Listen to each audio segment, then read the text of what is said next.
Hello everyone. The boobs. What a great first chat message, Charlie. Thank you so much.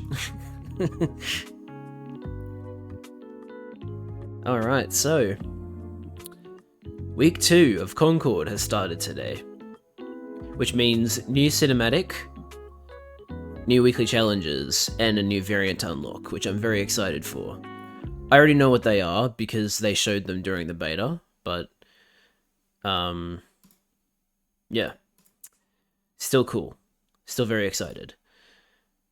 I just need to boot the game up, because I want to watch the cinematic with the stream. So,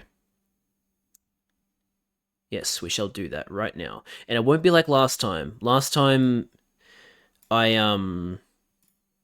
didn't have the audio set up properly, but this time I do. So, we should be... sorry. We should be able to hear the game this time. Oops. Unless I accidentally set the game audio to minus 35 decibels because I misclicked. Nah, I fixed it. Game is booting up RN. So, black screen won't be here for too much longer.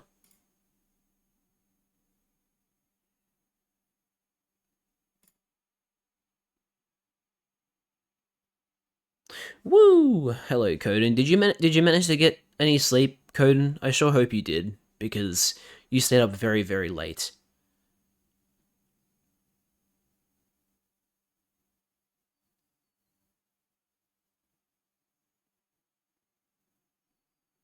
Alright. Just woke up. Oh, sick. Glad you're able to get some sleep. Now you can see the game, right? I know you can hear it, but can you see it? Did you see it? Yes, you can see the game. Very good.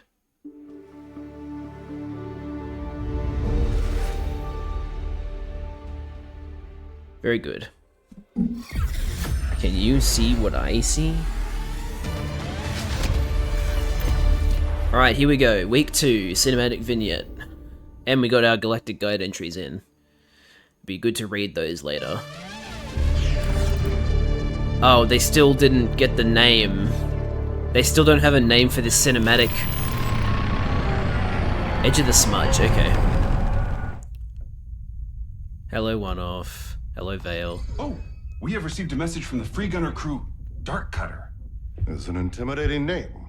Dark Cutter demands that we turn around. Apparently they are after the same bounty on Glance.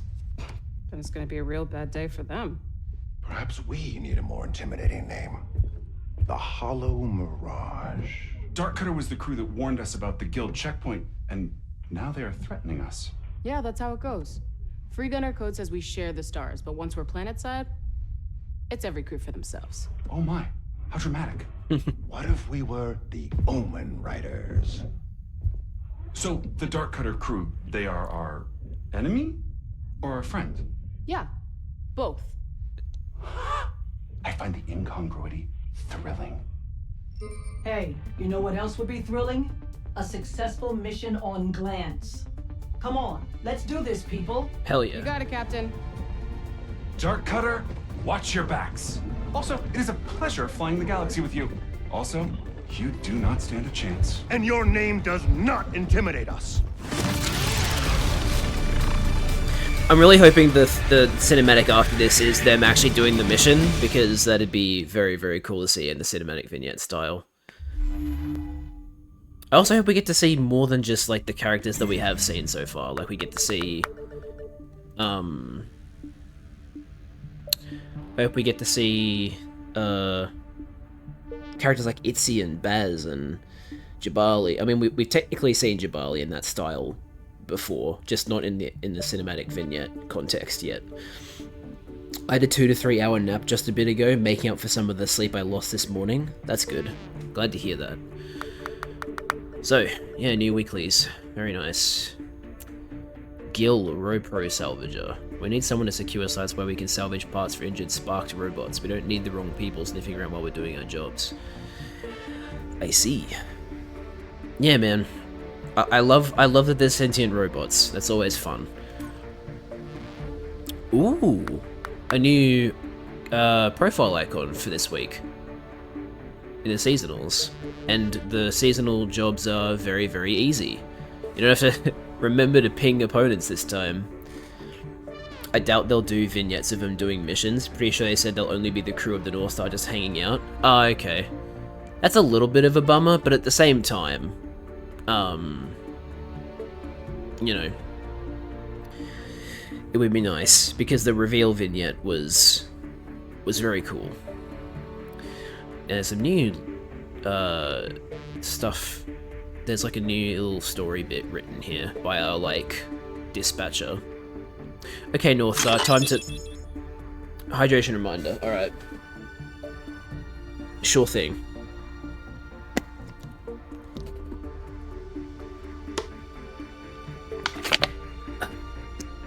There you go. Okay, North Star, time to break my first rule. I've got to give you some details on the Glance situation.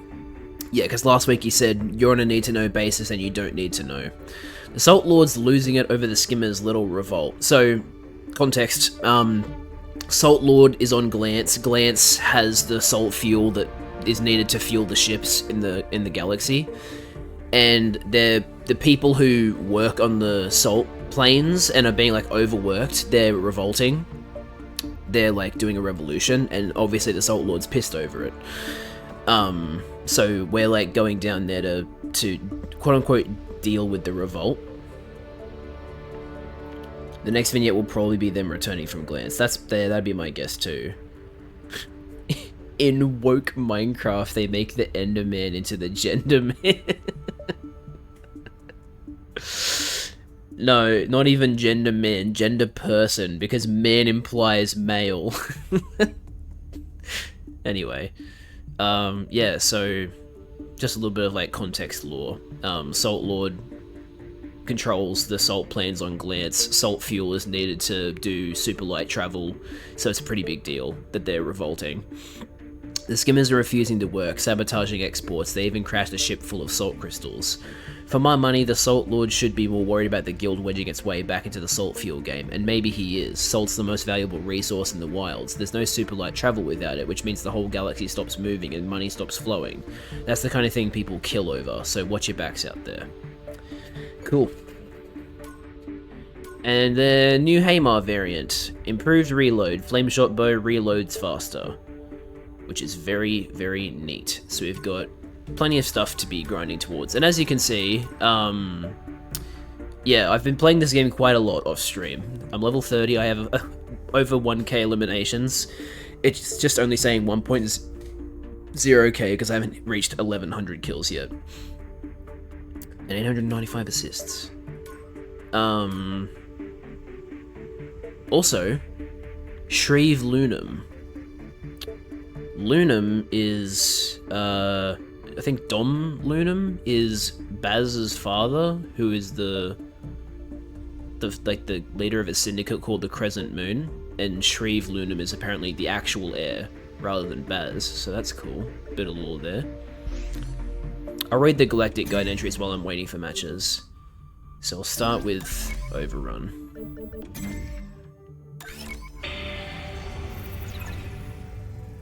So new lore on Havoc. Ooh, that's cool. Checkpoints are critical to the guild's control of space lanes. The guild no longer has the death grip they did in the acute aftermath of the Tempest, and they're doing what they can to reclaim it. The corporate board for guild-registered patrol companies has agreed to collectively fund efforts to increase crackdowns of space lane misuse. Oh great, that seems to mean something different to every patrol corporation involved. Each has set up its own set of rules, registration requirements, and licensing practices, and proceeded to enact them at the checkpoints in their jurisdiction. God, that must be a huge pain in the ass. Different rules for different checkpoints. What this amounts to in practice is that starships must fly with multiple versions of license and registration. They have to comply with the contradicting requests of patrol guards at each checkpoint. They pay new fees at every juncture, and they are constantly required to update one form of identification or another. It has turned into such a hassle to fly that some captains have chosen to ground themselves rather than deal with the headache. A win for the guild board. Other captains have leaned into workarounds like learning the schedules of the most uptight guards and avoiding them, pinging the highest quality fake ID makers on the regular, bribing the patrol officers known to accept that kind of license, and exploiting shift switches. The fact that the system is so easily worked around is what makes it possible for free gunners to fly. As the Free Gunner Code says, they share the stars, though planetside all bets are off. Sharing the stars means sharing the workarounds, sharing forged registrations, and sharing the stories of exploits, which are both entertaining and informative. A lesson learned should only have to be learned once. Man. So much fucking detail in this game, and yet people will claim that this is generic garbage. Damn, that's such a cool fucking image.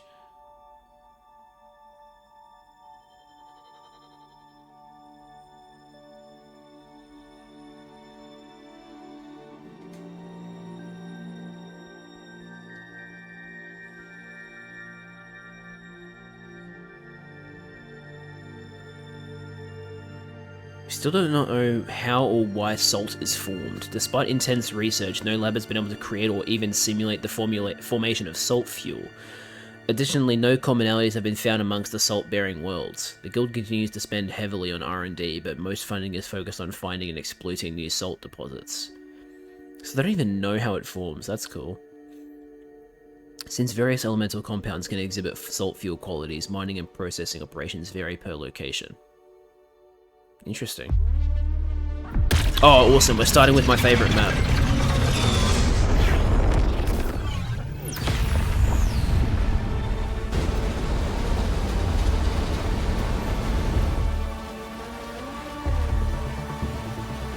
What are the new jobs? What are the jobs for the new variant? The first one is 12k damage. I will let you know when I know what the other ones are. Start with Itzy. Come on, let's go! Zoidberg is in the lobby. We're gonna win, guys. We have Zoidberg.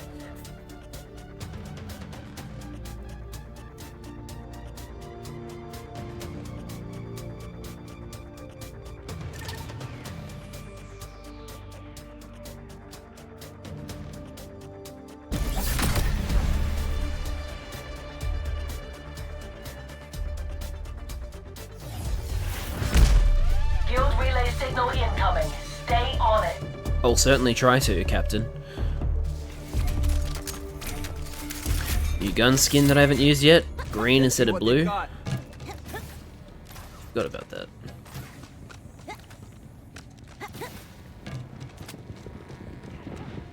Throwing smoke grenade! Get out of the way! Right, that didn't go well. I might have to turn down my graphics settings again because I just forgot.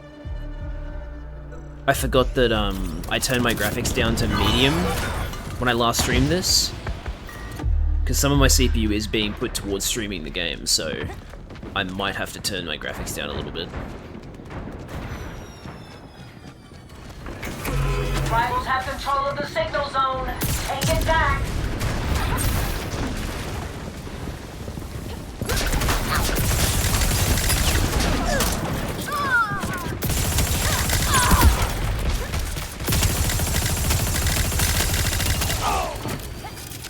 Identified a new signal zone. Grenade! Numbers! I like my odds! Our crew has control of the zone. Finally.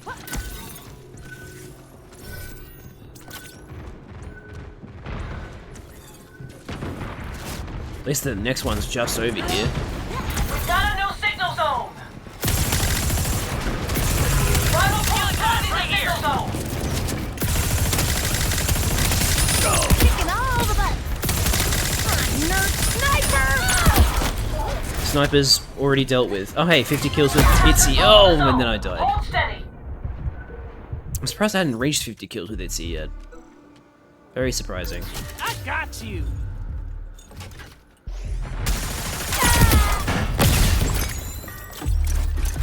Oh, well, lol, I spawned on the point. That's a bit unfair.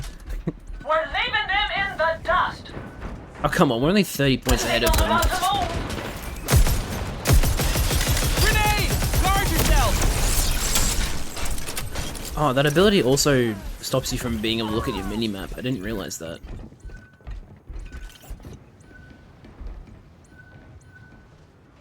No? Okay. Oh, you're there. Okay. No signal zone unlocked. I will have control of the zone. Take it back. My armor needs fixing. Falling back.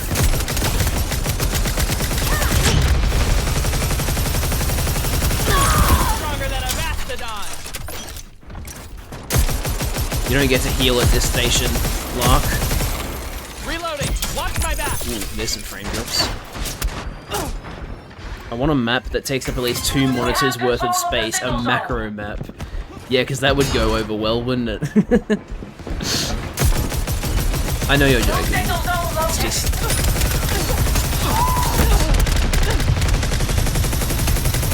Come on. Oh, come on, he's so low.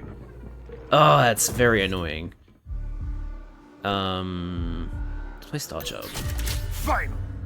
Yeah, so it seems like my frames are a lot worse when I stream, which makes sense because I mean the game is a bit demanding with my settings, and I'm streaming it at the same time, so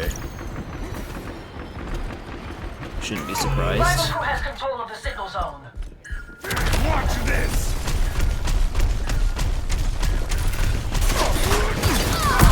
Damn it! I am hurt and fury. We have control of the signal zone. Hold steady. Ah, hell. Invigorate.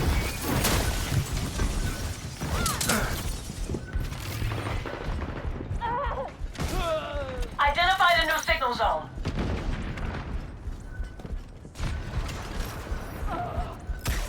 Get him, Linux.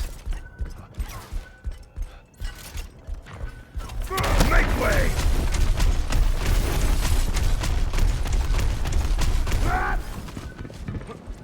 Grenade. Got a new signal zone. Endless rage.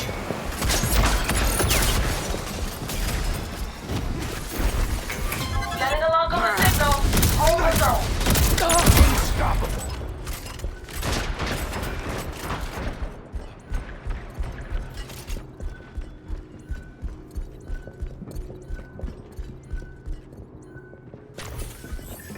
We're almost there. Hold steady. Grenade. I am healed. Damn, he lit me up. The signal's about to move. Remember that one time you got like 6 kills while 80% of your HUD was missing? I do remember that. I have very good memories of the Salt Palace map because I've had some of my best games on there, like that one. I've also gotten 11 kills and 0 deaths with Jabali and 17 kills and 0 deaths with Starchild. Salt Palace is becoming one of my favorite maps purely because I play well on it.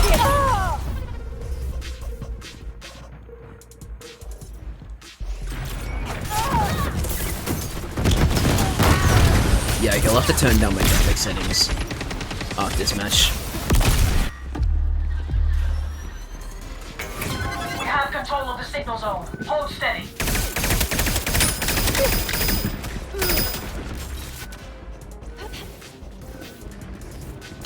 Setting a surveillance trap. Enemy location revealed. New signal Man, zone screw you, located. Lark, and your Razor Pod launcher. So annoying. Rivals have control of the zone. Take it back.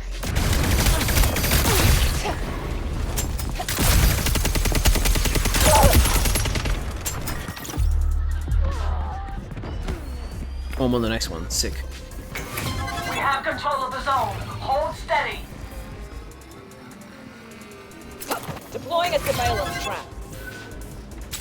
All right. And we win! This one's ours. Nice. Did better than my first game on when I last streamed this. We lost that pretty badly. This right here, best crew in the galaxy. No contest. You flatter me. 9 and 6, not too bad. For a first game.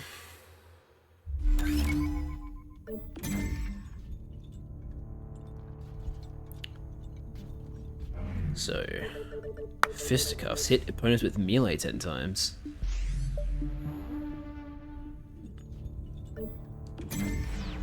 r/Reddit. All you need to, the only Reddit place you need to go to see like stupid criticisms of this game is the literal Concord Reddit. Because they're very short-staffed on mods in that Reddit. So there's just like so much hate in there, it's crazy. Right, I need to turn my graphics settings down for this stream.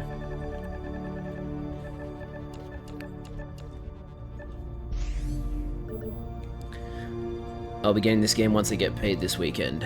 Hell yeah. I suppose we should be reading some more lore entries while we wait.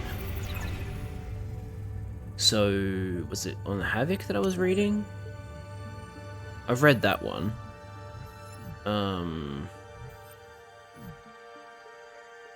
remember one of the other ones I read. Oh hey, Talon. This is new. Talon is a place of nightmares. Gravity is 1.5 guild standard. The ground is swampy and the rain is rancid. So of course it's the world the guild chose for training military recruits. The first trial is to merely stand up after exiting the transport. Failure is not tolerated. Those who ultimately finish become some of the strongest beings in the galaxy. When deployed on other worlds, the physical exertion required to carry out military operations seems like child's play by comparison, so the guild starts with the upper hand. Interesting, I love the rings. Purple rings? That's fucking sick. What is this? This hyper-regular pulsar, named in reference to a collusion myth about the legendary god warrior of time, became the timing standard for the guild in the wilds after the Tempest cut off access to the prior time standard. Pulsar X0b in the core worlds. Oh, okay. All guild worlds in the wilds now use these radio pulses to synchronize their timekeeping devices. Now isn't that cool? They really thought of everything. Tempest Exclusion Zone. I didn't even notice that line. Oh hey, it's the map that I keep getting zero death games on. Something tells me though that I will not be getting a zero death game on this particular match. Purely because I'm streaming. 2 streams in a day is crazy. It's fun at the very least. Yeah, Concord is very fun. Personally, it's my favorite hero shooter that I've ever played. Which isn't, I guess it doesn't really say a lot because I haven't played a lot of hero shooters, but the ones I have played, I have enjoyed. So the fact that this is the one I enjoy the most, I think does say a decent amount. Right on target. Here's my prediction for Secret Level. Concord will be one of the only good episodes that will be poorly rated due to being Concord. Maybe. I could see the God of War episode being good, because God of War is good.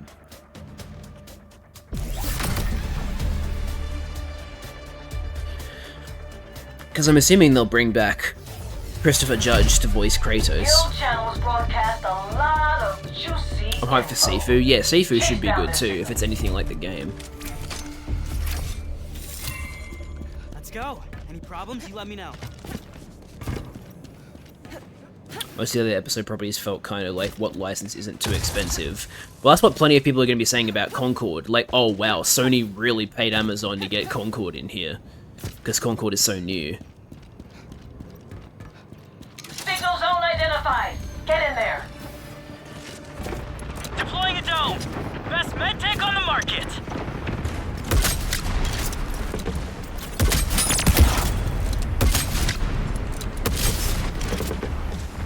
Damn you and your dome shield door.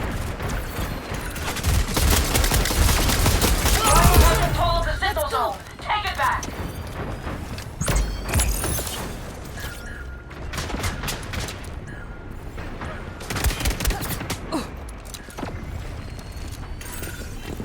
Setting a trap.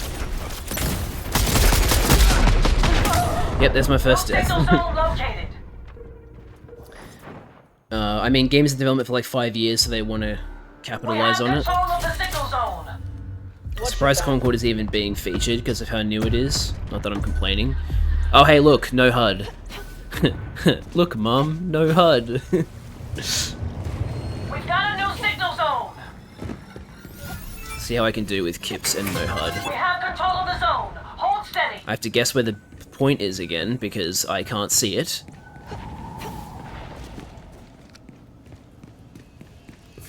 Is it over here on, Lark?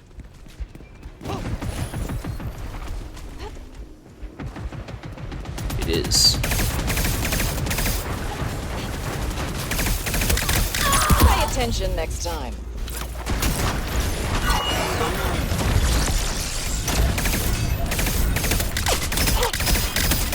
The signal's about to move. Target disrupted. Oh, we traded. Is this the same map that this has happened? Control of the zone. Take it Yeah, back. Salt Palace is the map I keep getting... Right on target. that I keep getting zero death games on. Unfortunately, this is not one of them, like I prefaced the match signal's with. on the move.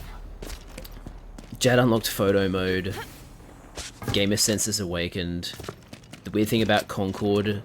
Sorry, I'm like trying to read chat while also moving. The weird thing about Concord is basically everyone who's actually interacted with the game likes it, but everyone else has a weird visceral hate reaction.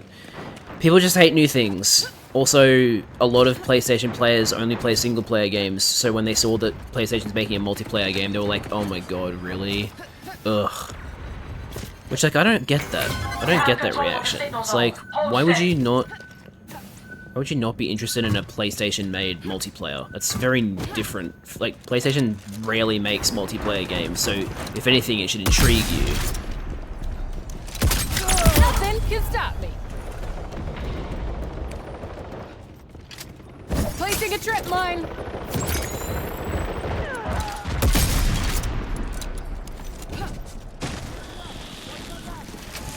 signal zone unlocked.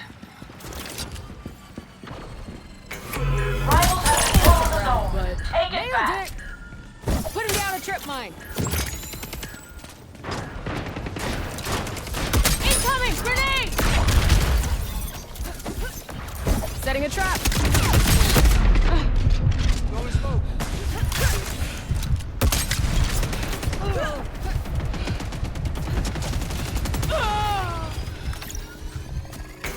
Our crew has control of the zone. People got like a personal vendetta against this game, it's weird. It sure is. Identify the new signal zone. Placing a trip mine.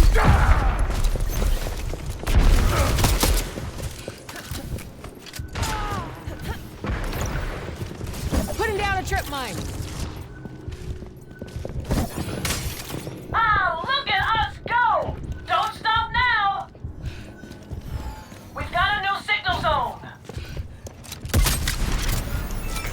Rival crew has control of the signal I zone. retreated ASAP. Weird, I don't know why my trip mine got triggered by me going towards it. Healing up.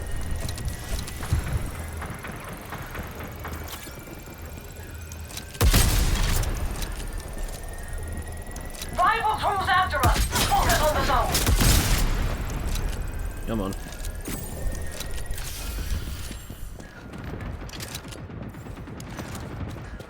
New signal zone located.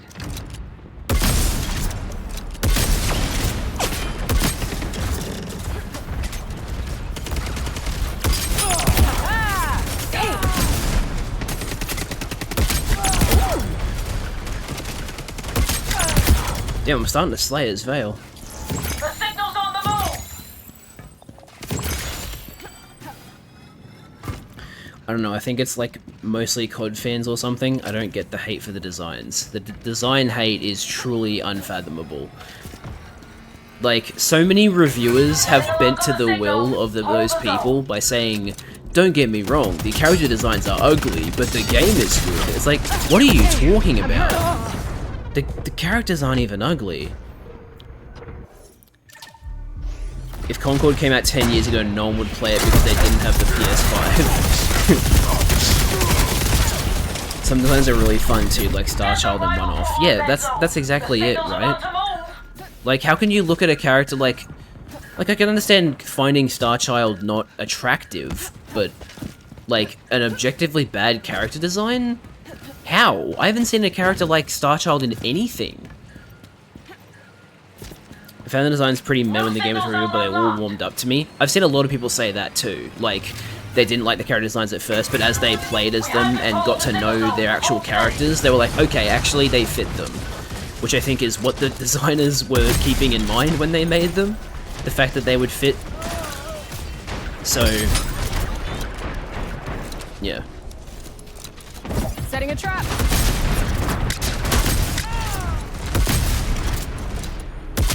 Remember that. Yeah, I'm kind of popping off, not gonna lie.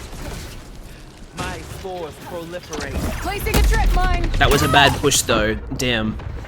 Identified a new Jeez, are signal you zone. great as Vale? I'm usually not. I'm kind of surprised that I played so well. I might keep playing as her, actually. Starchild reminds me of Hellboy and Drax. Yeah, well, I've seen so many people call Starchild Drax purely because they can't get the Guardians of the Galaxy comparisons out of their head, which is really stupid. But yeah, like those are good. Even then, even if it does remind them of those games, why is that a bad thing? Those are good character designs. Putting down a trip mine. I need to... Rivals have control of the signal zone. This isn't a good sign. I might want to swap to someone with a bit more like Lennox. All right. Teo would be better if he was just Scout TF2. We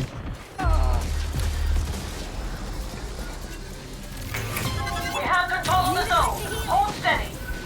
No signal zone located. All right. Sick. This one's ours. Joke, but it's funny. Yeah. Oh, new skin for Vale. So I've got every character at level 7 now. Sick. Let's pack up and head to a refueling station. And yes, Lennox, you can get snacks. Oh, Lennox.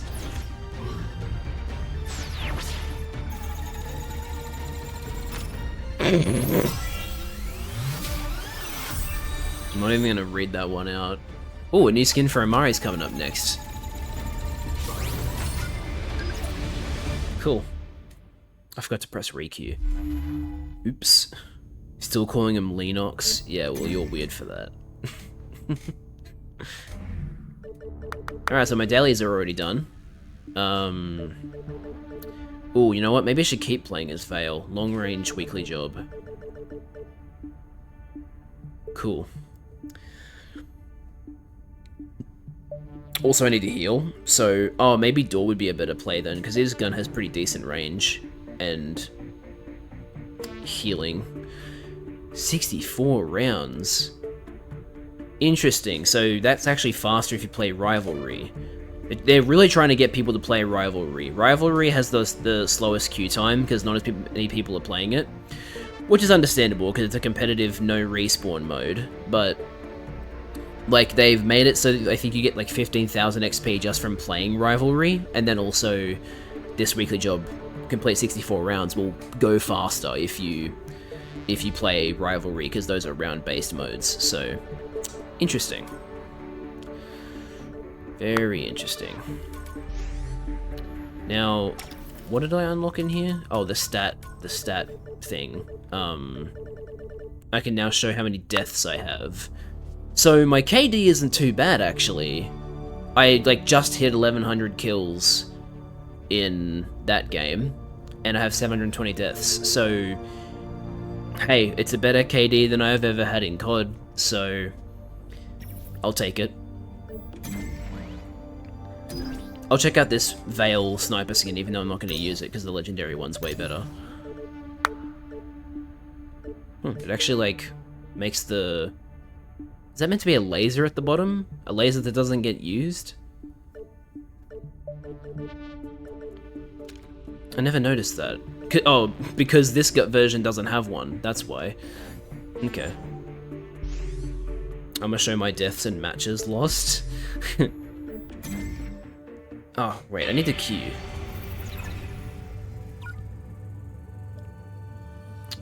Actually, I need to go to the toilet real quick. Normally I'd run an ad break here, but it hasn't been long enough since my last ad break, so I'm just gonna have to be as quick as I can. I'll be right back, guys.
Alright, I'm back. How are the queue times, Jed? I assume not great in OCE. So, the funny thing is, the queue times in OCE aren't actually that bad, and I say that coming from Rogue Company, which did have terrible queue times in the later years. Actually, wait, instead of reading the Galactic Guide, I'm just gonna stay on the main menu. Yeah, so as Coden said, that the last game took about 2 minutes to matchmake, which, you know, it's not great in, like, terms of what you'd expect from a bigger game, but the fact of the matter is, even though the PC player base for this game is really small, there are significantly more PlayStation players, and crossplay is on by default, which means that, queuing is actually relatively quick. Because not a lot of people have turned crossplay off, because the majority of the player base has realized, hey, there are barely any PC players, we really need to help each other out and not turn crossplay off. So, queue times in North America I've heard are really good. I've even had really good queue times in OCE myself, depending on the time of day. Like, if I play it at night time, queue times are faster. I remember playing with 2 OCE friends one night, and we had 3 separate games that only took 3 seconds to queue. Like, they were instantaneous, which was, you know, that was crazy when that happened. It was like, whoa, we're actually, like, getting games, it's popping off. So, yeah, the queue times really aren't that bad, especially in North America, where the majority of the player base is. So, queue times are pretty good, even in OCE, the server region with the smallest population. Did you see the one Asmongold clip where he starts drinking water and goes, this is nasty, who drinks this shit? And then drinks some soda and goes, much better. That doesn't even surprise me. Even if that was fake, I would be like, well, I don't care if it's fake, that's headcanon now, because that's how Asmongold behaves. But, the fact that that's real, yeah, I can't say I'm surprised. Asmon felt his bacteria-laden breath taste for the first time and had to drink soda. Same thing as Multiverse, which most of the time you get console players.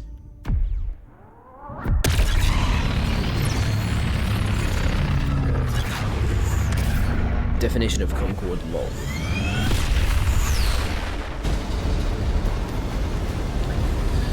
Alright, area control on free water. Right, last time I played this we got absolutely destroyed, so hopefully it goes better this time. Also, something important to note, Liz, the mode that I'm queuing for has a slightly slower queue time than Brawl. The majority of the players play Brawl, so I think I'll start as Baz. That's right. But yeah, Overrun has a slightly slower queue time compared to Brawl, but I'm still getting games within 2 minutes, which is pretty good. Wonder what a deathmatch game mode would look like. I've seen people complain that the team deathmatch mode feels more like deathmatch because it doesn't exactly encourage team play. It's just get kills, so people don't really see it as much of a team deathmatch. I sense their fear. Rivalry is really slow even in NA. Yeah, it doesn't surprise me. They're doing what they can to try and get more people to play it, but there's only so much they can do.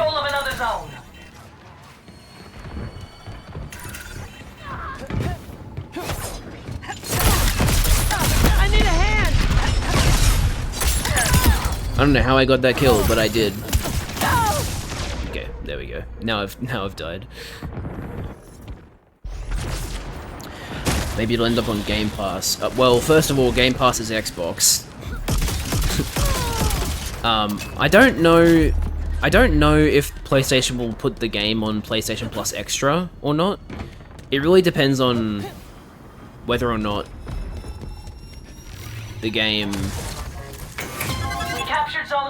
Because, like, you know, you gotta remember that PlayStation has put a lot of money into this game, and so by putting the game on Extra, it increases... Well, it might not even increase their PlayStation Plus numbers, but... like, the sales... Putting a game on a pass is always going to be a risk because of the fact that it'll drop sales for that game.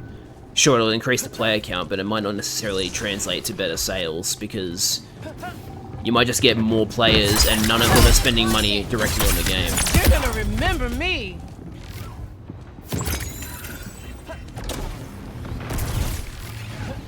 My spores proliferate. I'm gonna try catching C.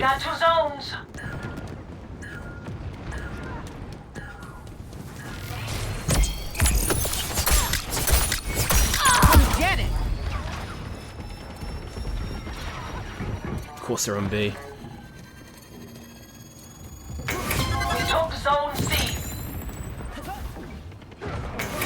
We took Zone A.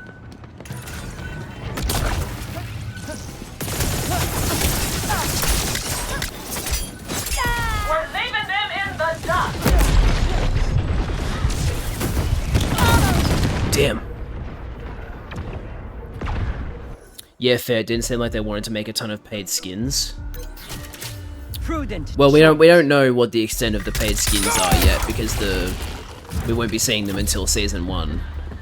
But they've gone on a record saying that the item shop skins won't take away from the amount that they won't take away from the earnable skins. So they're a supplement rather than a replacement. Which is how it should be for any game. Aim here.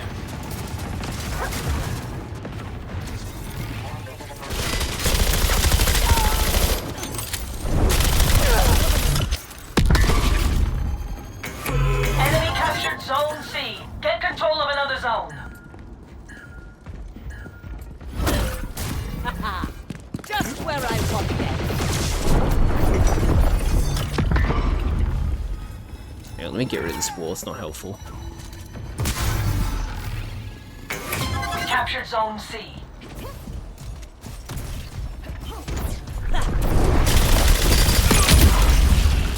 Oregon Grower. Enemy captured Zone. They've got control of 2 zones.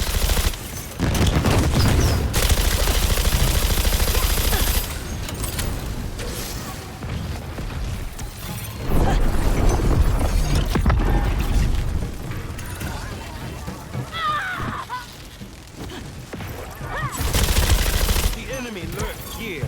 We captured Zone A. That's 2 zones under our control.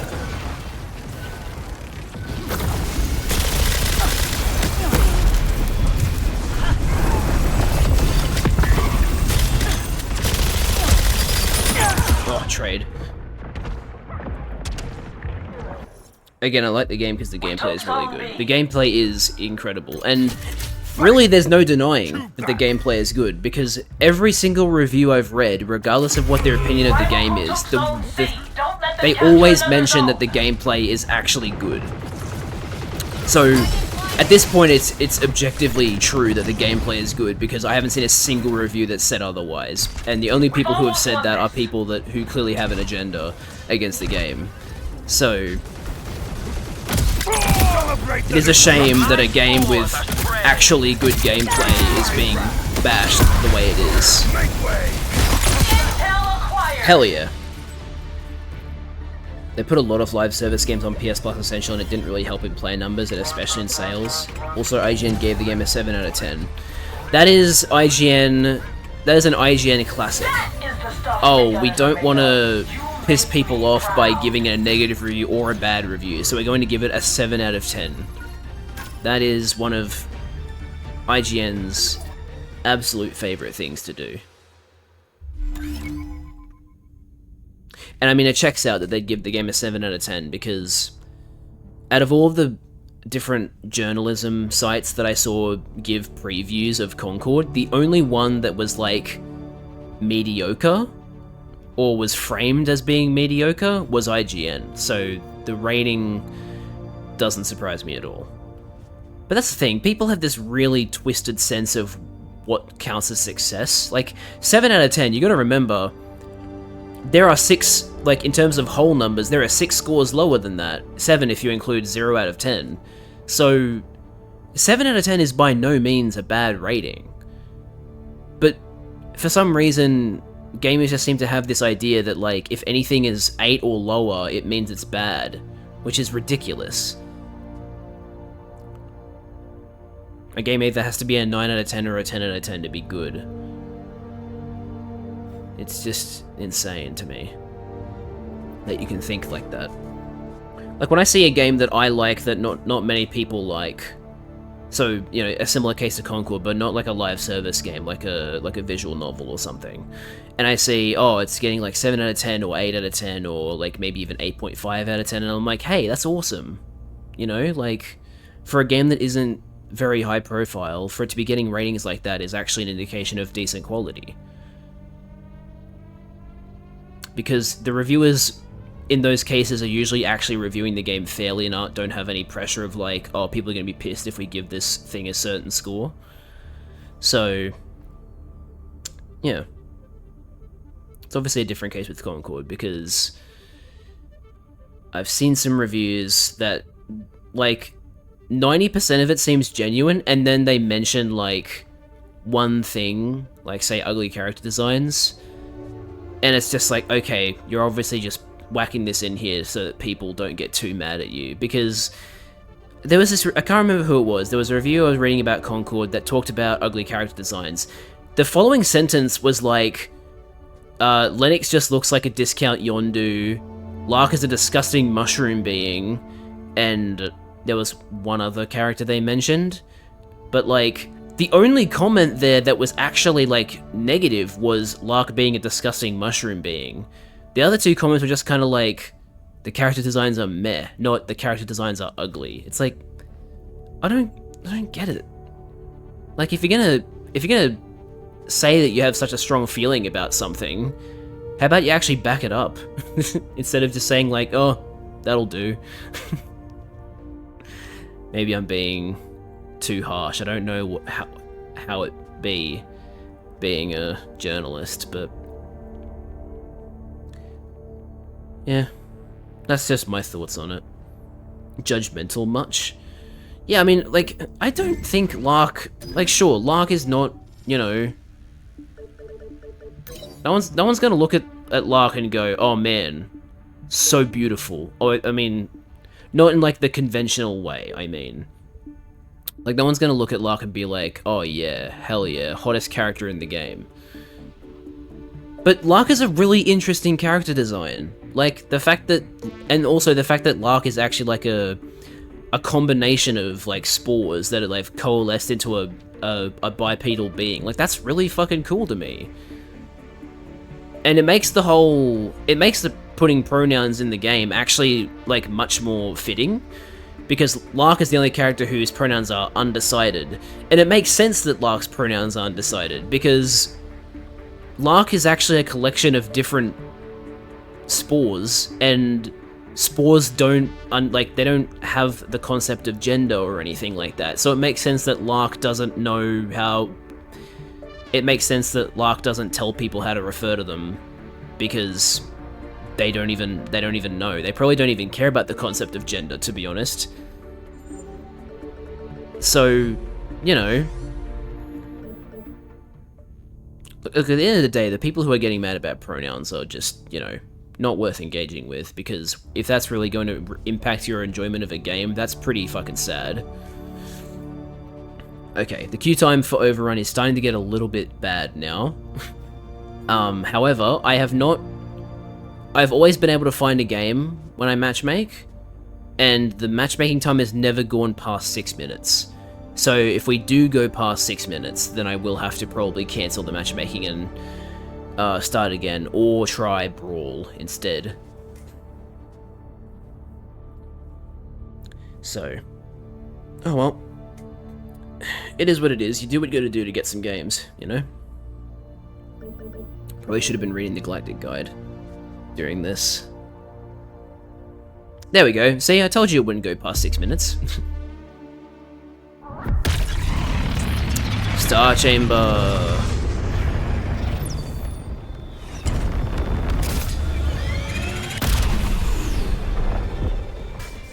Lark is Lark. My eyes. Yeah, I know. People think that, like, a character design like Lark, like, reaches out of the screen and burns their eyes. It's like, no. Stop being ridiculous. Who do I want to play? Roka.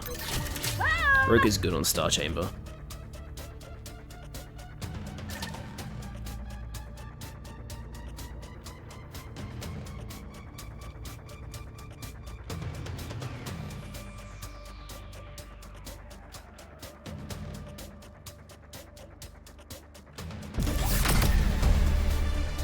But yeah, as you can see from how this stream has gone so far, since I turned down...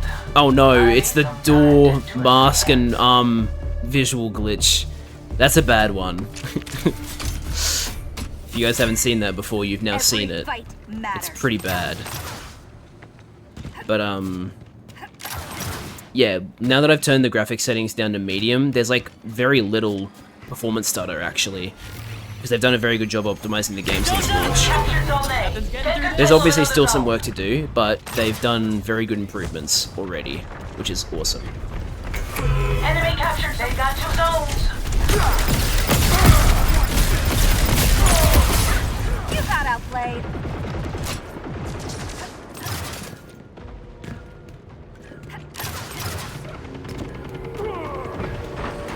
Best medtech on the market. Hello. You're blind.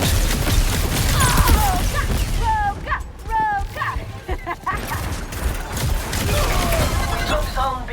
We're holding 2 zones. Too low. Packing up the dome.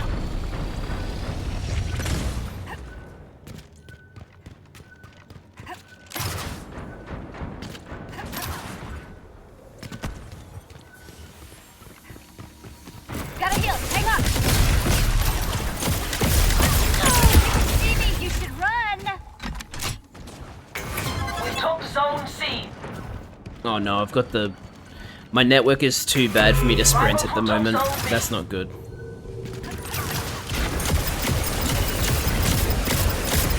Can't catch me. Deploying a dome. We captured zone B. Enemy captured zone C. Wow, Don't that let them was... capture Oh, it another was Lennox zone. and Vale. That's why I got destroyed so easily.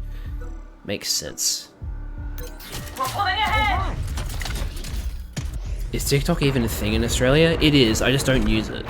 Healing pad coming up. Okay, I can sprint now.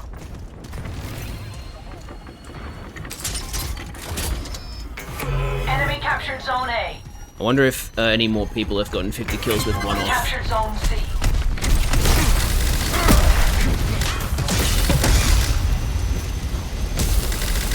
I need to reload.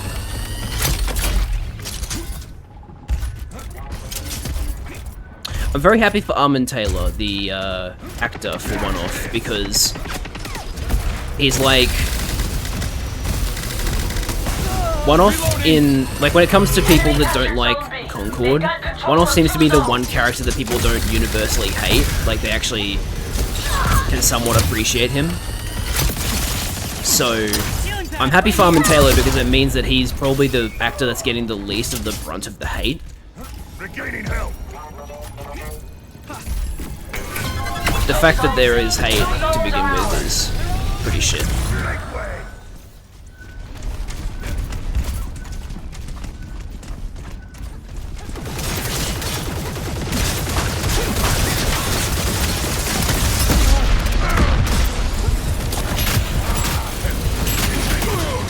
Damn it. I was hoping all of my vacuum would suck up all of their bullets, but alas.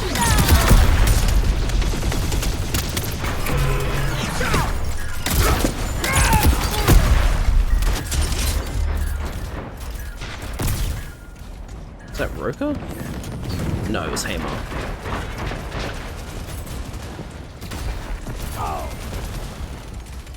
Reloading. Need a second. Hell yeah, 2 anchors on the team. Let's go. Generator's running. Stay close. We took Zone A. Just try to knock me down. Rival crew took Zone. They're holding 2 zones. Not worth pursuing. Repairing my systems.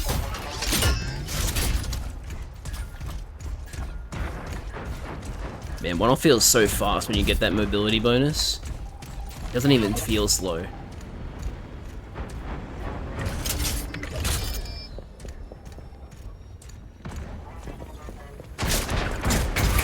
took Zone C.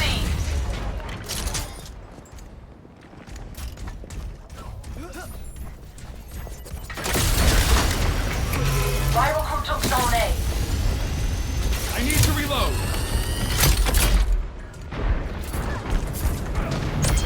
Rival crews on our heels. Take those zones.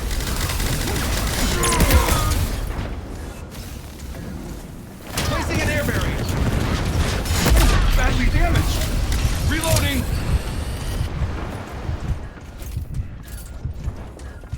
Patching up. Bullets everywhere.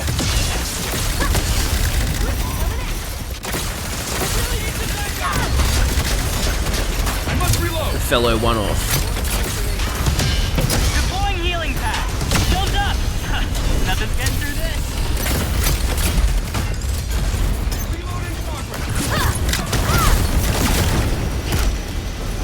We're losing ground. I'm out of trash bombs. Don't let them shut us down. Ooh, thank you for that help. Please protect me while I heal. Deploying an air barrier.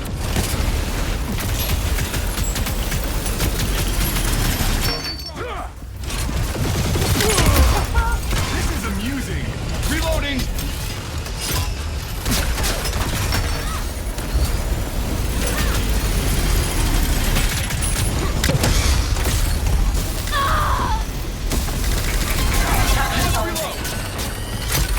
Rival crew took Zone C.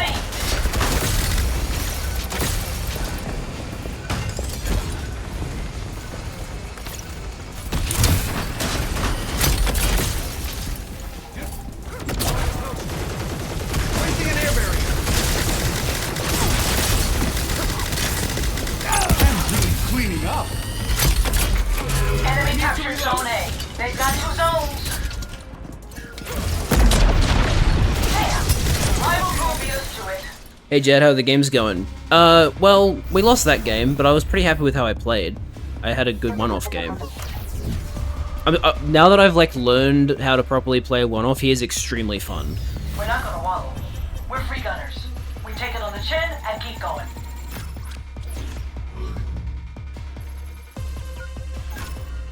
Oh, there you go. I went 8 and 2. and I was certainly doing my part to try and capture zones, but unfortunately it was not meant to be. Hell yeah. Imagining Keanu Reeves saying that. Hell yeah.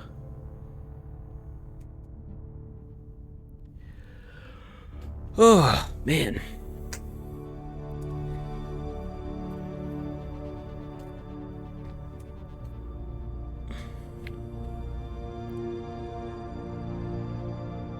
Concord is such a weird game, man. Like, it's so weird how something so good can be so hated. And all it takes is just actually playing it. Like, it's that simple. If you actually just play the game, you'll actually realize how good it is. And especially if you're like an attention detail guy like me, and you pick up on that kind of stuff, the game really starts to shine, because it's like, oh wow, like, for example, we just played on Glance, there's Glance in the background. If we go to the Galactic Guide,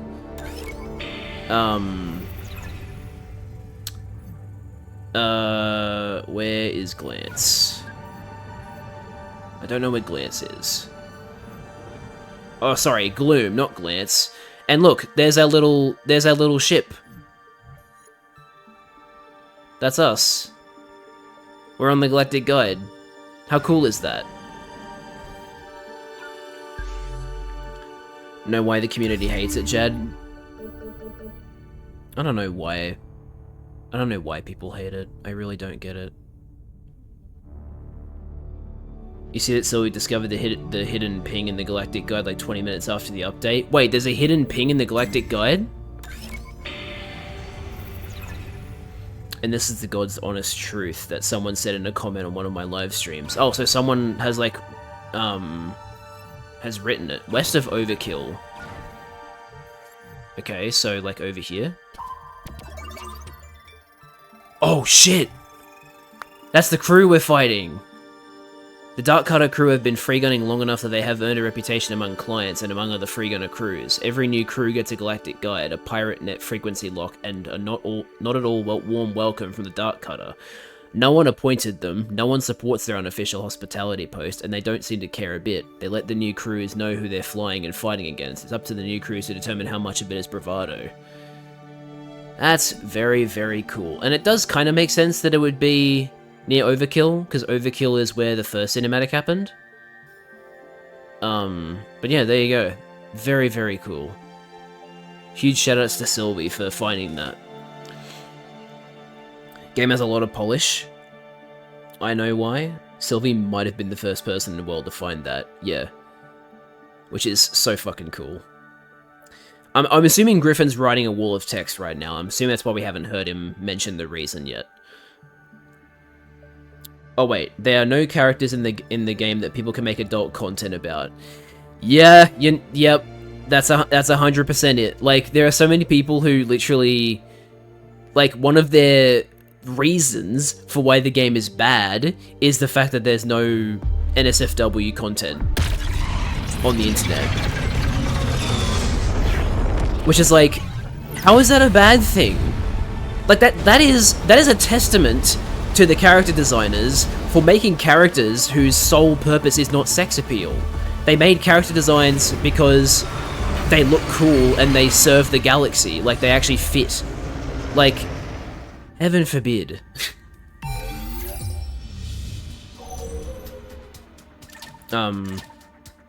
What Outcast said as well is also true. Like, Hamar and maybe Vale are like the closest you get to heteronormative attractiveness with the characters. So like, you know, at some point in the game's future, there probably will be NSFW content of characters like Hamar and Vale, but for now, no. If you're after a real answer about Concord's popularity, it has a lot to do with DEI and the male gaze in media and pop culture. Which you accidentally wrote as poop culture, which I think is very funny.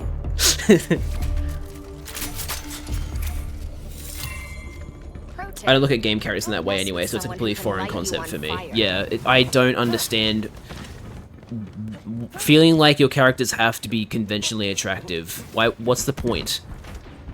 It's not like you can, it's not like you can do things that you want to do with them. So what's the point of them being attractive? Really? Rivals have control of the zone.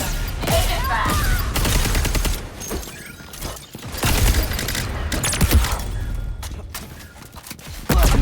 Throwing a smoke screen. Damn it! I was hoping you. Oh, well, it's a. It's a fellow Teo. Yeah. So speaking of Itzy, I don't know. Teo is an attractive guy. Vale is plenty attractive. Control of the zone. Itzy maybe. Itzy is definitely attractive. Yeah, but the thing is, Itzy is attractive in a way that normal. Okay, sorry, no, not normal. That's rude. Like like Outcast said, heteronormative, right? And also people that hate that don't find attraction in anthropomorphic characters. They don't get it. They don't get the thing that makes Itzy attractive, I think. Falling back to heal. We have control of the signal zone. Hold steady.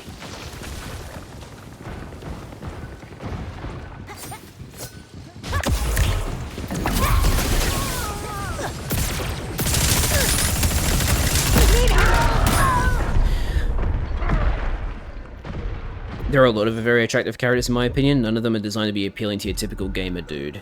True. I got you.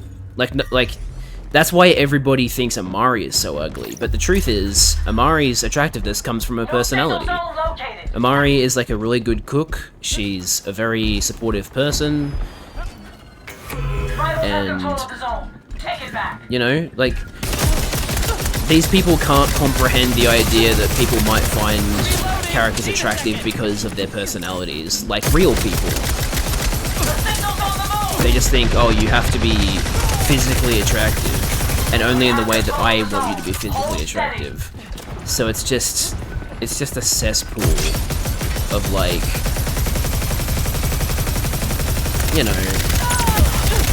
bullshit, to be frank. Joe Biden revealed for Concord 2. Me and my crew. Biden illions of people would buy Concord 2 if Joe Biden was in it, frankly.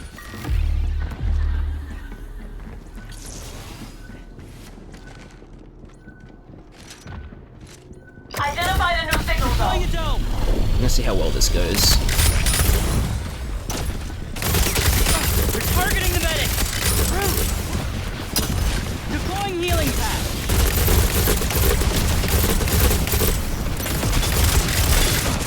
Yo, this guy's got a really cool Lark skin.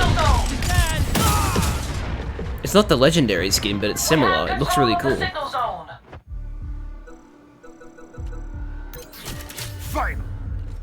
It's a culture created a lot by capitalism and misogyny. The games industry has been male-dominated for a long time, and companies want to make the most money as possible.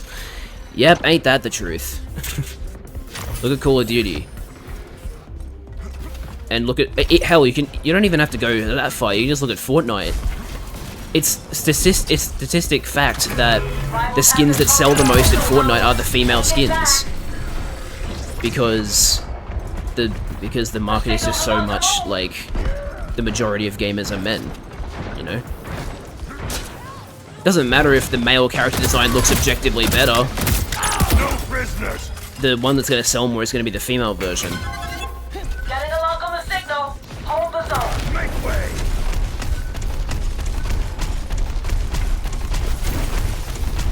Using the rush to get to a new objective is so satisfying. We have control of the signal zone. Hold steady.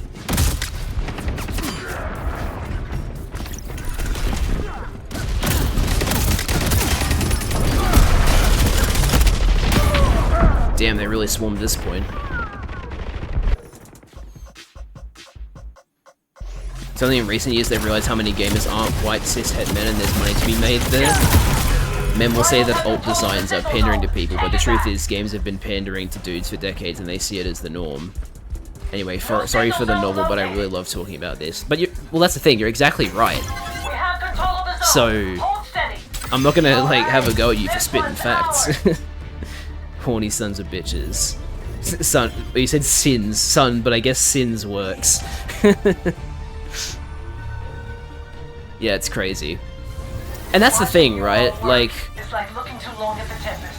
Close your damn companies are eyes. starting to realize that there's money to be made on like appealing to, you know, those groups of people that aren't heteronormative. But I don't. That's not the case with Concord. I definitely think the devs made these characters purely because they either relate to them themselves or they feel like they tell compelling stories. Sure, some of them will be like, hey, you know, this character is definitely going to relate to some people. But I don't think that was the... Like, I don't think the... I don't know, the characters just come off to me as very authentic. It seems like they put a lot more effort into making the characters that they wanted to make rather than trying to appeal to a certain group.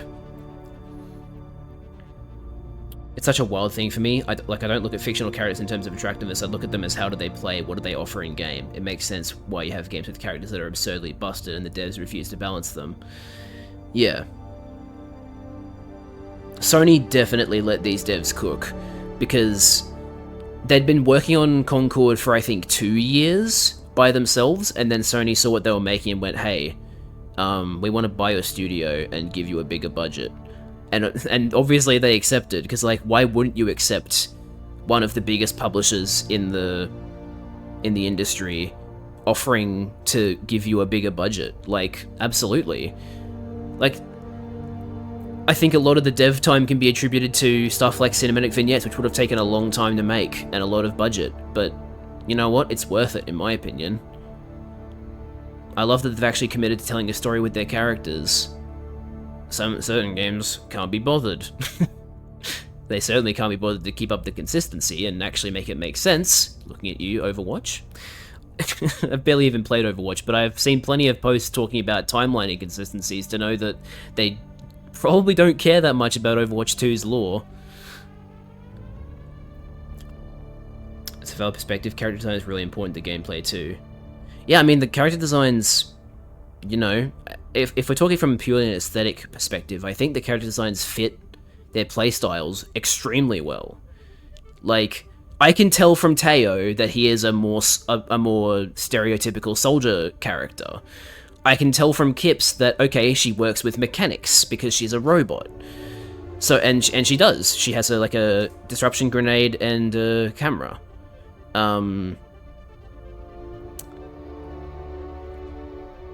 Who else is a good... I mean, Lark's is pretty self-explanatory, right? Lark is a spore being, so Lark's abilities are spore-related.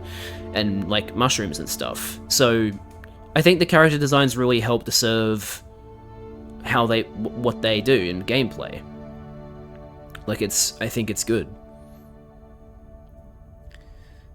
They offered to publish the game and then they later bought the studio. Oh, okay, they offered to publish it first and then they bought them. Okay. I mean, obviously, it's probably more so Sony saw an opportunity for, you know, for them to get into the PvP market, so they went, okay, we'll just, you know, straight up buy you, so we'll have a PvP studio under us. But I would like to think that they saw Concord and thought, this game has a lot of potential, not just from a financial perspective. I put 1,600 hours into Overwatch 1 and I've been burned. I've been reading their backstories, neglected guides. Some of them are so sad. Starchild and Itzy are heartbreaking. How about Roka? Starchild and Itzy, they're heartbreaking as well, but how about Roka? For anybody that doesn't know, Roka is living on a time limit. She doesn't know when she's going to die because she's inhaled toxic chemicals that just, like, silently kill you.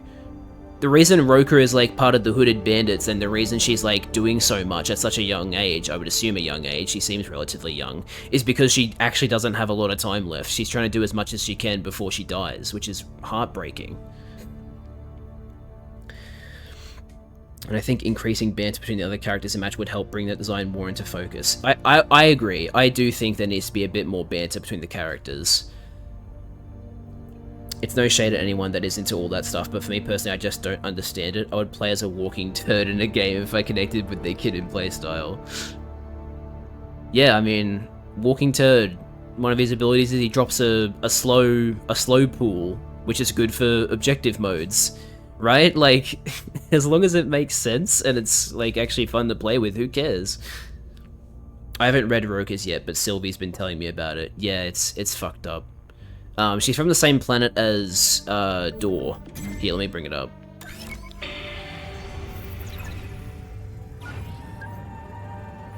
So over here on Cedar, the planet that is just being like mass mined.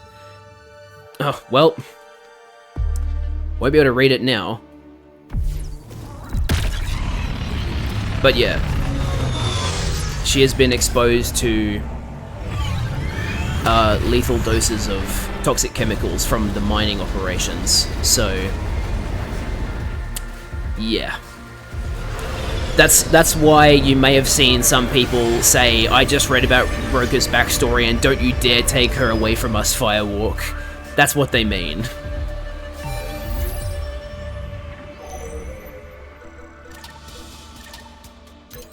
Come on, let's go! Binding of Isaac coded. Dude leaves a trail, and when you're in the trail, you move faster. Slipstreaming turd character.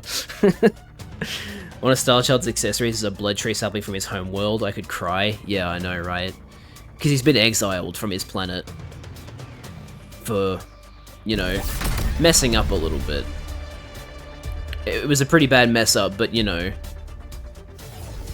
Those bounty cards are valuable. Let's take them off their hands. How about Roka though?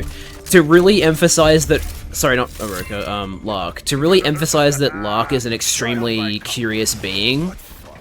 One of Lark's accessories is Starchild's toe clippers, which is so ridiculous, but I love it because it just shows that.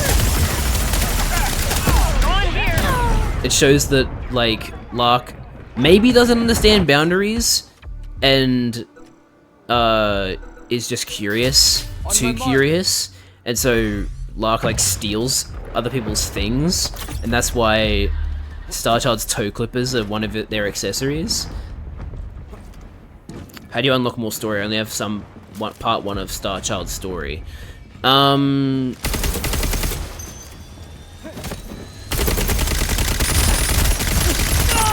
So I don't remember where that information that I mentioned came from. I think it's just like there's like the preview lore and then the lore that you see when you like click into it. I think the fact that he was exiled for letting a trespasser near the blood trees is part of the like the preview lore. Really need some backup. I can't remember though. Lark loves trash. Well, Lark did coalesce on the trash pile cluster, so that makes sense.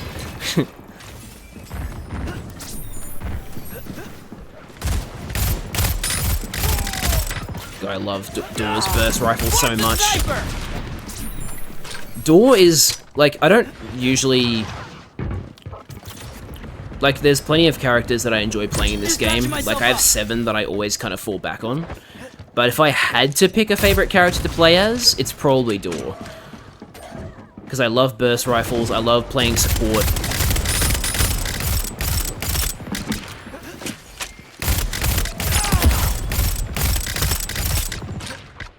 They're all over me.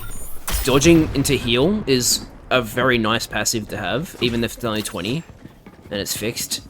But Healing like, up. Give me a sec. man, it's so cool.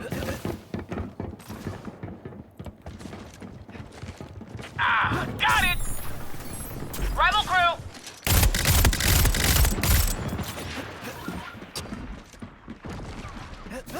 They're targeting the medic. Rude. Oh, feeling strong. Hell yeah. Sorry if I'm not reading chat very much. I'm like, it's hard for me to read chat and play the game at the same time sometimes. by the way, need another player, I'd be happy to help. Yeah, if you want to. I'll invite you after this game. That sounds good. What? I'm always happy to play with other people.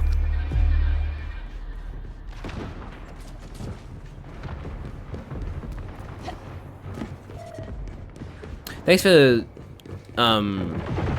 joining the direct stream, by the way, Outcast. I really appreciated you all tuning in and hanging out. It was cool. Enemy so close! Damn. Got hit by Vale the last second.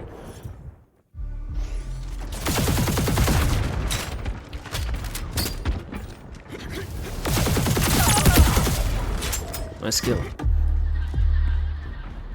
Waiting for someone to come over and upgrade my net, so I'll probably hop off when I get here. Fair enough. It's gonna be down for 4 hours, man. Hope you've got mobile data to use in the meantime.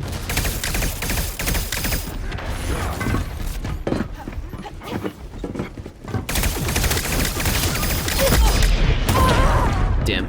I waited too long. Getting fiber optic. Man. On my mark. I need to like eventually move out so that more than anything I can get some decent internet. I wouldn't be able to get fiber optic, I don't think, but I would definitely be able to get some faster internet because I'm playing off Wi-Fi, off like mobile modem. Which it's good enough, but you know, there's definitely limitations. And because of my location, I can't get unlimited internet, and that's probably my biggest crutch. That's the thing I hate the most. If I had unlimited, I could stream.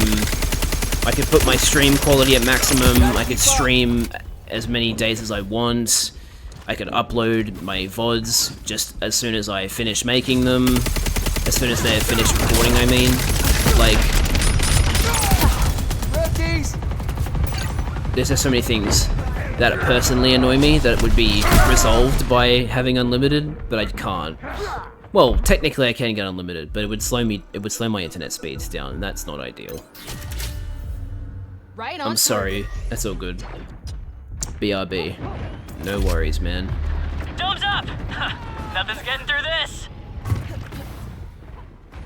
Oh, Alka, oh, wait, I know you're not here at the moment, but I was playing Vale earlier, and I was kind of popping off, not gonna lie. Not as much as you do, but I think you would have been at least a little bit proud of me. Next time. Mind your business next time, even though I'm the one who just like third-partied that guy.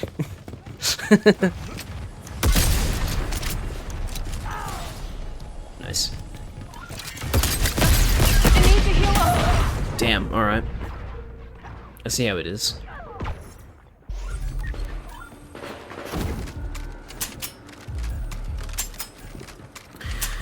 Gotta say, probably, I mean, I have plenty of favorite things about this game, but one of my favorite things about this game is just how much they incentivize you to play so many other characters. Like, this game, more than any game I've played, I feel so motivated to play other characters that I might not necessarily play otherwise, because there's unlocks for them that are really cool, there's lore associated with them, there's like actual bonuses you can accrue for playing different roles. Like, man. Oh, hi. It's great. It's such a perfect fit for this game because it's paid to play. So it's nice to see a mechanic, like so many mechanics that encourage you to play all of the characters that you paid for.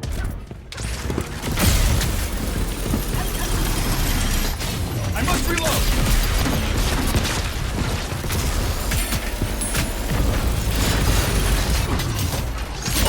Please protect me while I heal. Well, that's a load of goop. Almost won this. Watch out! Grenade! I need to reload.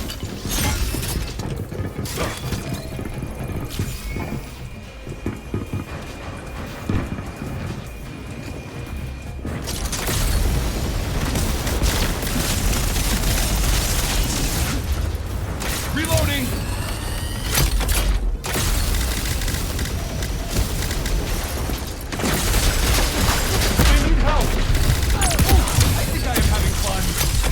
I know I'm certainly having fun.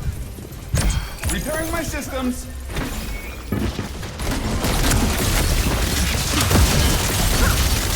Badly damaged. I need some backup. Air barrier for all.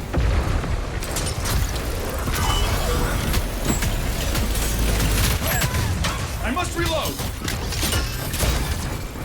Patching up.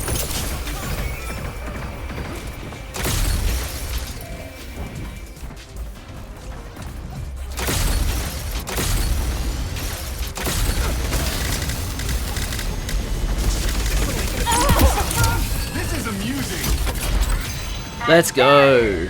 Nice work. I'm gonna get some McDonald's, me hungry. Fair enough. Sometimes you just got the craving for it, you know? GG, thanks. I'm really enjoying One-Off. Like, now that I've kind of got the gameplay loop down, because I understand how he plays, he's an absolute blast. Also, wow, shit ton of XP for completing those challenges. Ooh, a purple handplate for One-Off, that's fun. How did I go on the leaderboard, I wonder? 12 and 8, okay, so not fantastic, but... By the way, I'm Outcast Stars on PSN. Yeah, thanks for reminding me. I need to add you. Shit. Thank you so much for the follow, Domestic Crumpet. I really appreciate it. Let me add you. Now, I believe that the PSN overlay doesn't show on stream. No, it doesn't. That's very good. I really appreciate that. If there's one good thing PlayStation has done with the PSN integration with Concord, it's that the PSN overlay does not show on stream. Thank you so much for that. That's very helpful. Alright. I shall add you, Outcast. There you are.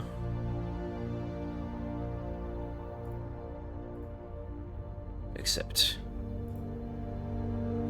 Very cool. I've gained so many new friends since Concord came out. It's always awesome to meet new people through a game that you all like.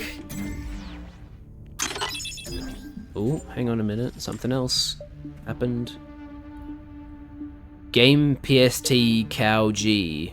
I'm gonna just call you Game. I hope that doesn't bother you too much. Thank you so much for the follow. I really appreciate it.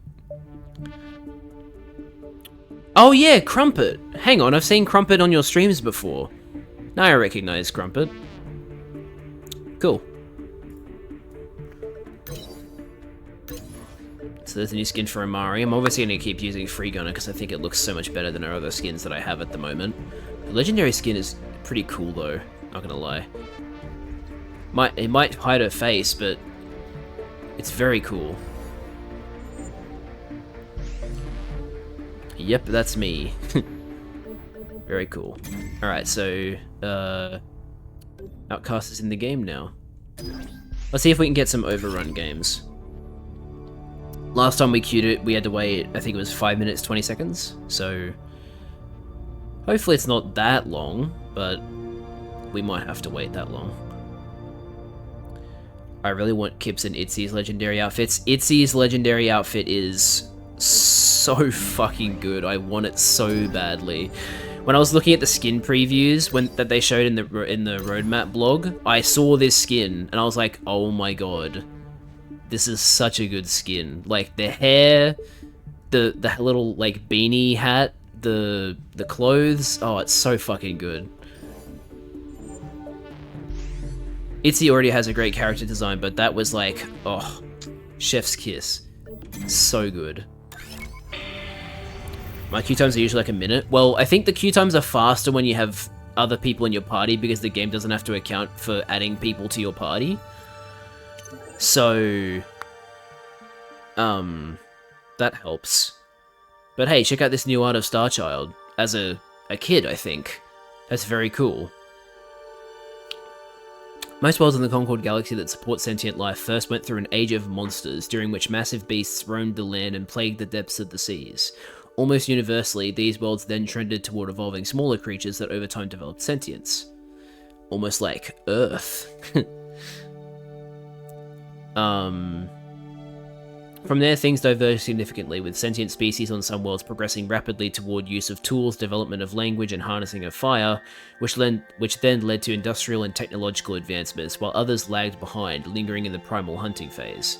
That being said, most sentient populations developed within a timeline that was within a standard deviation of the average, with a few standouts, most notably the Colossians' impressively rapid evolution of language in the written word. There is evidence that as soon as the first Colossian put stone to stone, they began writing. It seems to have been an obsession of sorts. Stone tablets dating back to some of the first Colossian warrior tribes are stacked as high as the tallest blood trees. They written tradition. Damn it! I wanted to keep reading it. Because I've seen a bunch of people who haven't played the game. Oh yay, Robot Ruins! I haven't played on this map enough. I've seen a lot of people who haven't played the game, but look at Starchild from the outside and be like, wow, he's just another big, dumb, muscly character. No, actually, he's intelligent. He's very good with words. First time on this map. It's a good map. It's only used on signal chase and area control, I believe. Yeah, he's a poet. It's fucking sick. I'll start with... actually...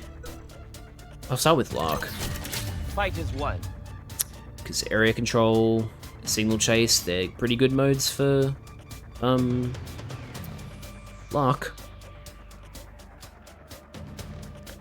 Veil insta-lock. Damn, that's a bummer. I'm sure they'll swap.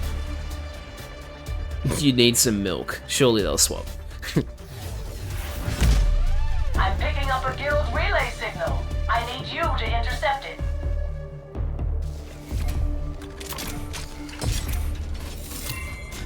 I'll be right behind you, and all around you.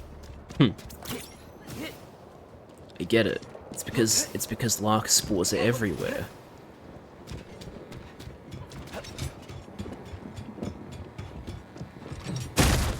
Enemy location revealed. Take on the market. We have control of the signal This zone. war must regrow. Enemy here.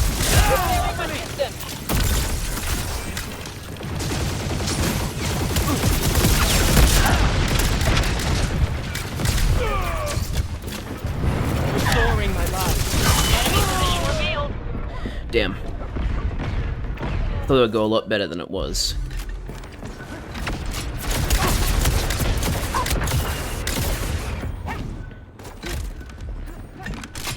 I'll go this way. Deploying healing pad. Identified a new signal zone. Get the rival core. I'm just gonna go to the next one.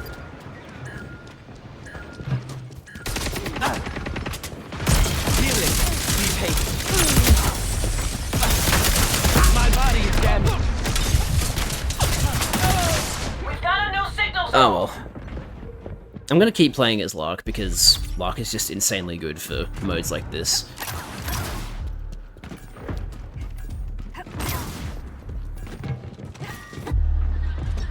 Wish I wouldn't get spawned so far away from the point though. The zone is mine. I haven't heard enough of those voice lines, so I want to try and get more of them. Got trouble here. Sensing a sniper.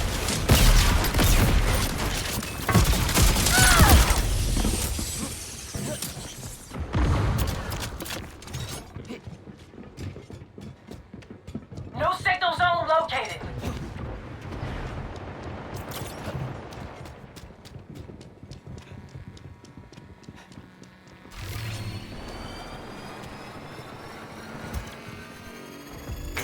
We have control of the zone. Hold steady.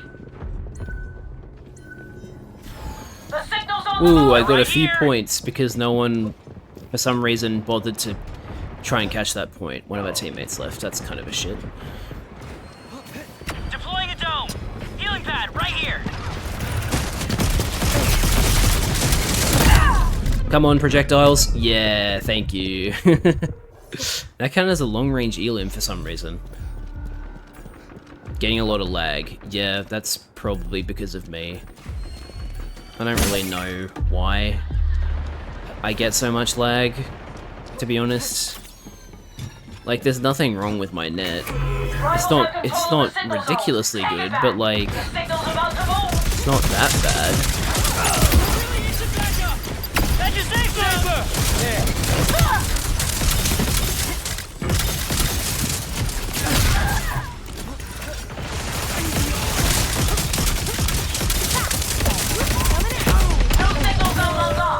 Damn. Maybe I should swap characters now. I'm starting to not perform very well. Duchess could be good. Prudent choice. Also, fast reload on Duchess is a godsend. Our crew has control of the zone. When you can't get that dodge reload, having a faster reload is just significantly better. Enemy here. That's not a great place for it, actually.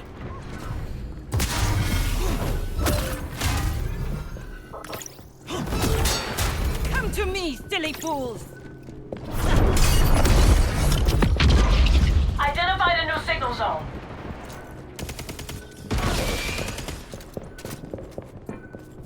We're pulling ahead.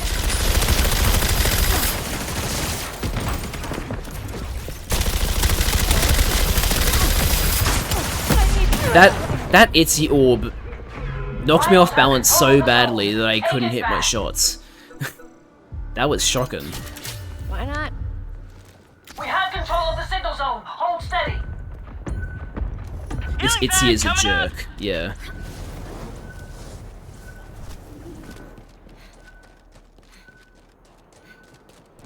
Intel coming your way. Thank you very much. That's I didn't mean to dodge backwards. Very good intel.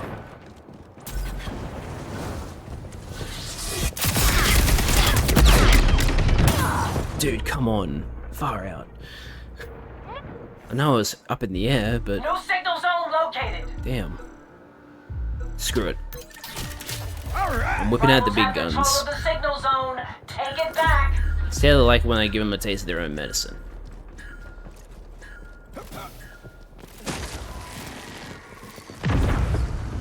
Generator's running. Stay close. We've got a new signal zone. Rival crew has control of the signal zone.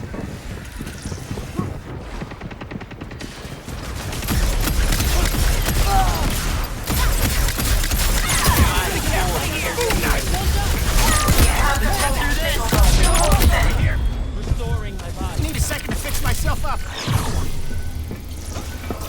Killing that coming up. We're almost there. Hold steady. Patching up. Deploying healing pad. Wow, we have so many deployables in here, it's insane. Signal's about to move. Who cares, we're about to win. Spinning up my generator. Stay close. Healing. Be patient. And there it is. Nice work. Nice.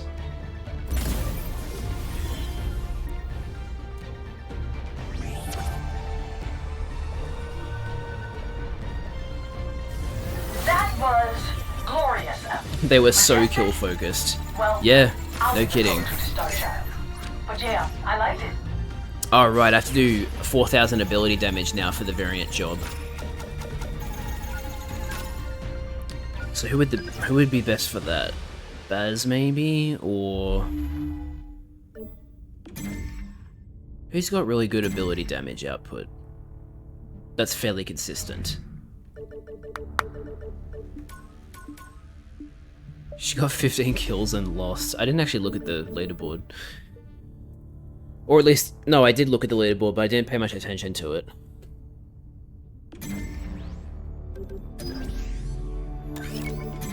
Anyway, let's keep reading about Starchild's the collusion writing tradition.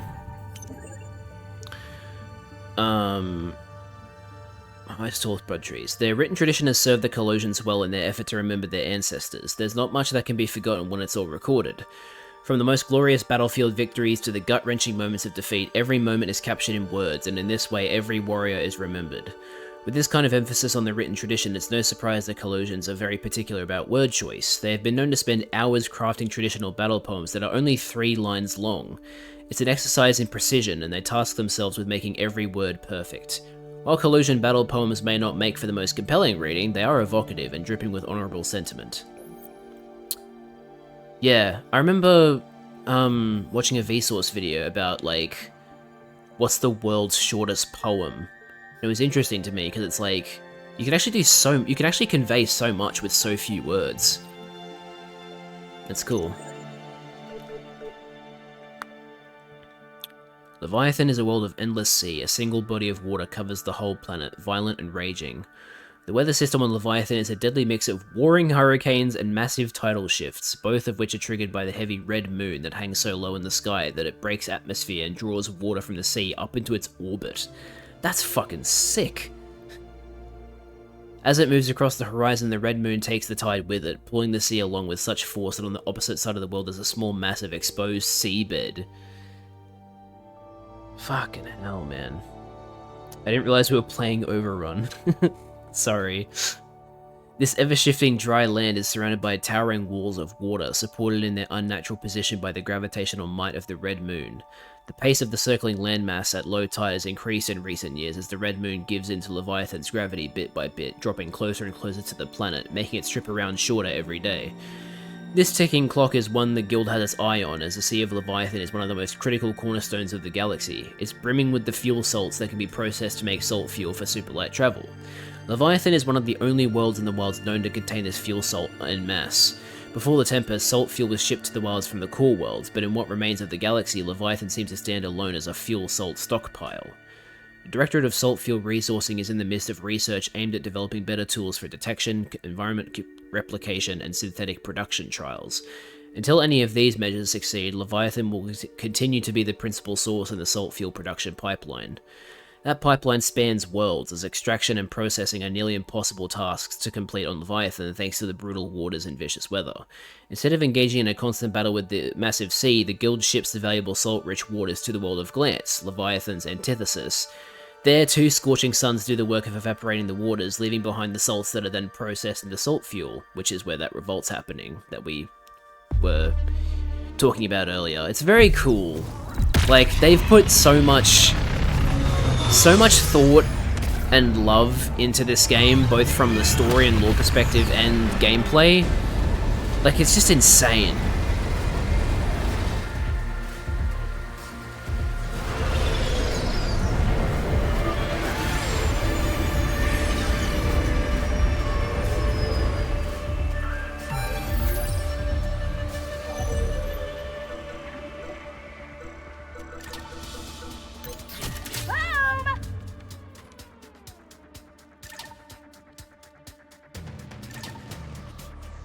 I love it. Yeah, man, it's so fucking good.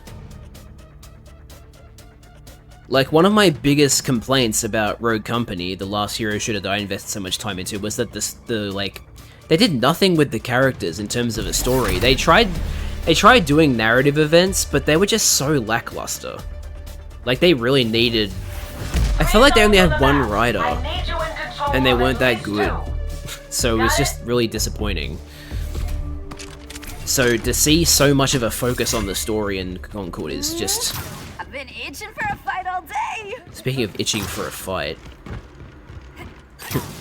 the fact that this game has such a good focus on the story has really been scratching one of my personal itches. It's very nice. Keep them off me. Captured Zone A. Don't let them capture another zone.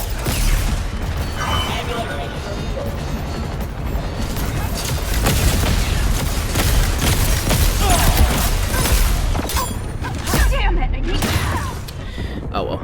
Not much I could do in that circumstance. I kind of put myself in a shit place there.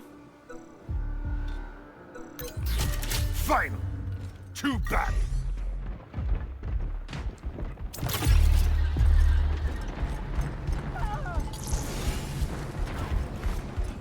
Healing pad, right here. Regaining health. I thought I had my rage rush already. I did not. Make way. Oblivion says hello. God, that's such a hard line. I love that. Oblivion says hello. I'm sure it means something in Collusion lore, but thinking of it from like an Oblivion perspective that we would think of it, it's such a fucking hard line.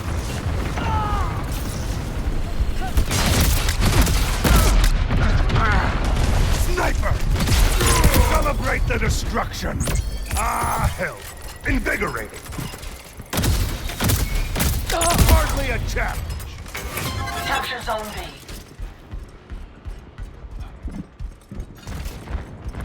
Danger here! Be careful! Child feels so fast. Hey, Savage! Welcome to the stream. Nice to have you here.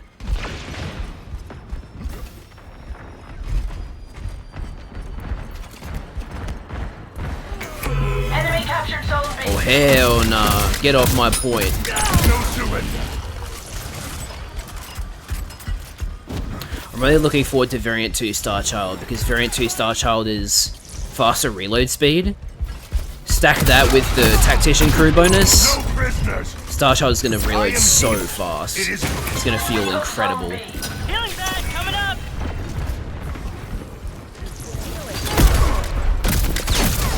endless rage.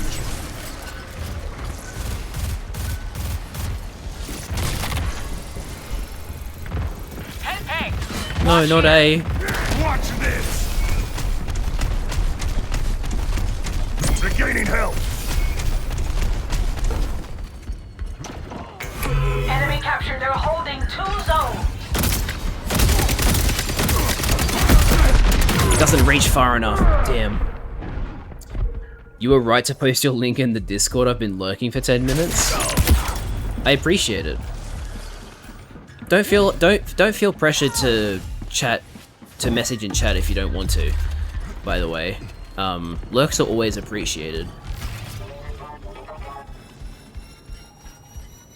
I agreed 100% too, and I love the devs. We took Zone A. Yeah, man, That's 2 it's zones so under our clear control. how passionate the devs are of this with this game. All zones. It really hurts to see a game that's had so much passion put into it be hated so much. Rather than a game that's been proven to have like some pretty shitty people Enemy captured on them, Zone C. like Call of Duty and Overwatch. Anyway, I don't want to spread too much beef, start too much beef. Oh, I should have gotten fast reload before I did Jabali. Oh well, I'll see if I can play through it. I've done it before. Enemy here! Take a trip mine!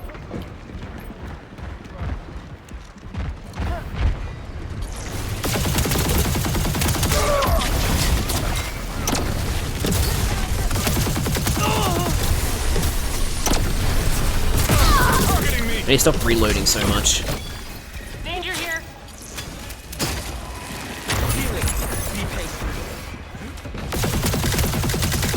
Rival crew took Zone A. They've got control of 2 zones. Call it the healer's touch.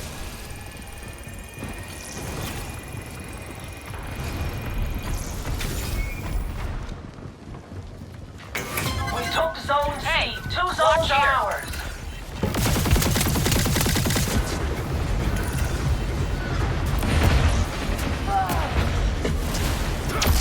Got a pulse back. I need some backup. Well, at least I took the heal from him. He can't use it now. I'm gonna go for reload. Me and my crew. Hey viewers, hey yo, sick. This is pretty good. Also can't wait to see Maria get shot in the Sonic movie 3. I remember when they announced that that the third Sonic movie was going to be take inspiration from Sonic Adventure 2, and people were saying, "Oh, the crowd, we're going to be the only crowd in a movie theater that will cheer for the death of a child," because it's such a key part of Shadow's backstory.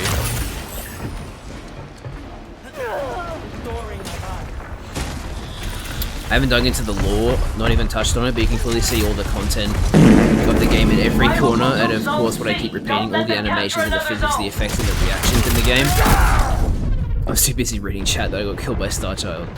But yeah, you're 100% right, like, this game has insane polish. Yes, indeed.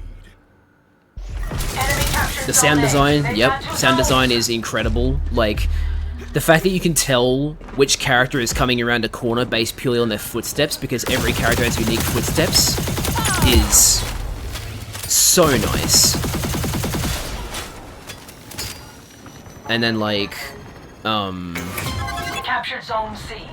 and yeah, like I don't use the haptics really, but I suppose, you know, I should probably turn them back on and just put them on a lower intensity. Yeah, I'm on a roll now. But at the same time, I've been playing this game for so long without it now that it might actually distract me.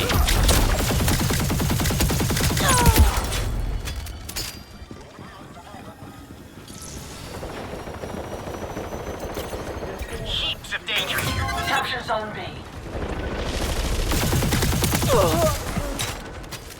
Man, that reload speed on Jabali when you get that crew bonus is just... Enemy captured Zone Like, it C. goes from being a slow reload to an insanely fast reload. They got me good. Ah, screw you, Jabali. Does Concord have gyro support? Not yet, but plenty of people have asked for it, so it's on the devs' radar. Watch your back. I think they're probably working on it at right this instant. I mean, this is being very optimistic, but I would hope that it would be added to the game when Season 1 drops in October as one of the features. Damn it. We took Zone C. I got you. You have time to test? Alright, I'll turn the vibrations back on. Maybe what, gameplay? Adaptive triggers are off. I'll turn vibration on.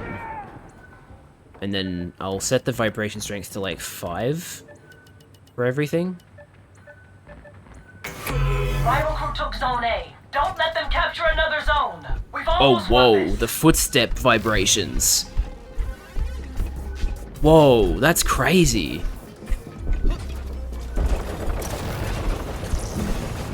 The healing and like bonus vibration.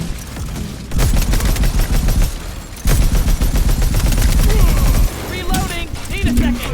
Rival crew took Zone. They're holding 2 zones. Wait, I need to test this. There are haptics for the reload. That's crazy. Like the vibrations are in time with the reload animations and what happens in them. Capture Zone A. Reload. Cover me.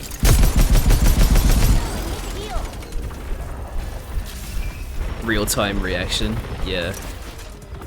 I turned it off because like I knew the settings were going to be good, but My armor needs fixing. I didn't use it because vibrations usually distract me when I'm trying to shoot. Reloading. Watch my back. But Nothing's getting past me. it feels really Enemy good. captured Zone A. Captured Zone. Intel acquired. I'm working on getting that controller sent over to you, by the way. I just need to get a box for it. No worries. Thank you so much for doing it to begin with. And thank you for, That is the stuff free gunners are made Thank you of. for keeping me You make notified. me proud. I appreciate it.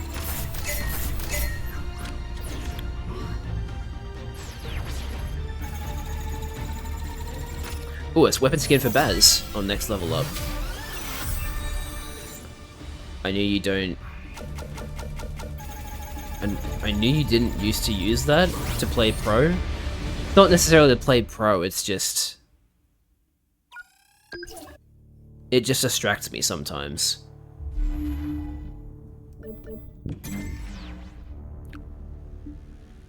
Much harder to play Veil outside of a team. True.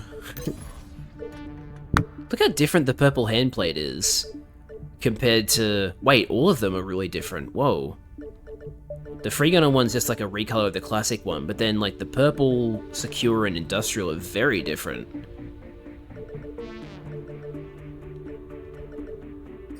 That's another thing. Like, I mean, I'm gonna keep gushing about how detailed this game is, but like the fact that they decided to not just settle for like skins, it's also wearable, which is an accessory that you see in first person. Accessory, which is the accessory that you do see in third person, although you don't actually see it in third person on one-off because you can't dodge, but yeah, point is, like, there's a bunch of things they didn't have to do that most games don't. And like, look, different drop-in animations. Like, he can have happy taps instead of the normal one, and like, there's different victory and defeat poses. Like, they didn't have to do that, but they did, because they clearly want the game to feel like a full experience, and oh, it really pays off, let me tell you. I just wish the victory and defeat poses were animated. Yeah. You never know, they might add animated ones later. That could be cool.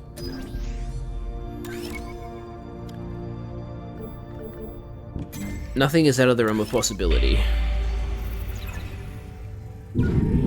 Oh yeah, the haptics when you're dashing in the Galactic Guide. Woo!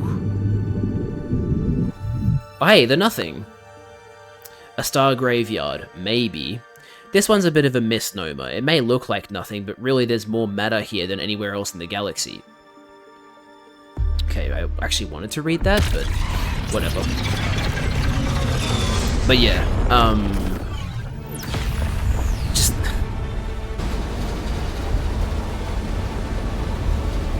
I'm starting to run out of things to say about the game, because it's just... The game is just insanely high quality. So there's just an insanely high quality to everything.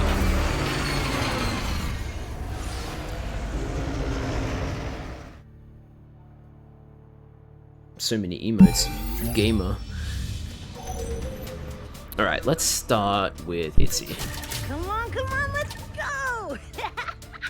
Itzy's probably my favorite character to start with, because getting that mobility boost is always awesome, and Itzy herself is awesome, what can I say? Yeah, I was feeling those haptics in the menu. You were not wrong. Like, I knew before I turned them on the extent of the haptics, because people have talked about it, but, it's very interesting to feel for myself. Got some free gunners looking to fight. We're in.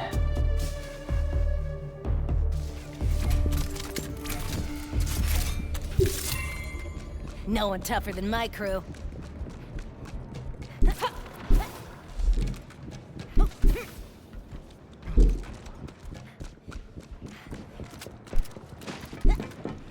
Sharing enemy location.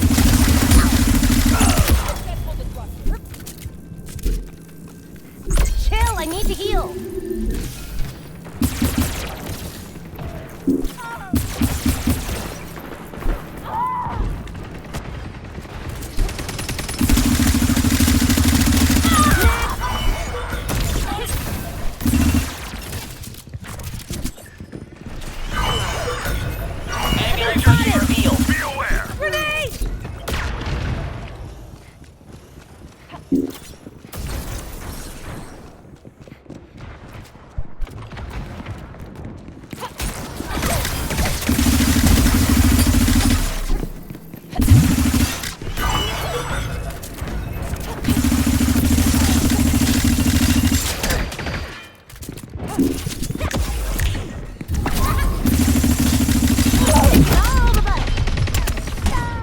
Okay, major lag spike there, but that's okay.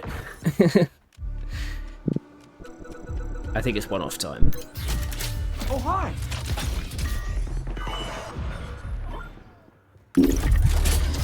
Oh, no HUD. Look bar, no HUD. Whoa, I haven't seen these. I haven't looked at these before. That looks sick. They're like...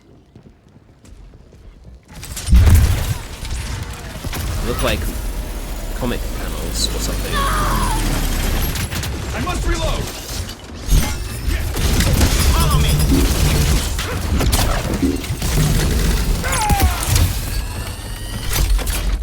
Patching up! I have to guess when I have trash bombs now.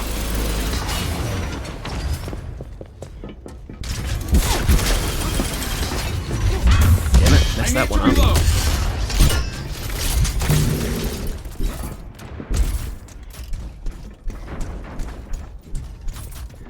Enemies keeping tabs on me.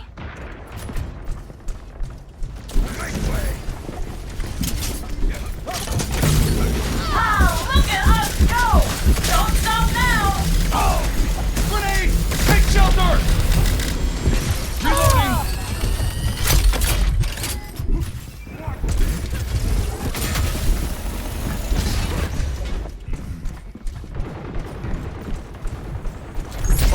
Please protect me while Aim here. I must reload. Incoming grenade. Okay, then that bomb didn't even explode. My spores are spreading.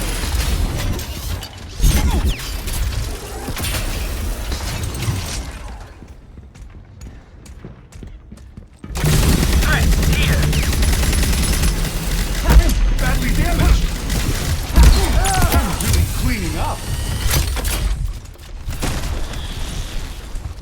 It's hard to tell when I have trash bombs with no HUD, but Repairing my system. it's not too bad. I can at least tell what my health is, because my character, well, roughly what my health is, because my character icon at the top still shows my health. I need to reload.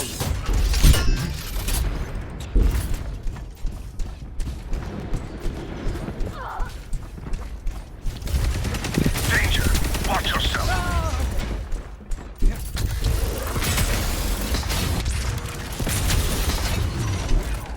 Reloading.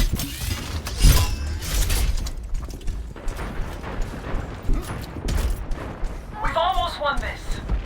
You really have the impression that everything is in high definition. It's crazy. Like a movie too. Yeah, the quality of this game is very cinematic. But it's not limited to like the cutscenes, you know? Like it actually translates to the gameplay, which is awesome.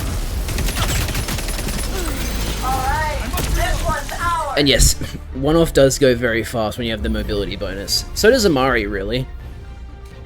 Man, I suck today. If it's any consolation, I haven't noticed you playing poorly, so... That is gonna get us some attention. I see more jobs in our Like, now that you've future. brought it up, I will look at how you performed. 3 and 3. That's not even that bad.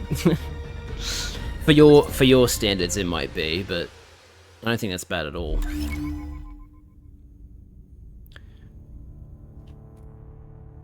I talk into the game in full actions? I think I know what you meant to say, but...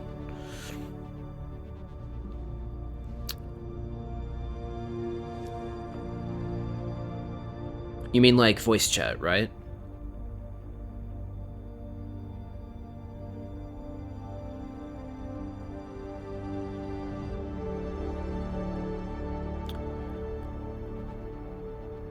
What you meant before? Oh, like the movie, the cinematic quality?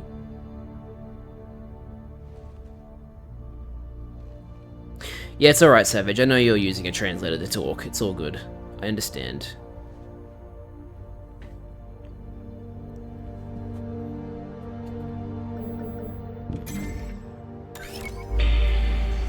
Alright. Have I really checked everything out? Huh, okay. Interesting. But yeah, I wonder if... Because I had a feeling that the ping feature was going to be used to find hidden lore entries, but I didn't think it'd specifically be for the Dark Cutter. And I wonder if it's just used for crews. If it's just used to find, like, their ships, or if it'll be, like, actual other hidden lore entries behind that little ping feature.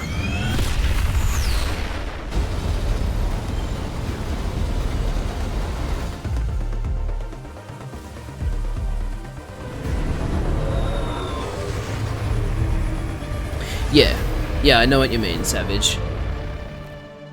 The cinematic quality of this game is actually just insanely good.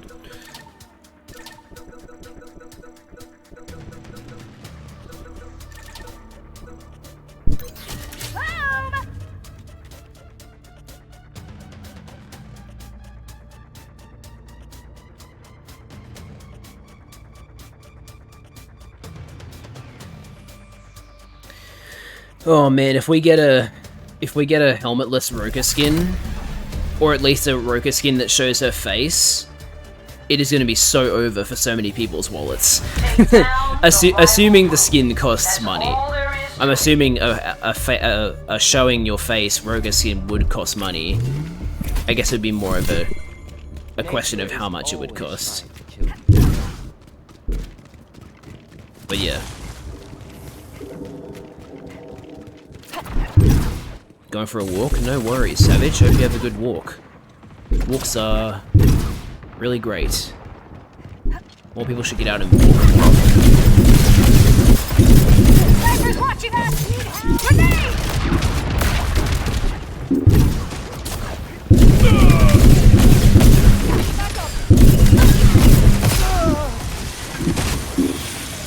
But yeah, dude, the fact that the haptics match the reload is that's an insane level of detail there.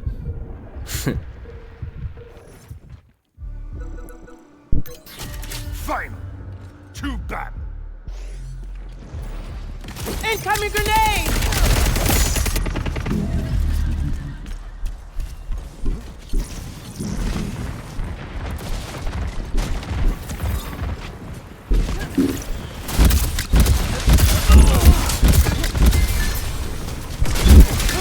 Trying to stop. All fail. Make way. I am healing. It is good. Grenade! That was not good.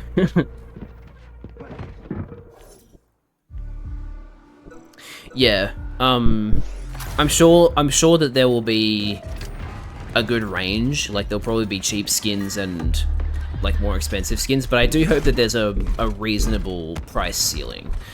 Like, my personal hope, which might be a little too optimistic, is that the highest price for any of the cosmetics will be 1,000 of the currency, which would mean $10 US, 15 Australian.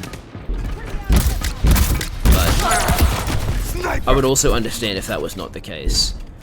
I'm just hoping that they follow the same like price outline as like Helldivers 2. Helldivers 2 has extremely reasonable prices for their cosmetics. So, and because, you know, this game costs the same as Helldivers 2, and it's also a PlayStation game, and it's also live service, it would make sense if the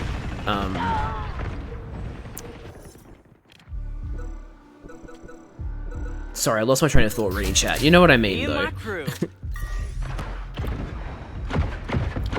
I wanted low cost for skins, but now when I've already seen the high quality skins for free, we can expect a few bucks for the next ones. Yeah.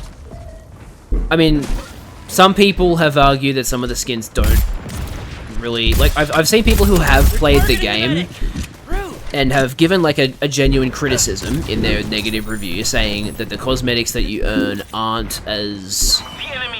Like, they're not quite what they were hoping for, which, like, I can understand that too. Like, I can understand that. I personally like the skins, but I can also see that some people might be disappointed by them.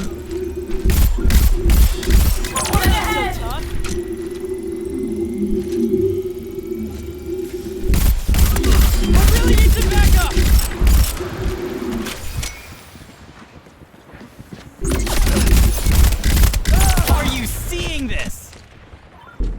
I certainly am. I don't think he is, because he just died.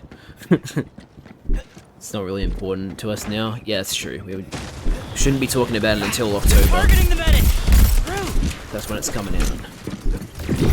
Grenade! Get out of the way! Healing up. Give me a sec. Proliferate. Almost there. Keep it up.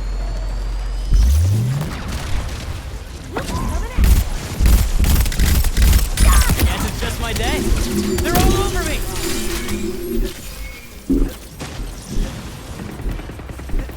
Oh, interesting. I don't think you can double jump when you're disrupted.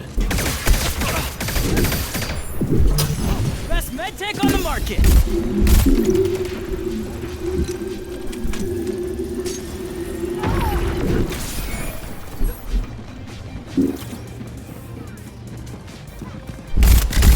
I really need some backup.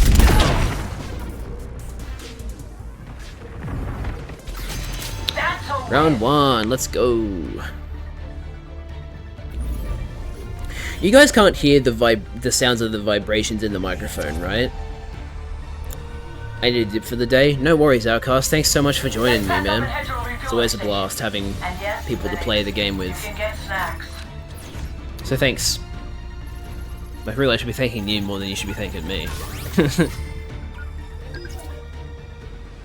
Thanks for playing.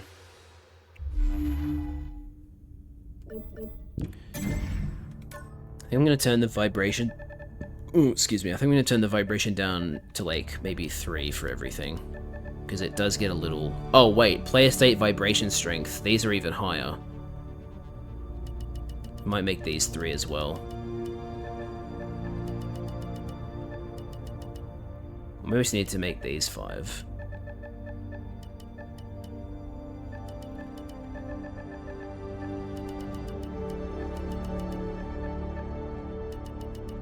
But yeah, like, look at this. Spatial awareness vibration.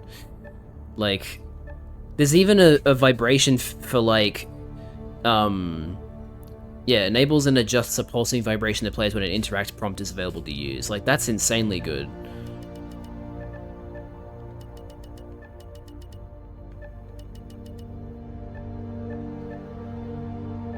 So many different vibration settings. Hi Jed, I was napping. No worries, sore thumb. Get the rest you need.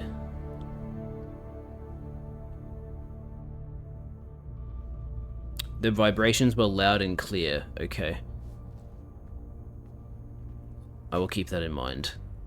Because I remember when I first played, when I did the early access beta stream for Concord, I went back and listened to it and I was like, oh my god, what's that horrible sound? And it turns out it was audio coming out of my controller. So, yeah. To be honest, I might turn vibration off. As cool as it is, it's more distracting than anything for me, personally. I'd be more. I'm more inclined to use vibrations during single player games, not so much multiplayer games.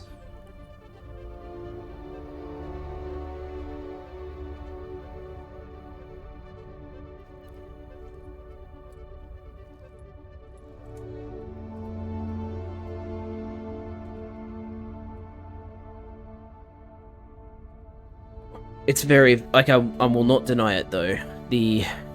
The vibration features in Concord are very, very cool, and so is so much when it comes to this game. So much of this game is insanely high quality, very polished, and very fun, more than anything. Like,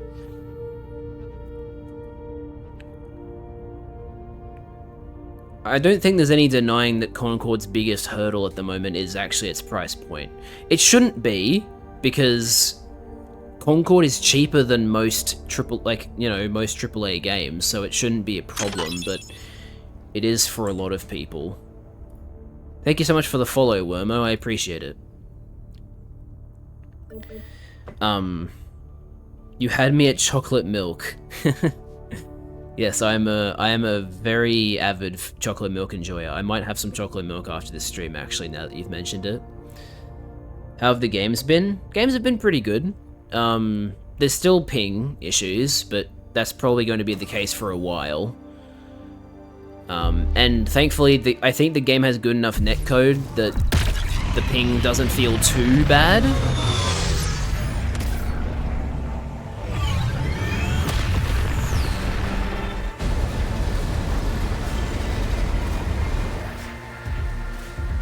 I could be completely wrong. Maybe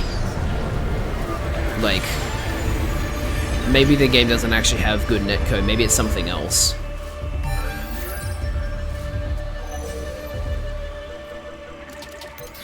Come on, let's go! Tragically, I became lactose intolerant this year, so no more chalky milk for me. Dude, me becoming lactose intolerant would be... I would be so heartbroken, because I love chocolate milk. It's so good. A world without chocolate milk sounds absolutely horrible. Drop the Addy, I'll send you some lactose-free milk. To my knowledge, lactose-free milk does not taste that great.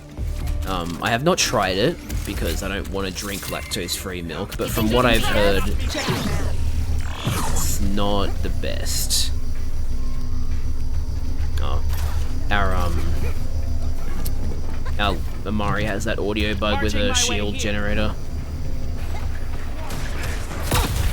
I play with VODs a lot, but I've not experienced a ton of lag ping. Yeah, like, at the moment it feels great, but then when I shoot enemies, there is definitely a slight delay for registration. Which wasn't there when I played the early access beta. When I played the early access beta, I had no red bar on the right side of my screen because I didn't have bad ping. But ever since open access beta, I've had that issue, unfortunately. Which I wanted to chalk up to being player count problems, but considering how many OCE players haven't had it, it certainly is starting to sound like a me problem. But the thing is, I've actually been in contact with, someone on the Concord support team about my OCE connection issues, and they've been very good. They've been constantly in contact with me. I've been giving them as much info as I can, and they've been very communicative. And just this morning, actually, they saw I sent them a screenshot of my network test because I had a game that was particularly bad. I had high ping, like red bars, yellow packet loss, so I was getting ping and packet loss, so it wasn't a great game. And so I decided to take a screenshot of my network test that I did directly after playing that game. And sent the support agent a screenshot of it. And they replied back today saying, yeah, you definitely shouldn't be having those issues with those network speeds, so there's something weird going on there. Which was very vindicating. It was very cathartic to hear the support agent say that, and they'll just be like, sorry, your network speeds are actually bad. Because my network speeds, compared to other parts of Australia, is actually bad. But to know that my network speeds should be good enough for decent ping on Concord is good to know. It's good to know that I'm not the problem. And I mean, it reinforces what my... Because I was thinking, like, hey, if certain people are having issues and some players aren't, then clearly... Well, not... Okay, I guess that's not clear. That kind of makes it sound like it's an individual issue with the internet connection, but... I'd gotten the impression that there's just something wrong with the servers. And based on what the support agent said, it's starting to sound like it's maybe a server issue. Like maybe on certain matches it has degraded net quality. I'm not sure. I'll try and leave that to the experts, because I don't know anywhere near enough about network stuff to say what is and what isn't the case.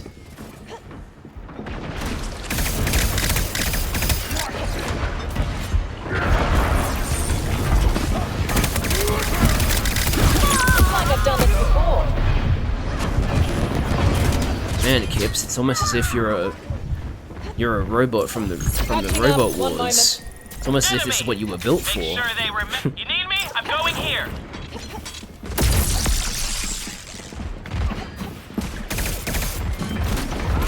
Oh, hello, Lennox. I'm whiffing all of my shots. Setting a surveillance trap.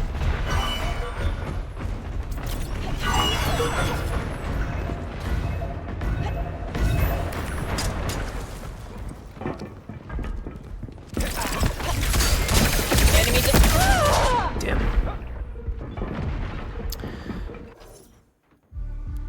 Maybe that's why I barely feel like I'm doing damage. Right on target. It's great to hear at least. There must be something going on somewhere. Yeah, I'm not... Like, it's really hard to tell whether it's client-side or server-side.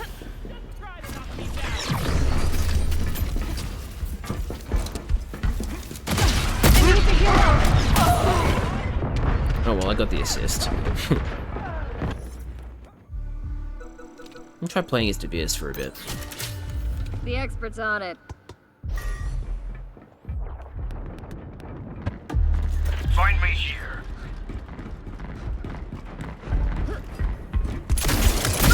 Don't let them shut us down. Yikes, okay then. Barely got a chance. I was gonna hit him with some burnite grenades and then light him up, but it did not work. Go in here.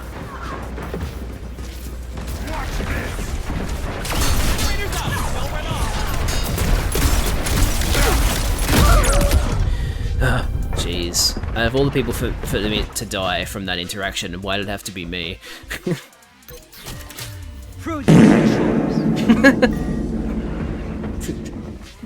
Farting in Duchess's presence was a prudent choice, chat.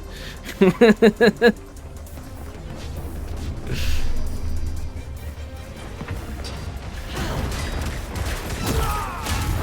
wall between them and victory. Oh, I thought I got behind the wall in time. I know I got destroyed, but like, damn, dude, 1 kill in it? That's a shame.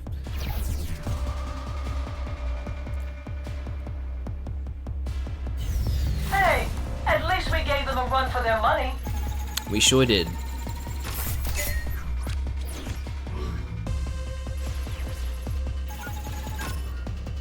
Phew, I did not play very well at all. I needed those crew bonuses. But even then, not enough. Went to a local burger joint, long wait sometimes. I'm glad you decided to support a local business rather than your local McDonald's. Because, oh, local businesses are doing it rough right now.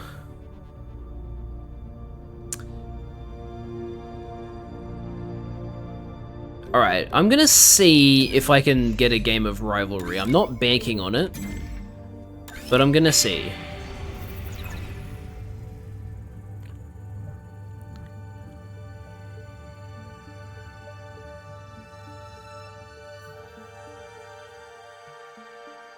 Man. Alright, let's keep reading about the nothing.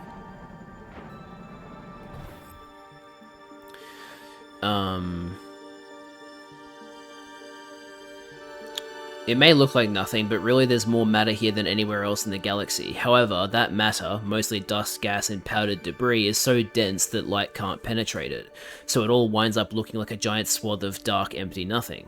No one knows where all the matter came from. Best guess is a chain reaction of supernovae that killed thousands and thousands of stars hundreds of millions of years ago. A haunting nightmare of a thought, and a horrible nightmare to navigate. No one has done that successfully. Yeah, it's interesting, isn't it? Like, there's this huge black mass on one side, that's the nothing, and then on the other side you've got this giant fucking galactic storm in the Tempest. Like, man. It's very, very cool.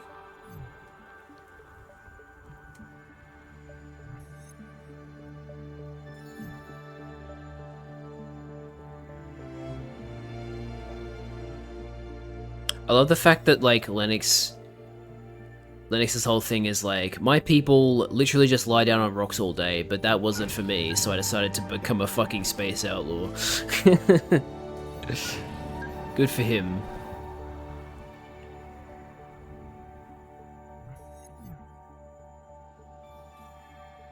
Man. What a cool galaxy. What a cool game! Amazing game. Love it. Feels kind of like they're all in a vice. Yeah, yeah. No, like, the only... Well, I don't know if they're the only ship, but we know that the Implacable went into the Tempest, and we have not heard back from them. most people are assuming they're dead.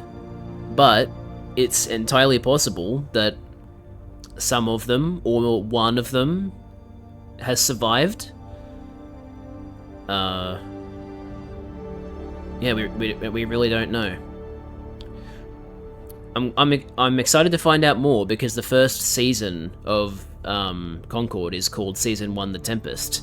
So the cinematic vignettes will be focusing on the Tempest, which is very exciting. I wanna learn all about the Tempest and kind of like I want to see if it'd be so cool if one of the new Free Gunners was like a former member of the Implacable who like somehow makes it out of the Tempest and joins the North Star, and like their motivation is to try and find their lost crew members or something like that.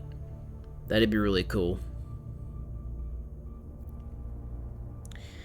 Itzy has powers from the Tempest. Yeah. So, like, it's extremely possible that they are still alive because Itzy was hit directly by it, and she just now has Tempest powers. She definitely seems like a special case, though. I think she got very lucky. I'd say the Tempest probably destroys most people that it comes into contact with.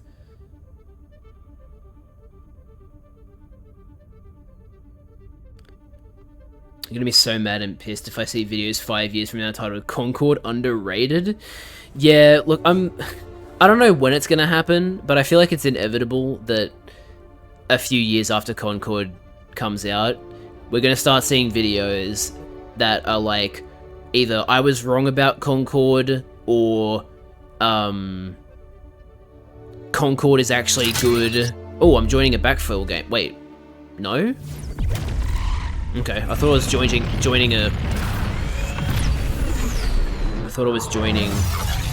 an in-progress game, but I am not. Cargo run, so this is like search and destroy with some slightly different variation to it. Also, this I think is the last map I haven't played on yet. I could never get Water Hazard in Overrun for some reason. Alright, so who do I want to start with? Probably a mobility character like Itzy.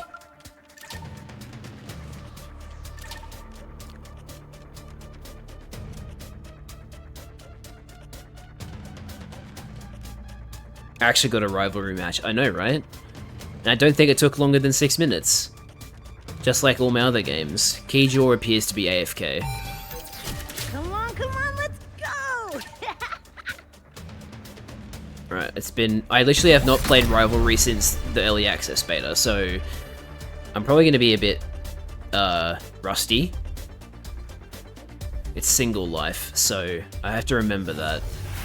Delivery incoming. Intercept it and bring it home.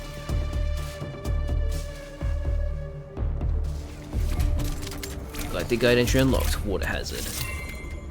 Get in, do the job, Oh. get out. No surprises. Either I haven't been playing...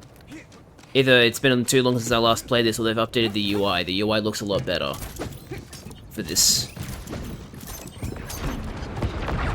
There's the cargo. Get in there.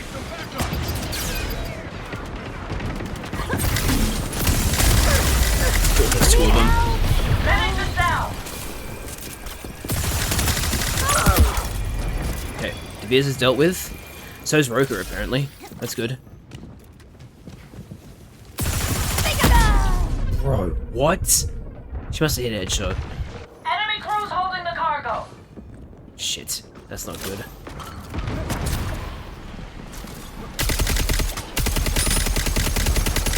Nice. Oh, there's Blue Buddy.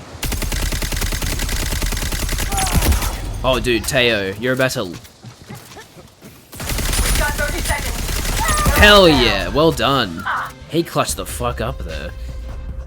Alright, I can't play as Itzy anymore. I forgot to change my crew to my...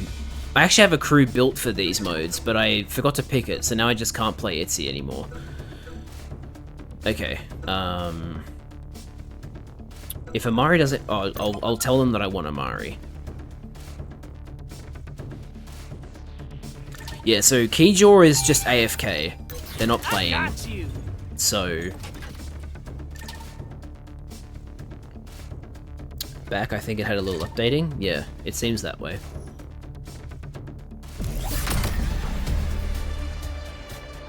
Oh, sick, you can see their crew bonuses too. I can't remember if that was in the beta or not. But regardless, it's a good feature to have, to be able to see what crew bonuses people have. Get ready. Stretch those hamstrings. Oil those knee joints. I like that Roka skin.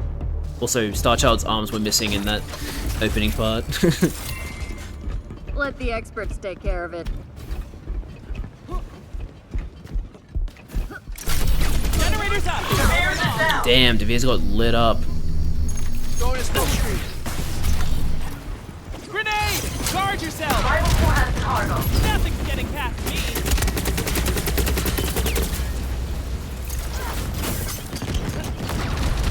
I think they're going to A, but let me check. Yeah, they're on B. They're on A. Sniper! Come and get it!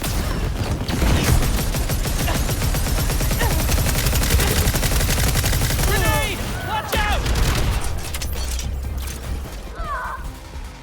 Not gonna be able to get there in time, I don't think.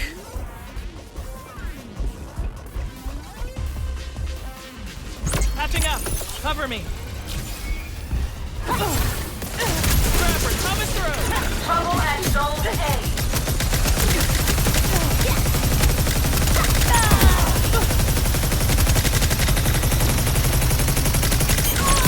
Yeah, let's go! You should watch Don't Save Her? Well, I mean, whatever I did, it worked out, didn't it? Alright, so I've now got faster movement speed and healing. Should I go for Lennox, or should I... Should I get something else for Lennox first? No, I think I'm good to play Lennox. All right.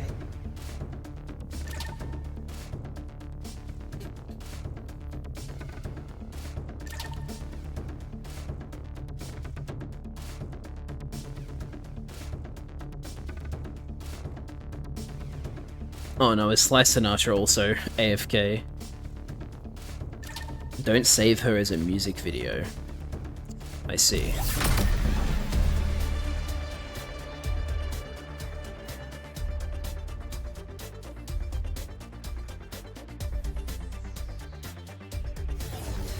Keep talking out there. Stay in sync.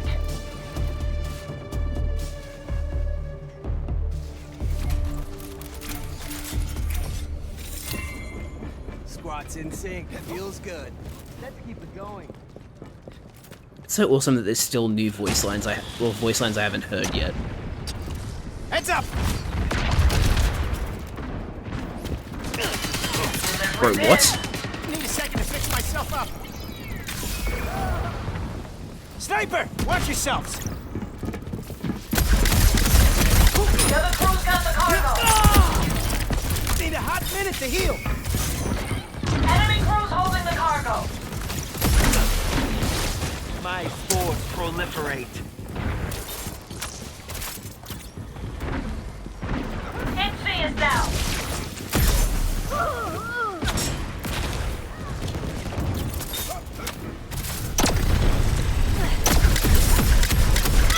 Just getting warmed up. Time for some self-care. Down to 30 seconds. The other crew planted at Zone B.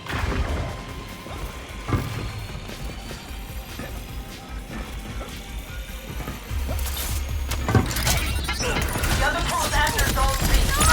Let's go. Now!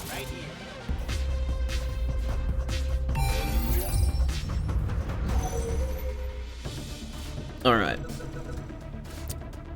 So, movement, healing, and range. So I'm starting to think like Starchild. Fight.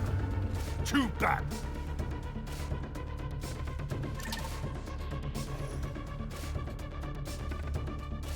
I like that the music is getting more tense than it was sounded before because we're on match point. That's a really cool detail.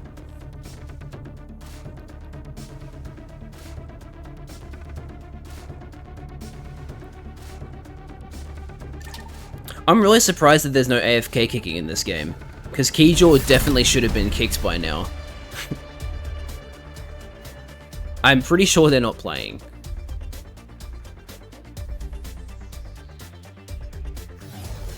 They're backed into a corner. Take them down. I'll watch what Keyjaw does when we get into the game. Victory lies on the horizon. They are 100% AFK. They're probably XP farming, which is an unfortunate result of the extra XP granted. The cargo's ready. Intercepted. I see you there, Roka. Tails down. Watch this! That was a bad play.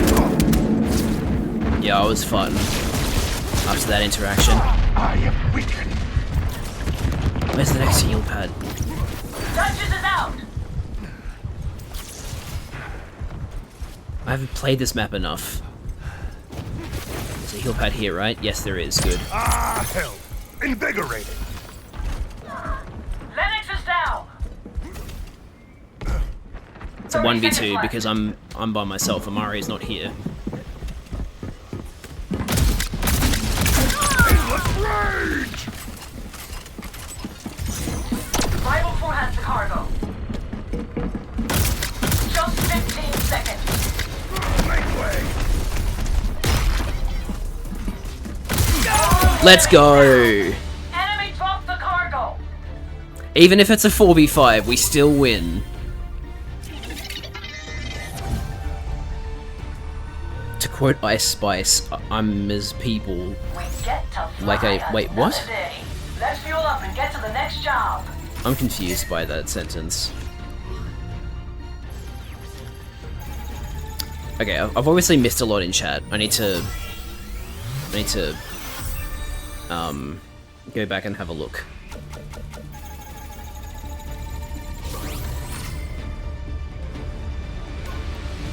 Look at that, guys. 9 kills, 1...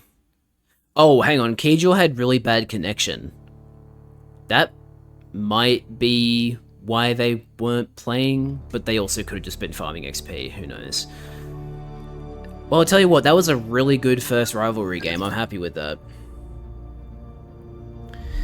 My face when my spores proliferate. The Lark stickers that Outcast made are so fucking good. How are these crew bonuses depend on?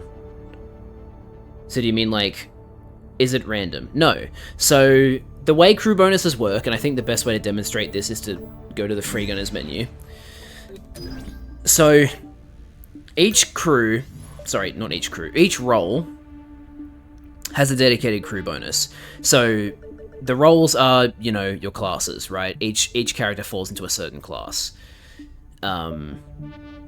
So anchors are your tanks, breaches are your like not so much aggressive, but more like they can break defenses. Haunts are like your flankers and your mobile but like weak HP characters. Rangers are just like overall like jack of all trades, kind of like they're good at a lot of things, but they're not really an expert in anything. Tacticians are all about placing deployables. So, for example, Dor and Kips, who are on my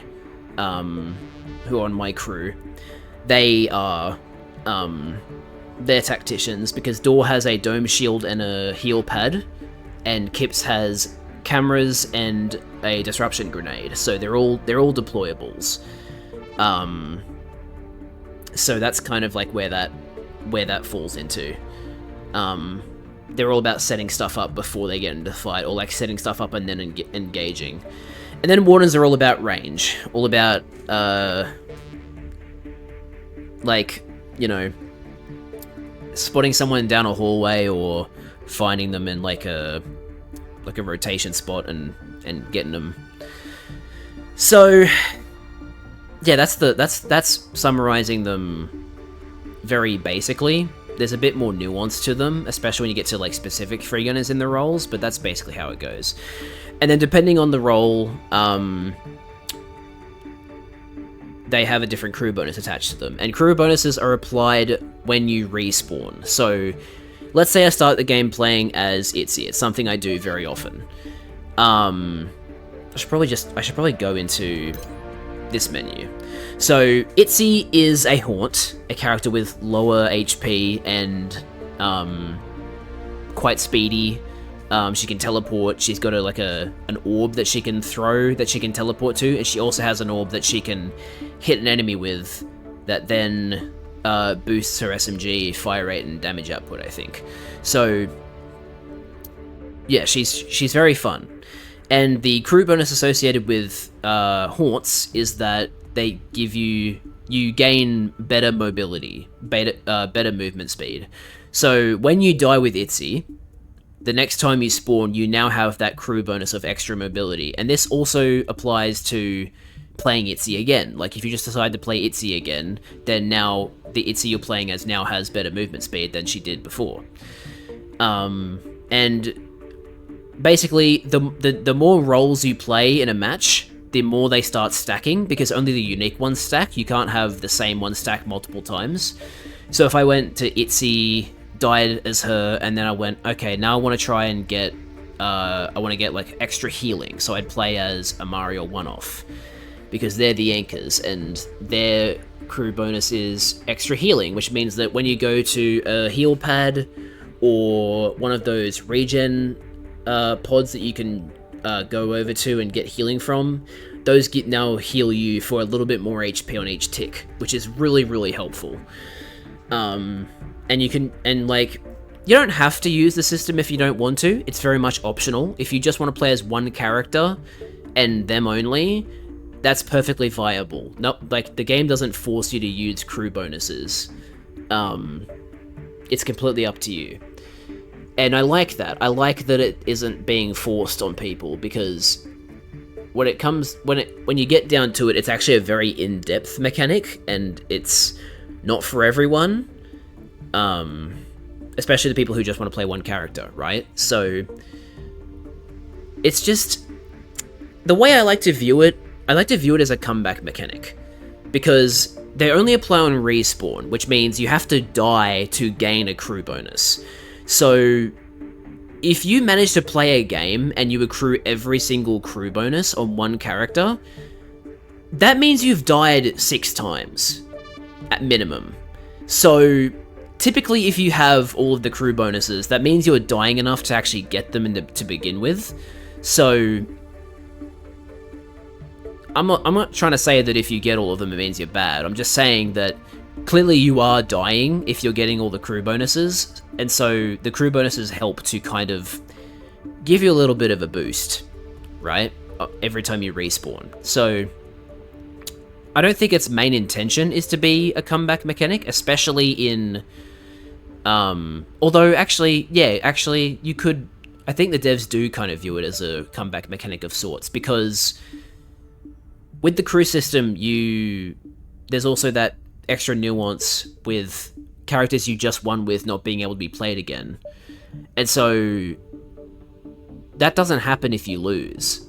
So the team that wins is put at a slight disadvantage, and they have to strategize, like, okay, I can't play this character now, or I can't use this slot of the character, what do I do next?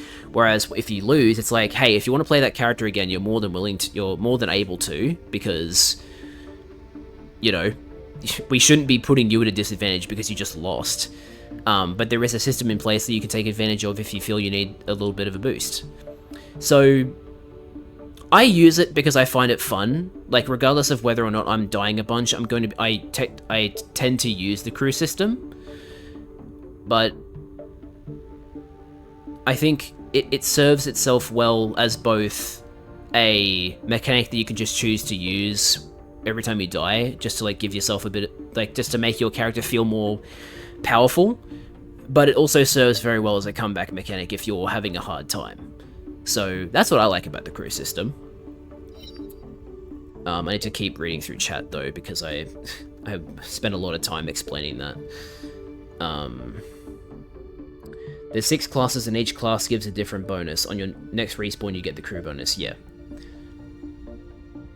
Can you report Keyjaw? I might report Keyjaw, just because they were AFK. So they depend on what character everyone is picking for a round. Yeah, so I guess that's one of the caveats of the crew system, especially if with the anchors and breachers, because anchor and breacher only have 2 characters each. Haunt, ranger, tactician, and warden have 3. So the chances that you can't pick a haunt or a ranger or a tactician or a warden in a given game is fairly low, because like for 3 of your 4 teammates to be using the same class, that's really unfortunate. Like that typically doesn't happen. Anchor and breacher though, that's more likely to happen. You're more likely to be in a situation where you can't pick anchor or breacher because 2 of your teammates have already picked the 2 of them. Which is why I'm hoping that the first 2 free gunners they introduce post-launch are an anchor and a breacher, so that there's 3 of each class role once Season 2 drops. That'd be very good. But yeah, I think the only time you really run into not being able to pick the character you want is when you don't have comms with your team. If you're playing Rivalry, you should be at least trying to have some comms with your team. There is a system in Rivalry where, and you saw me use it during the game. If you pick a character before it's your turn to pick, it puts a little love heart on the character, and that shows to everyone. It tells everyone on the team, hey, I want to play this character, so can you please not pick that character? It doesn't lock people who are picking before you from picking that character, but it at least lets them know that that's what you want. So if they pick it from you, then that's just them being either extremely unobservant or being a dick. So unfortunately, the love heart system isn't in place in the respawn modes, and I can see why, because it's a little harder to implement when everybody picks their characters at the same time, and then you also pick characters between lives, and so not everyone's going to be seeing what you're like trying to pick in those moments. So it definitely works better in the non-respawn modes, but yeah, I'm not saying the system is flawless, because it does have its flaws. It's best used in Rivalry, in my opinion, but you can use it in the respawn modes. So yeah.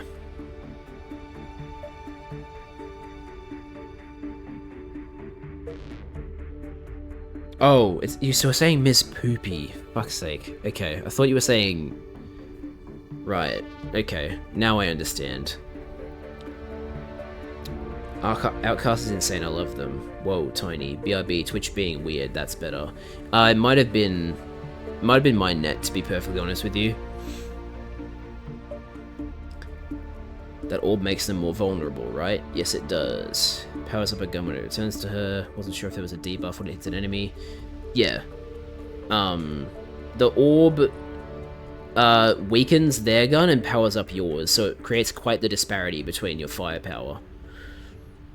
That explains why they don't have ultimates. The game basically wants you to switch characters. Well, I think the other reason the game doesn't have ultimates is because ultimates are really hard to balance, and at the end of the day, you don't need them. Like, this game has more than proven you don't need ultimates in a hero shooter.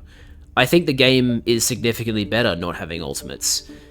And every character having 2 abilities is really good, because it means that characters don't feel like they're missing anything from not having ultimates, because they have 2 abilities rather than just the 1. And also, a lot of the characters have like multiple passives, so their kits don't feel hollow from not having ultimates. They actually feel more fleshed out, and I love that. It makes the game a lot more fun, in my opinion. Comeback mechanic isn't necessarily a bad thing. I actually like that it can work as a comeback mechanic. There's a guy in the Discord server, No Jukim. I don't know how you pronounce it. Maybe it's No Jokum, but he described the crew bonus system in a very, very good way by comparing it to Call of Duty's kill streaks. So in Call of Duty, you're rewarded for not dying by being given kill streaks when you reach certain kill thresholds, which is meant to be like a, you know, like an adrenaline rush. Like, oh man, I'm playing so well, now I can like destroy the enemy team with these kill streaks, or like get some extra intel so I can get even more kills, right? It's like it stacks. It's like power stacking. Whereas with the crew system, it's kind of the opposite. You can choose to get bonuses if you're dying. So it's a way to build yourself up while the enemy team is succeeding. And if the enemy team isn't dying, they aren't getting the same crew bonuses as you, because you're getting more than they are, because you're the one dying. So it kind of helps to level the playing field a little bit, and it makes it pretty, like, very casual player friendly. It's a very casual player friendly mechanic because it allows you to give yourself a boost if you're struggling, and I like that. I think it's good. I think it's good for the game. The game's also really fun chill sessions. Yeah, the game is very chill. It's good balancing. You don't need to swap characters. If you're loving Lennox and also dying a lot, you can still win that way. Exactly. It's really, really good. So far, everything I've seen about this game sounds and looks amazing. Yeah, man. It's a very good game. I can't stress this enough.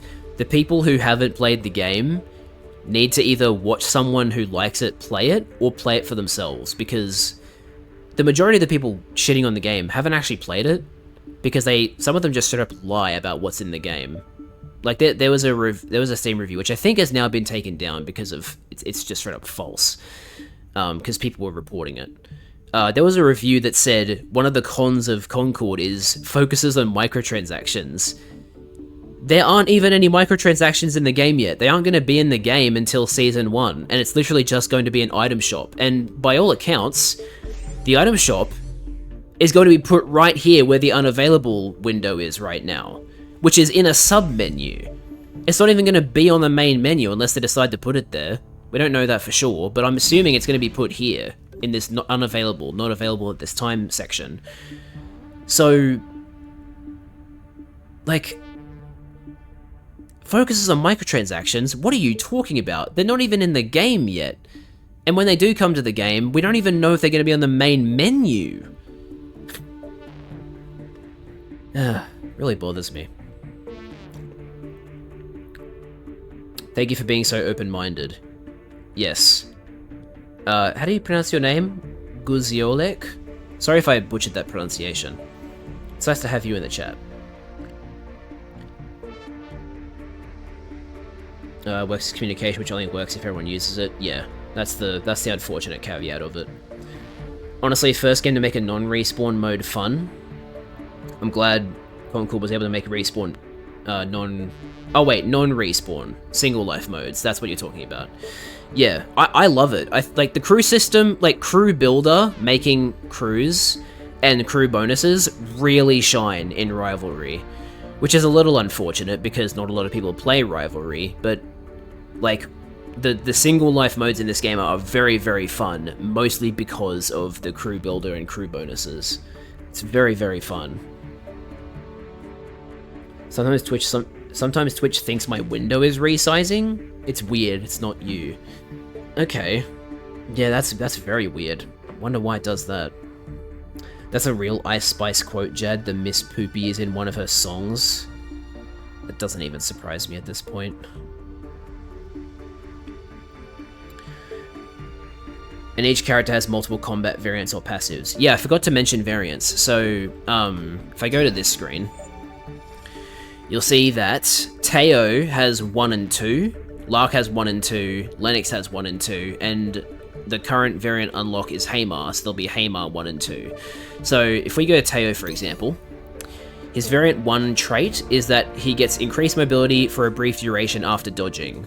So once he finishes a dodge, he gets extra movement speed for, I think it's 3 seconds. So that's pretty handy for when you're trying to rotate to a different objective, or you just want to get back into the action faster.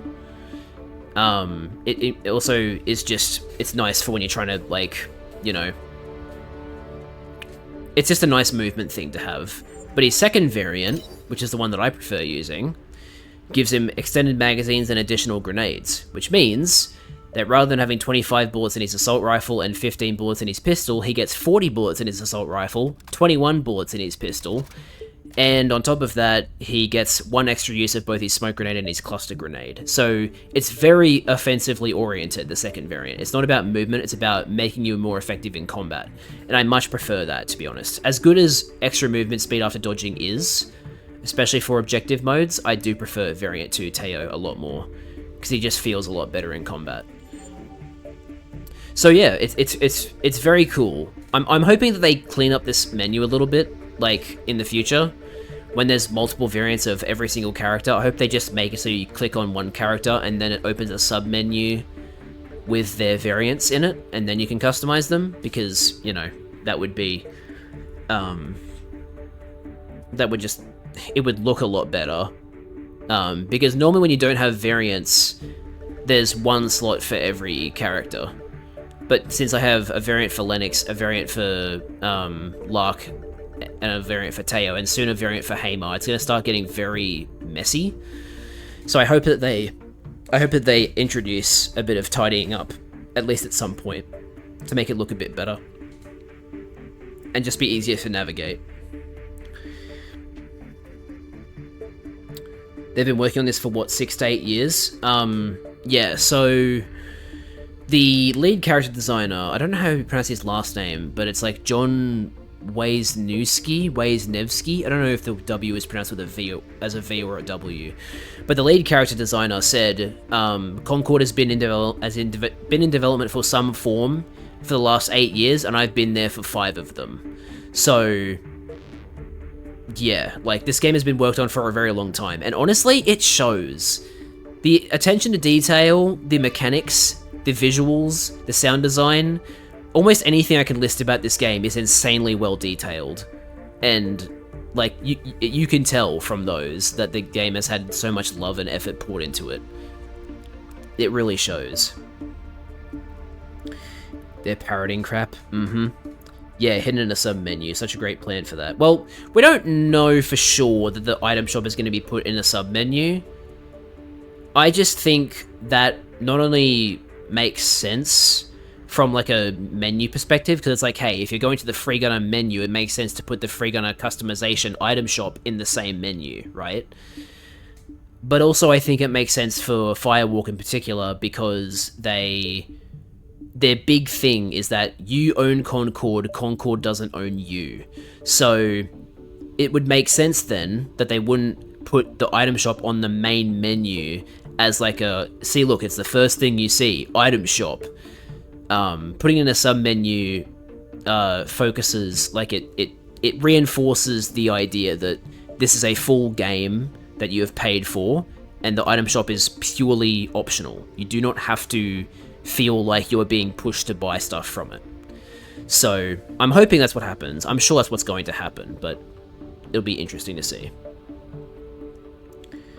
The amount of hate it gets is crazy. I think people were mad because it's not free to play and started making a hate campaign. Yeah, it's pretty accurate. Although there are some people who started hating the game before they found out it wasn't free to play, because there were people who had visceral reactions to the game when the reveal was shown.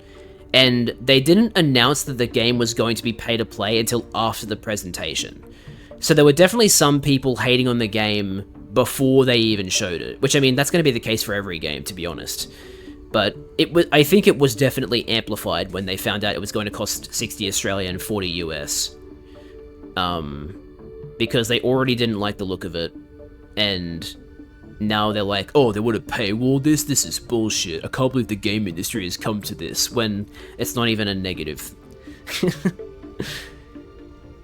Which is crazy, since free-to-play for shooters is a new standard since, like, Fortnite. People saw the success of Fortnite and went, oh shit, we need to make everything free-to-play. Even Overwatch went free-to-play, and look where that got them. Mostly negative reviews. And people hate playing the game. It's crazy. Heck, even paid games like COD have skins. People complain that Concord will have skins, and no, COD being on Game Pass does not magically make the ability to buy it go away. Exactly. Not everyone has Xbox Game Pass.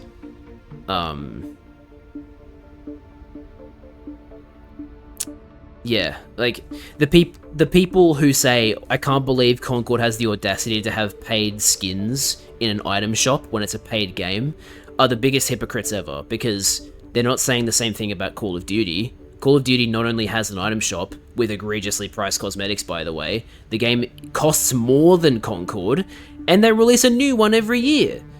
So, like, targeting specifically Concord for selling skins in a pay-to-play game is just completely ridiculous, when COD has been doing it for years, and nobody, for the most part, nobody gives a shit because it's Call of Duty. Like, the double standards are just insane. It very much doesn't feel like a game stuck in development hell. No. You can tell that they have put a lot of time and effort into refining the experience and making it fun to play. And yeah, the fact that it's been in development for 8 years does not surprise me, because the level of quality that this game actually has is frankly unmatched. Like, I can't remember the last time I played a live service game that was this good. That was this well polished and complete feeling. Like, it's insane. I feel like people just want to hate. Multiverses is hated for having the same monetization as any fighting game in the last 10 years, $10 per fighter, but the game has no upfront cost, so suddenly the model is predatory. Yeah, because I have seen people complain about Street Fighter 6's Fighters Pass as being, like, ridiculously expensive. And also, we're ignoring that Smash gave us how many fighters post-launch? 12, I think? Piranha Plant, then the first 5 from the expansion pass, and then another 6 from the second expansion pass. So 12 new fighters, and it costs like 70 US or something. Maybe not 70 US, but like, it's not cheap to get all of those DLC fighters. Granted, there's a decent amount of content in there. It's not just the fighters, it's also the stages and music and that kind of thing. But it's still, like, ridiculously expensive when you look at it from that perspective. Like, it's not even a fraction of the roster, but you're paying almost as much, if not more, than you paid for the game. So, it's a bit ironic. I think the hate campaign is because there are people of color front and center. The funny thing is, the 3 mascot characters that they use on the key art, Hamar, Lennox, and Starchild, they're not even, like, I don't know what Hamar's ethnicity is, but, like, I don't think the people of color are even on the front cover. So, it's like, you know, people are looking further in and going, ew. Like, I'll never forget that guy who commented on my Concord beta video, trying to frame his argument like the game is objectively bad, and that it had nothing to do with the character designs. But then he, like, well, actually, his argument was about the character designs. He was saying the game has no identity besides quote-unquote identity politics, which is complete horse shit. But disregarding that, he was saying, at some point in his, like, replies to people that were replying to him, he insinuated that the game having multiple black characters is a bad thing. I was like, okay, buddy, just, you know, casually out yourself as racist and not even realize it. Get fucked.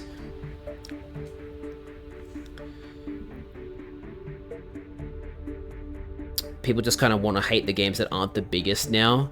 Yeah, unfortunately, Concord has suffered a lot from coming out at a bad time. There's a lot of big games that are either about to come out or have just been announced or are playable. Marvel Rivals and Deadlock being the most relevant examples. So people look at the one game that's pay to play, Concord, and go, what the hell? Why is this pay to play when Deadlock and Marvel Rivals are free to play? The shift towards free-to-play has really hurt the gaming industry, I think. It's been really bad.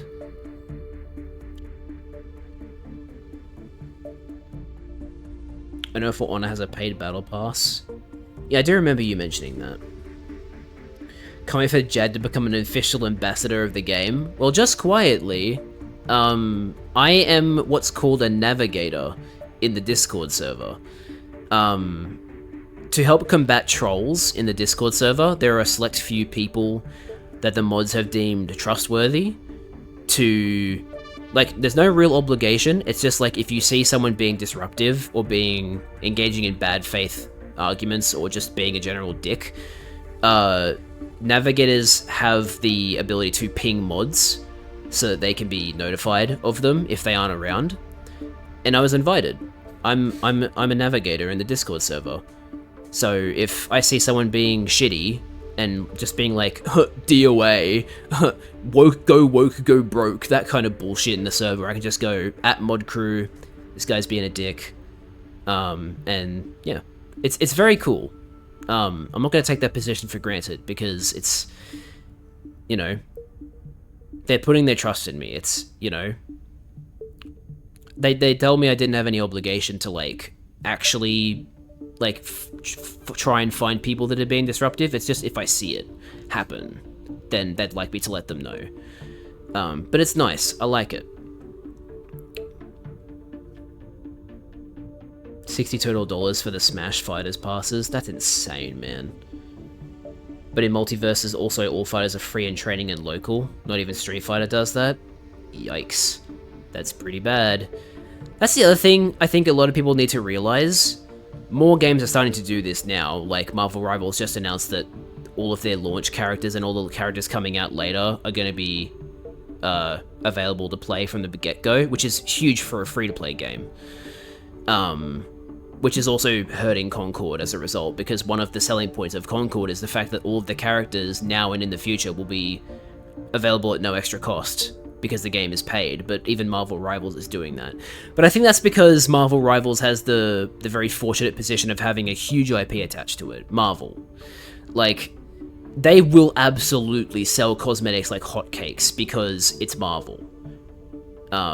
Concord is at a disadvantage inherently because it's a brand new IP that they're trying to do stuff with. So, it's unfortunate, but like, I think one day the gameplay and the actual quality of the game is going to speak for itself. It already does, but people who are too busy listening to brainlets on the internet, I think they're eventually going to realize, hey, this game's actually, like, really good. I should be playing this. So, yeah. Haymar counts because people think she looks Asian, and I think she is. Yeah, actually, you're right. Yeah, she might be like... I don't know. I don't know enough about other ethnicities, unfortunately. I really need to be better in that respect. But now that you've mentioned it, I can kind of see it now. There it is, yup, identifies as racist, yeah. I'm sorry, but until I play it, I will assume Deadlock is stinky ass because it's a MOBA. Yeah, it's interesting. I remember hearing about Deadlock and thinking, hey, another hero shooter by... Well, I mean, I guess it depends on whether you consider TF2 a hero shooter. I personally would. Another hero shooter by Valve, that's interesting. And then I heard that it was a MOBA hero shooter, and I was like, oh, okay, that doesn't really sound like my type of game, because I don't like MOBAs. But unfortunately for Concord, people have been heaping a whole lot of praise on Deadlock. And I'm sure that from the perspective of someone that likes MOBAs, Deadlock is a good game. It's just not my type of game, unfortunately. But that brings back to the point of, like, people saying, why would you play Concord when you could just play Overwatch or TF2 or, like, any other hero shooter that's free to play? And it's like, well, the quality of the game is worth $60 if you ask me. It really is. Might start using those knives. They look cool. Anyway, I've been ranting for too long. I haven't even been playing the game. It's time to actually play the game. I'm gonna play Brawl for a bit.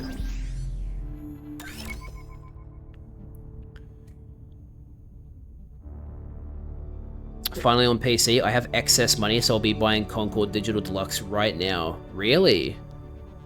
Awesome, Liz. Happy to hear it. You will get access to the...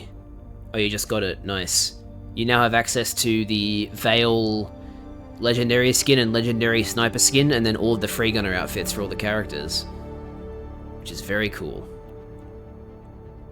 Deadlock seems a little too mishmash to me. Too many pieces from other projects. It's funny you say... Ooh, sorry. It's funny you say that because a lot of people have been saying the exact same about Concord. They think it's too derivative of other games, which I could not disagree with more. It's not derivative at all. It's taking the best aspects of other games and leveraging them to make a really good experience, in my opinion. Everyone who plays Overwatch only complains about the game and the balance. I've not seen one person who played Concord and complained. Well, there's apparently people on Steam who played Concord and complained. There was a review from someone who had played for 3 hours, meaning they couldn't refund it based on playtime anymore. And they said, like, I want to enjoy the game, but I can't remember what they said they didn't like, but it didn't seem like a bad faith review. It sounded like they just genuinely couldn't find enjoyment in it, which is unfortunate. But yeah, any review I see that has like less than an hour of playtime, I'm like, you did not give the game enough time to actually shine, so your opinion means nothing to me. And that's the thing, the game has way more positive reviews than negative reviews. The game is still sitting at mostly positive on Steam, and Steam is the platform that it's least popular on, so what does that say? The few people that like it actually enjoy it. So, it's just silly. The game was awesome in the beta and it seems pretty stable. Yeah, there's some performance issues, but other than that, it's pretty stable. They think they'll transition Concord to a free-to-play model, and do you feel that will increase reception? I don't think they're going to make Concord free-to-play. If anything, I think they will use alternative ways to convince people to try the game. Stuff like free weekends. I personally think the best way to try and get people into Concord now, or like in the near future, would be to have a free-to-play weekend on the first weekend of Season 1. And possibly do that for every season. So that the people who are playing it for free can see all the brand new content and be like, hey, actually there's a lot of meat to this, maybe I should buy it. I think that would be a really good way for them to go, because at the end of the day, the game needs to be pay-to-play if they want to sustain the quality that they want to sustain, especially with the cinematics. So, I don't think it's feasible for them to go free-to-play. Damn. Oh, what? There was a bot in here? I didn't even see them. Thanks for banning them, Liz. I appreciate that. Oh, hi. What else did I miss? In the meantime, I'll be juicing in multiverses. Fair enough. I hope no one's I don't want more aggressive monetization than a singular purchase and some small skins. Absolutely. Concord has committed to no battle passes ever, and that commitment would disappear straight away if they had to go free to play. The game is like, the fact that it doesn't have a battle pass is one of its best qualities in my opinion, because it means that the devs aren't treating their players like money printing machines. They actually respect their time, and you can tell that they respected players' time as well because of the fact that there's no FOMO elements. Like, the cinematic vignettes, you can't watch them in the game, but you can rewatch them on YouTube, which means you can rewatch them for free. None of the content that is being added to the game will disappear at any point. It's all staying permanently. The game absolutely respects players' time because there is no FOMO, so... and they would have to sacrifice... They would have to sacrifice that element of the game if they made it free to play, because they'd have to convince people to spend more money. So... I'm really hoping the game doesn't go free to play. And that's disregarding the fact that I also don't want it to go free to play because of the fact that I spent money on it at launch. So, but that's less of a reason than the other ones.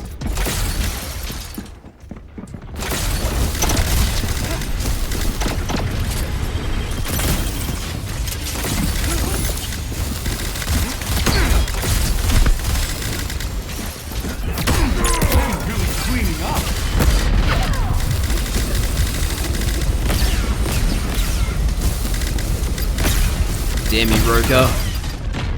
You're so annoying. I'll keep playing as one-off. I agree, but I feel if the player numbers don't start trending up, they will have to make a hard pivot in one direction. Well, at the end of the day, we don't know what the player numbers actually are, because although it looks bad on Steam, the fact of the matter is, it's very easy to find matches, and that means that it's selling well on PlayStation, and we also know it's selling well on PlayStation, because although we don't have hard numbers, we do have charts. In Australia, I don't know if it's changed since then, it probably has changed since then, but the last I checked in Australia, Concord was number 4 best-selling in new games. It was directly behind Valorant, which is free to play, which plenty of people are going to be playing Valorant, so that's a pretty big number. And then, in all games, it's currently number 56, or at least it was number 56 when I last checked it. So, in Australia, which is the region with the lowest player population, it has, from all appearances, pretty healthy numbers. So, and look, the situation is slightly better in NA and EU and other parts of the world that have access to the game. So, I don't think the player base is as low as people want it to seem, or think it is. I think the player base is actually relatively healthy. Especially because this game only just came out. Like, you gotta remember, there are plenty of games where I'm healing up. Keep them off me. the majority of its player base isn't really realized once the game has been out for a little bit. Right? Like, let's look at Fortnite as the perfect example. Sure, there were people playing Fortnite when it came out, but Fortnite didn't hit its peak popularity until years later. Right? And I know Fortnite's a bit of an anomaly when it comes to free-to-play games and the like, but I think there are plenty of games that have had that same trend. So I think the idea that a game is DOA'd because it had bad launch numbers on a particular platform is just really silly. That's just my opinion. I guess it could go to a Game Pass or something like that to get more players. It could get put on PlayStation Plus Extra. I just don't see it happening personally, because it looks like PlayStation is actually pivoting away from putting their first-party games onto Extra on day one. Not so much putting them there altogether, but they do seem a bit anxious about putting games, technically making their games available for free. It's not really, because they have to pay for the PlayStation Plus subscription, so Sony's still getting money, but devs are probably suffering for it.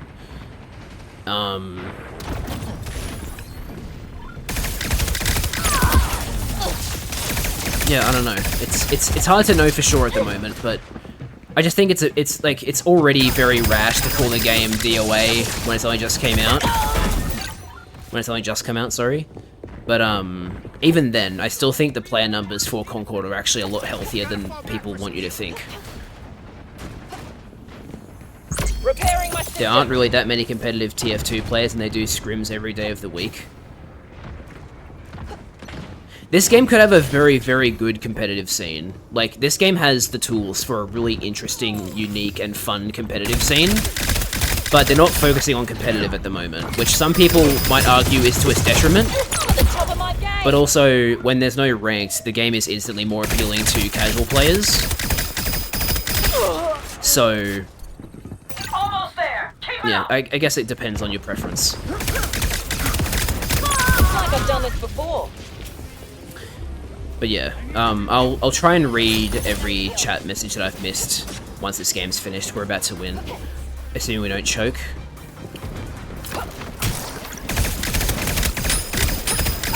Watch how it's done. Yep, we just won. And I died right at the end.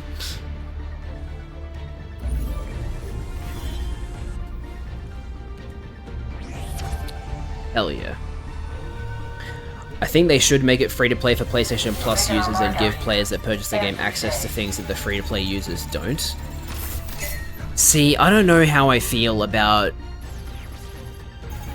that perspective, because then you're introducing FOMO and the feeling of pressuring your player base to, because if you set a precedent for your game by making it free to play and then you push monetization, it's not a good it's both not a good look, and also it comes off as very scummy, at least in my opinion. So I just really don't think free-to-play is the way to go, because I think the cinematic vignettes will suffer as a result of it going free-to-play. I think they would either have to turn them back in scale or stop doing them if they were to go free-to-play, which I don't want, because I love the cinematic vignettes. I think they're a big part of what makes the game unique and stand out. And also I want that because I want to know more about the characters, and that's what they're there for. So that's part of the reason why I don't want it to go free to play. But also I just think they've actually made a game that is worth the cost. I think it's actually worth the money. People just need to actually see that it's worth the money. They need to play it for themselves, whether it be through a free-to-play weekend or by biting the bullet and paying money for it and then finding out whether they want to refund it or not. Like, I just think people need to... I think people need to stop listening to what other people say and just, you know, if something is appealing to them and they're in a position to try it, then they should. And I think a free-to-play weekend or two or more would be a really good way of trying to get more people in. I really do, because I think not enough people see the quality of Concord because it's pay-to-play. They aren't actually buying into it and finding out what's in it. They're looking at it on a surface level. And speaking of looking at the game on a surface level, have you noticed that none of the bigots complaining about the game have talked about the fact that Baz is trans? That's because the literal, like, the fact that Baz is trans is in the Galactic Guide and then the How to Play section. You have to go beyond the surface to even find out that Baz is trans, but because people don't bother going further than the surface, they don't even know that. So the bigots aren't even complaining about it because they don't even know about it. So what does that say about how much they're actually looking into the game before they start complaining about it? It says a lot. Anyway, I don't want to linger on that part too much, but yeah, it's just annoying. Realistically, Concord only needs 10 players for a match. Oh, I got a follow, I think. Hang on. Glorious Tech, thank you so much for the follow, man. I appreciate it. Realistically, Concord only needs 10 players for a match. It's not a battle royale. That's exactly right. I think having 5v5, sorry, being the player count for matches is really, really good, because 6v6, sure, it's only 2 extra players per game, but that stacks up the more games you play. The more games are being played. So by having a slightly lower count, it means that the player count doesn't influence your ability to find a game as much as it would if it was 6v6. Because you gotta remember, there's several countries playing this game. It's not just like America, UK, Australia, and that's it. There's several countries that are playing the game. Granted, this game isn't available to as many countries as it should because of the PSN integration, but there are several countries playing the game. So, there's that to take into account as well.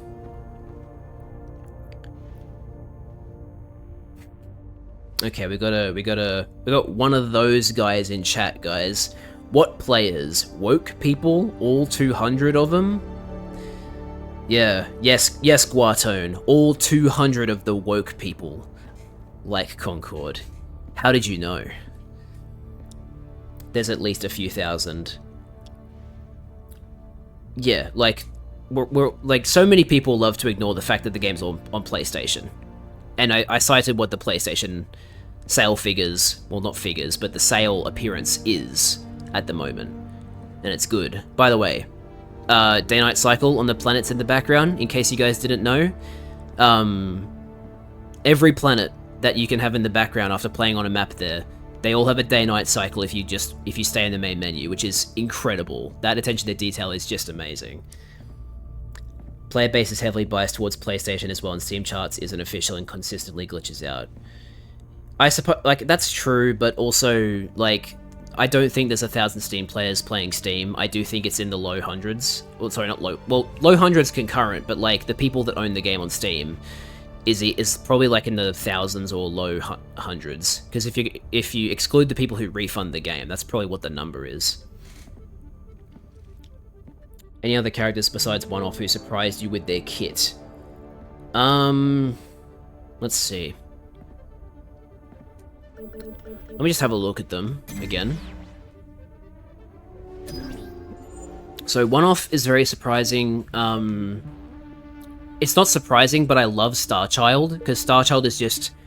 He just really gets into that, like, instinctual playstyle of, like, just rush in and shotgun everyone, right? Like, Starchild's playstyle is so great. And that can be attributed to how they designed the characters. The lead character designer was being interviewed on the PlayStation podcast before the game came out, and he was talking about how when they made the characters, their first mindset is, what's a playstyle that players have in shooters, and how can we make a character that fits that playstyle really well? And Starchild is a really good example of that, right? Starchild is the, like, in my opinion, the quintessential hero in a hero shooter who is built to be aggressive and just rush, right? Like, he's perfect. I think his kit is really well made for that. That's why I think he's a really fun character. Let's see. Probably Kips. Also Lark. Kips, I was a bit weirded out by Kips when I played her in the beta, because I didn't actually, like, use her abilities much, which is, you know, purely my fault, because of course I'm supposed to use her abilities. But once I figured out... I didn't figure this out until I started playing the full release, but Kips has this really interesting dynamic with her kit. So her first ability is a surveillance trap, which it only triggers once, and then once it triggers, it like breaks or is put into a used state. And then disruption grenades, you can see what it does there. And throwing it resets your dodge cooldown, which is amazing. Like, that's really, really cool. Because Kips's dodge is invisibility. So throwing disruption grenades and then dodging, like, you can do that as long as you have grenades, which is sick. And then the really interesting thing about Kips is her skill loop, or sloops, sorry. Because in case you guys don't know, all of the characters have different ways or differing ways that they get their abilities back. It's not all cooldowns. For Kips, she gets surveillance traps back by holding the L1 button or the ability 1 button for 3 seconds or 5 seconds. I can't remember what the time is, but you hold the button for a little bit, slows you down a little bit, and then you get 1 use of it back. So you can have them infinitely, and you don't have to. The only wait time is how long you have to wait while holding the ability button. And then for the disruption grenade, you get disruption grenades back by re-harvesting surveillance traps. So you know how I mentioned before that surveillance traps you get used once and then they're put in a used state. They still linger around the map, like they still stay in their spot. So what Kips can do is go back to a surveillance trap that's been used and pick it up, and that actually gets repurposed into disruption grenades. And not just that, but one trap creates 4 disruption grenades. So there's this really, really cool synergy of placing intel traps, and then, like, they get revealed by the trap, you approach them, use the disruption grenade to prevent them from using their abilities and get rid of their shields, and then you can eliminate them. And then once you're out of disruption grenades, you can go back to one of those traps that you used earlier to start an engagement, recycle it, now you have your disruption grenades back, hold your ability button to get your surveillance trap back again, and you can start a new cycle. I love that. That's so fun. That is such an interesting playstyle. I love it. It's so cool. It's unlike anything in any game I've ever played. It's so cool. I love it. Gotta lurk for a bit, gotta kill a migraine, but I'm really enjoying the stream. Thanks, man, I appreciate it. I hope you have a good,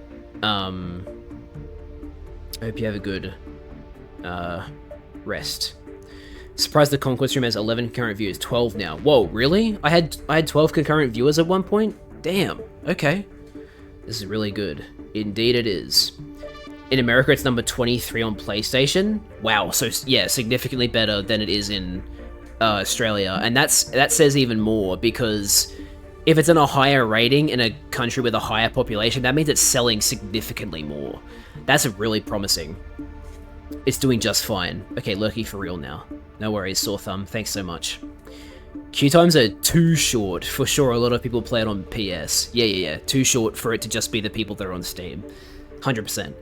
And they made a really good choice making crossplay enabled by default, because I was worried when in the second beta it was on by default for PC but off by default for PlayStation. I thought, oh no, I'm not going to be able to find any games.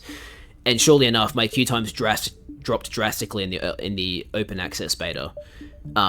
Thankfully though, they realized that it was a mistake, and they also saw people saying please change it back. So yeah, they made crossplay on by default for everybody, and everybody playing Concord I think is aware that like we need to help each other find games because the player base isn't as big as it should be. So that's why it's easy to find games. I think everybody has kind of come to an agreement that like, hey, we should all keep crossplay on, which is nice. It's nice to see some unity there. Reminder, a Battle Royale dies at less than 100-ish players. An FPS like this dies at less than 10. That means this game needs 10 times less players not to die. Yeah, 10% of the players. Like, it's interesting when you put that into perspective, right?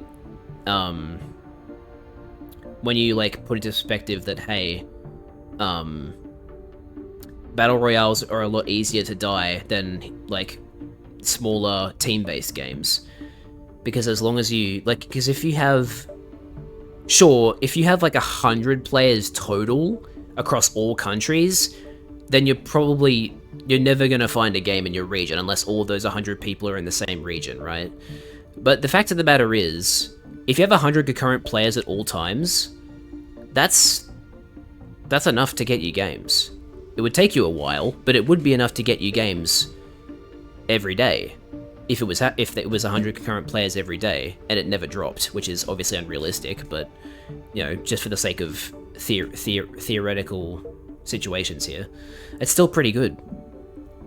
Mentha also seems to be a navigator. Yes, he is. I noticed that when we had to talk about it last night, but I forgot to mention it.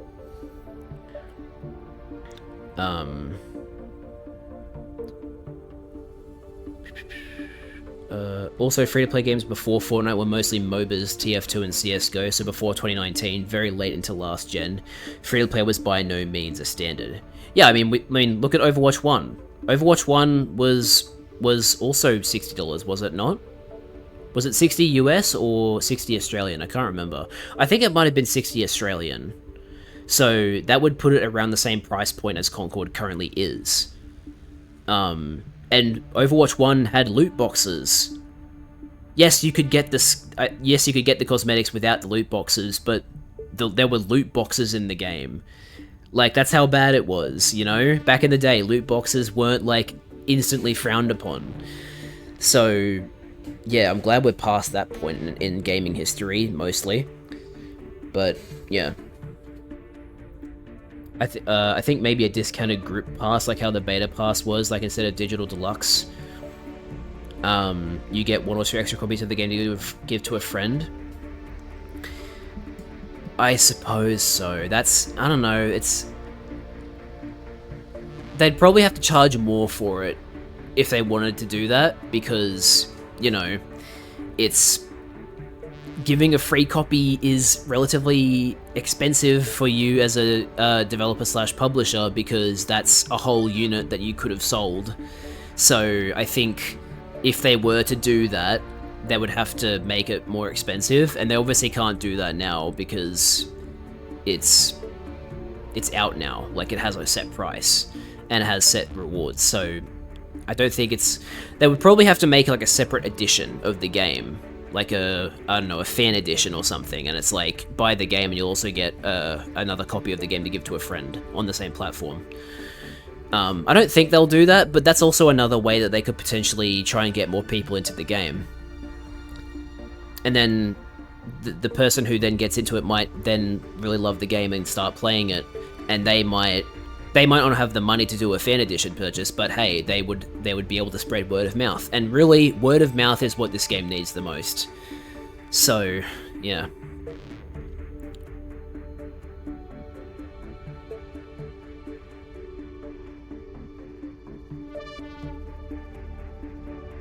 Glorious tech.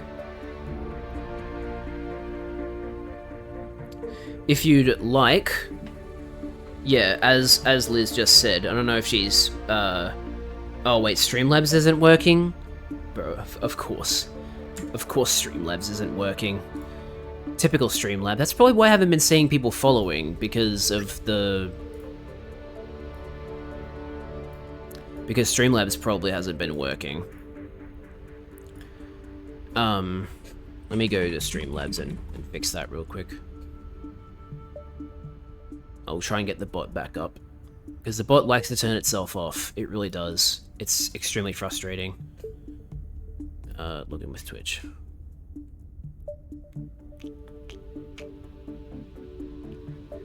I love the music of Concord as well. Daniel Pemberton fucking nailed it with the soundtrack. Yep, Cloudbot has been deactivated. Of course he has.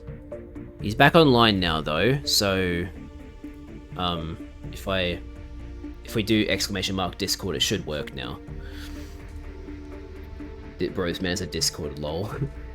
Oh, hey Jade, I'm here but lurking. Need to do laundry and cook. Copal as well. Thanks Jade, I appreciate it. It's very nice of you. Gonna throw the food in the washing machine and toss the clothes on the stove. Ha ha ha ha. I get it. Very funny.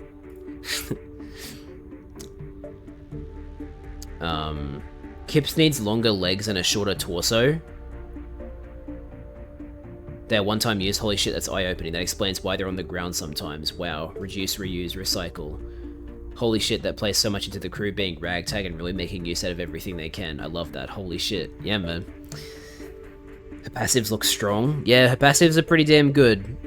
Anybody that kills her gets revealed, and dodge stealth. Like, she's a very good character. It's why her weapon is slightly underwhelming compared to everyone else's. It's also why people think her pistol needs a buff, which is like, dude, no. The reason her pistol is not as good as the other guns is because the rest of her kit is insanely good. And you can use crew bonuses to make her pistol better. Like, her pistol is actually a good weapon. You just need to either get good with it, or get some crew bonuses on.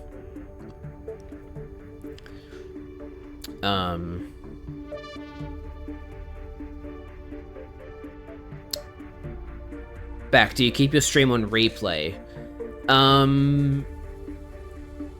Well, if that uses data, then I probably can't do that, because I don't have unlimited data, so I wouldn't be able to do it viably. But it's something that I would like to do. I would like to be able to do reruns. What on earth was that noise? Grendel Wolf is now following. Thank you so much. I'm sorry that the sound effect sounded so disgusting. It doesn't usually sound like that. It's probably because I re-enabled Streamlabs or something. I don't know.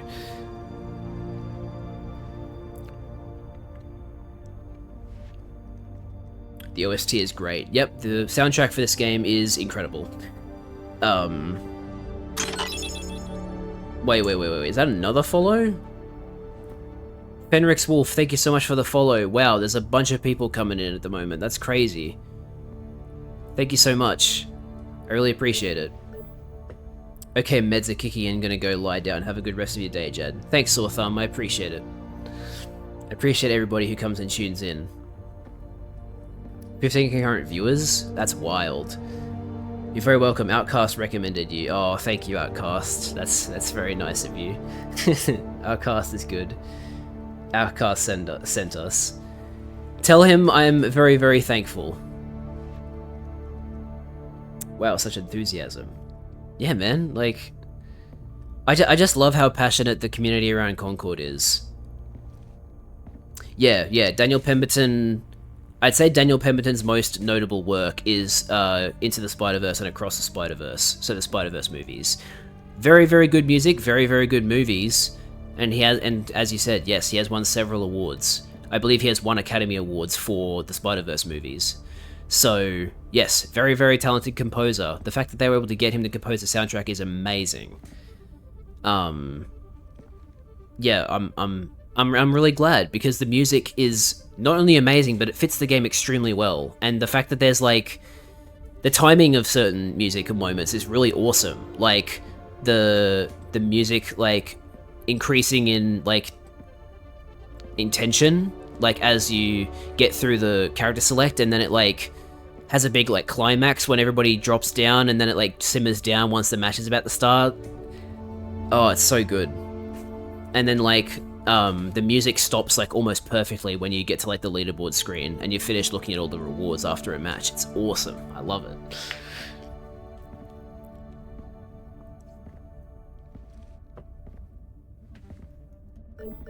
Let's go to the Neglected Guide for a bit. Listen to that awesome music for a bit.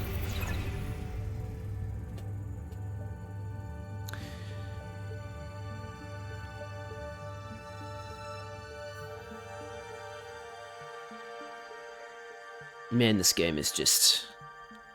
I mean, look at all this. Can you imagine how many people had to work on writing all of this stuff? Like, that's so much effort, and it really pays off. It's so awesome. And look at how awesome these planets look, like Talon, purple rings. That's so cool. And like, Klax is sitting in this like, really cool nebula kind of structure, like... hiding out in the Sea of Silt. Yeah, so this thing's called the Sea of Silt. How cool is that?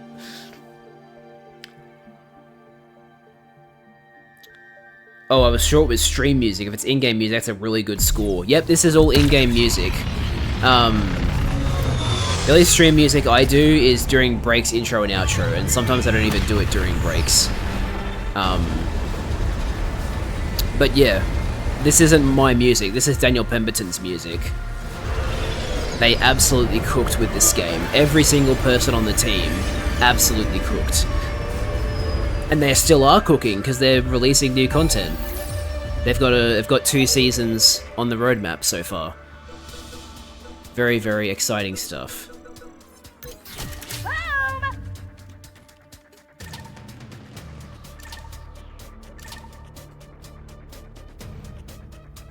And I love the characters so much that I don't really have a main. Like, I've just been playing every character and kind of like leveling them up at the same time because they're all such fun to play and I want to get all their unlocks. Like, I like the characters enough that I want to grind all their rewards, you know? Like, it's great. I love it. We're in.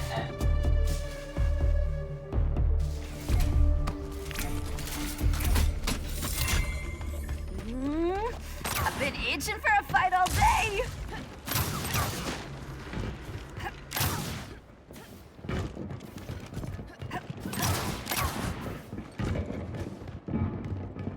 They're right underneath me.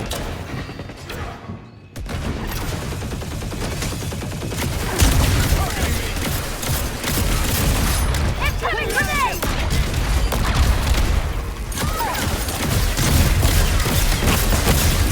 God, what a mess this has been. This has been, I mean.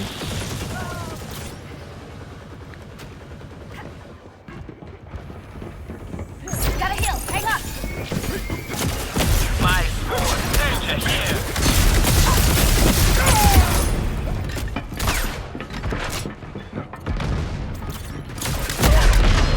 No, I couldn't get to the health pad. Oh, it wasn't stocked back up anyway. Oh well. So yeah, let's play some Kips. I wanna show off her kit. Holy shit, I just noticed the game has Steam achievements and Jad, you've been popping off. Yeah, man. The achievements for this game are actually not that hard. It's mostly just like playing the game a certain amount and playing each character a certain amount. But yeah. Also, it doesn't just have Steam achievements. Because of the PSN integration, you actually get PlayStation trophies as well. So you get 2 achievements for every achievement, which is very, very nifty. Alright, set up a camera there, which should reveal someone as they're chasing me. If someone is chasing me. I'll put a camera here.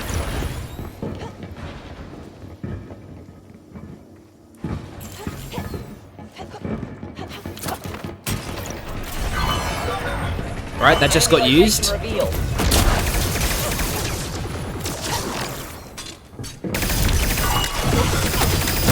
I really put myself in a bad situation here. But I'll be able to demonstrate. So yeah, that camera there, you may have seen it for a split second. It now has sparks coming out of it, now that it's been used, so that means I can now recycle it into grenades. But I'm not going to recycle it yet because I still have 4 uses of my grenades. Enemy position revealed. Okay, that one just got used. Nice. Didn't throw that grenade very well.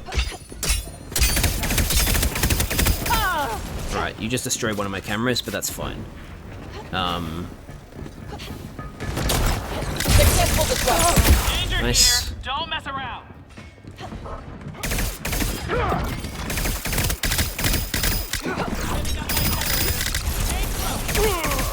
Nice. Alright. So now it says find use surveillance trap, right? I go up to it, hold square, Coming up. boom, 4 grenades. How cool is that? And remember, there's also that synergy of when you use a surveillance trap, your dodge gets cooled down instantly. Sniper. So, Are they even trying? if I dodge now, 9 seconds. But now if I throw a trap, boom, dodge comes back and I can go back into stealth. That synergy is really, really nice. Like, the entire synergy of Kips's kit feels incredible. There's a used trap, which I'm probably gonna die during. Could be a damage. Ooh, yep, I got shot from behind. But he's also revealed because he just shot me and killed me. Why not? I really wish there was a way to turn off the PlayStation achievement notifications. Yeah, that's fair enough. It is a bit weird that there is no option to turn them off, considering there's an option to turn off notifications on PlayStation, but I guess their PlayStation integration is still fairly, juvenile. Hell yeah.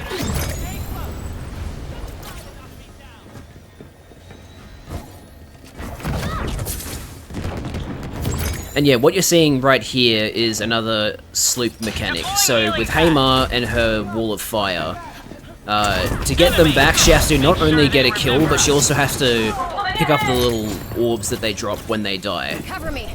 And that's her skill loop for the walls of fire. For her flashbang though, it's just a timed cooldown. There's no like synergy between the flashing and the walls of fire. But there are some characters who have a similar like ability to ability synergy that Kips has. Haymar just isn't one of them.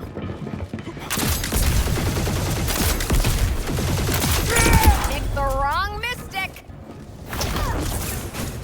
Also, her jump and hover can be a little hard to get used to. Watch out! Grenade! Almost won this.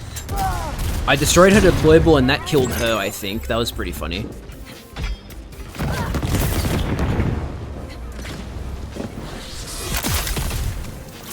medtech on the market.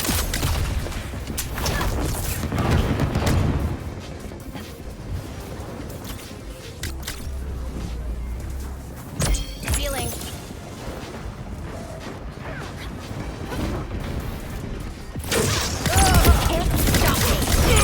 Hell yeah, that was a good way to finish. When you play on mouse and keyboard and the notifications tab you out of the game? Oh, that needs to be fixed ASAP. That doesn't happen on controller. That's really stupid. That should not work like that. Gunner spirit. Yikes.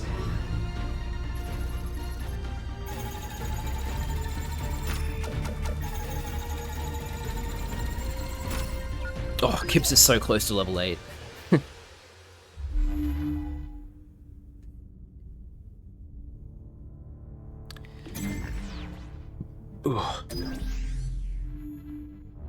But yeah, having Steam achievements and PlayStation trophies is really cool for me, especially because... Oh, you want to party up, Coden? Yeah, sure, if you wanna. Why not?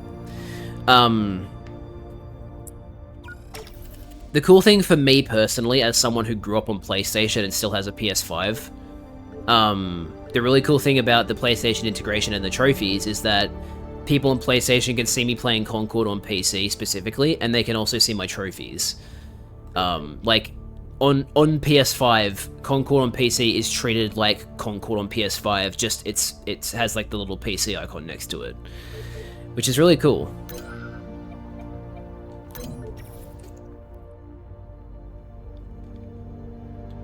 How long are you going to keep streaming? Like an hour or so. An hour, maybe 10 minutes. Hour, 10 minutes, perhaps. Just depends on how I feel, I guess. Because usually when it comes to shooters, I get to a point where I'm like, okay, I need to take a break for a little bit. And that might come before the 5-hour mark, which is where I usually stop. But, yeah. So I need to keep eliminating opponents with abilities. So Hamar would probably be a good pick for that, with her Walls of Fire. Alright. And yeah, also ability damage for the variant. Which actually changes her eye color, which is really cool. She has, like, blue contacts in. Very neat. And Coden has joined the squad, chat. Alright, let's get matchmaking.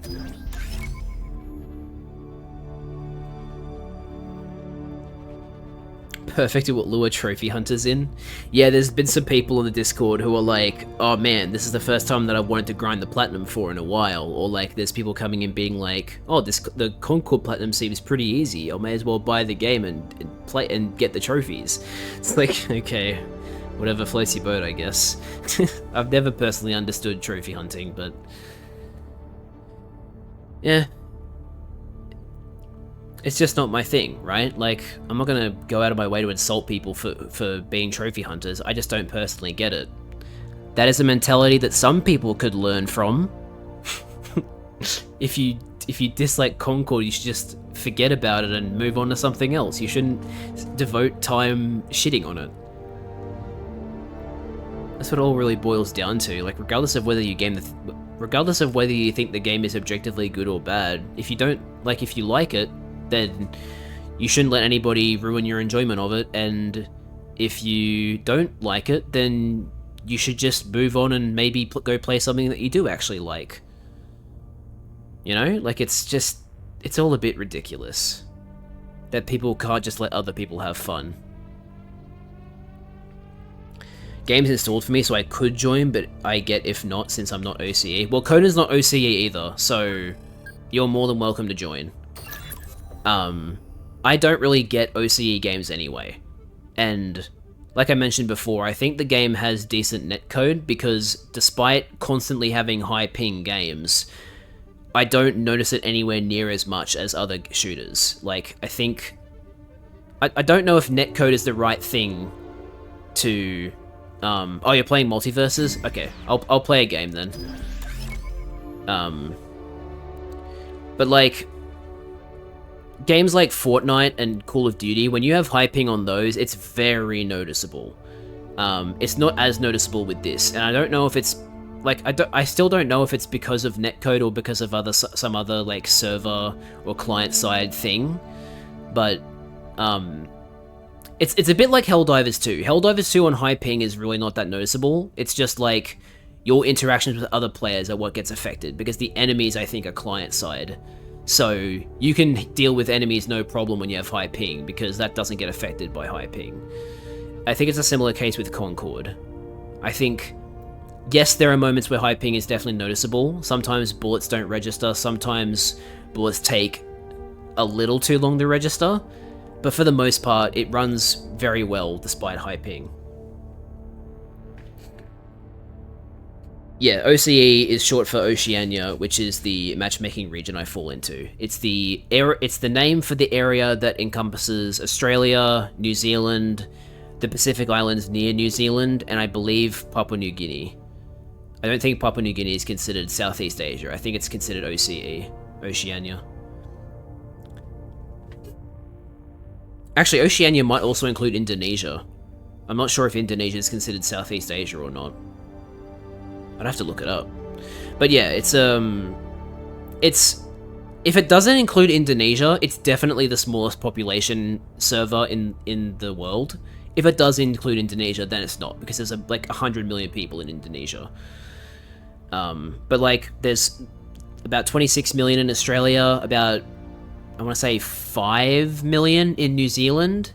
There's like a couple 100,000 across all of those Pacific Islands near New Zealand, and then there's... I don't know how many people live in Papua New Guinea. But yeah, it compared to other server regions, it definitely has a pretty small population for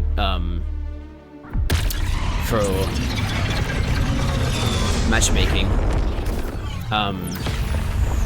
Sorry, Coden, I didn't realize you called me. I have streamer mode on when I stream, so Discord doesn't send me notifications, because it'd be annoying if it did. But I'll join the call now. So chat, the stream should be able to hear you now, because I'm pretty sure Discord audio is turned on. Oh, what a great contribution. Thank you so much. Does that work? Yes, it works. You are definitely showing up on the thing. Hi. Hello.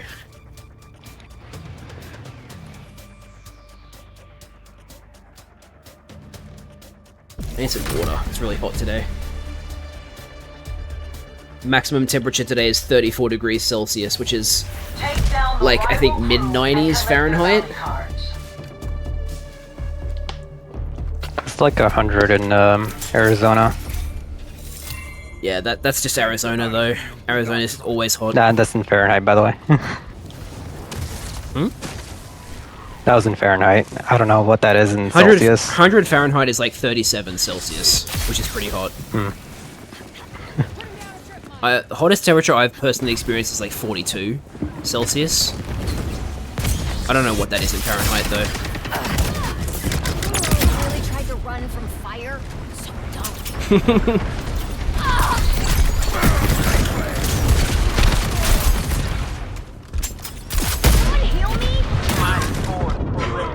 Okay, I'm getting some good fire damage. Been placing them well.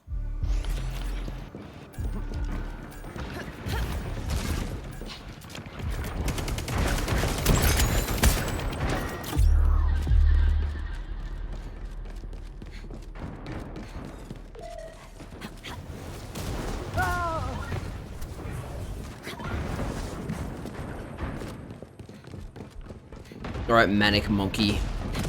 Show him how it's done.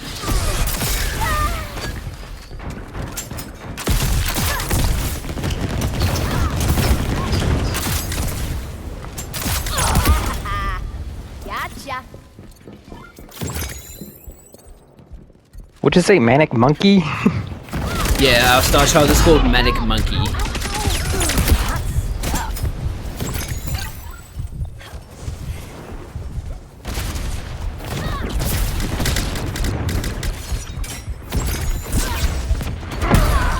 Damn, that hits me from there? That's surprising.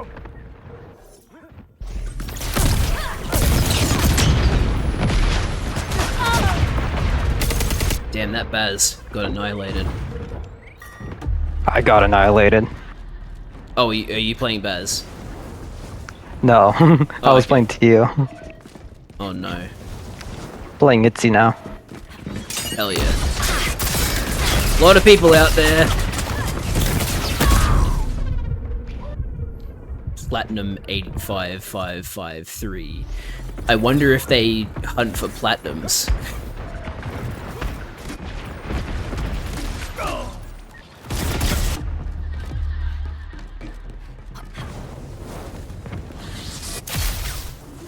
Damn.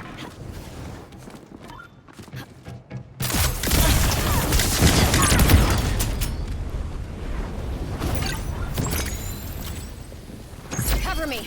Gotta heal.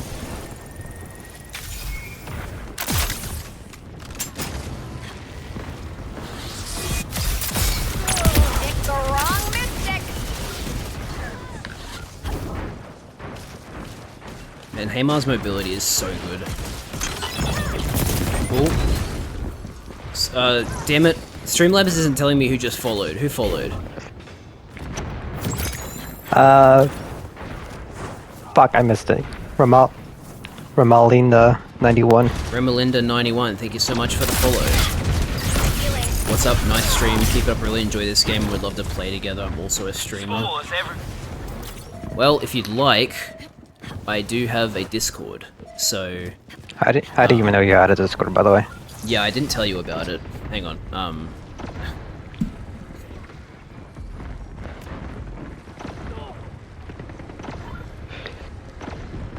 How did I kill him? It would appear that the Discord shortcut is not working, which is really annoying. No, it's not. Yeah. Yeah. Oops. I'll have to grab the link. Yeah. Yeah, let me do that now. Just shout in Discord. Discord. Discord. Why isn't this working? Guys, exclamation mark Discord. Why is it not working? Hang on, let me get the share link from my server.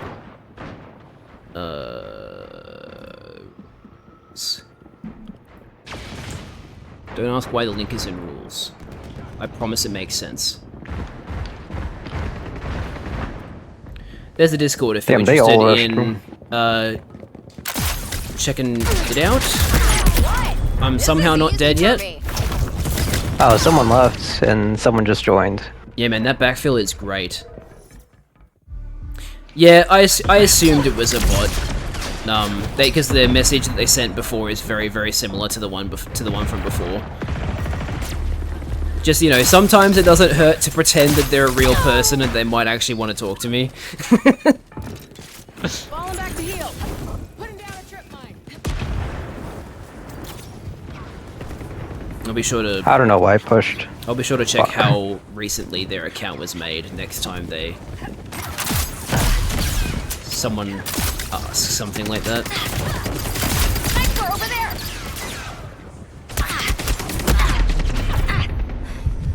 Best medtech on the market.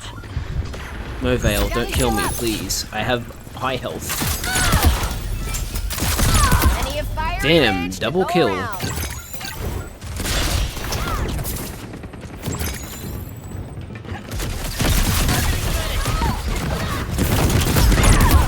That's gotta sting.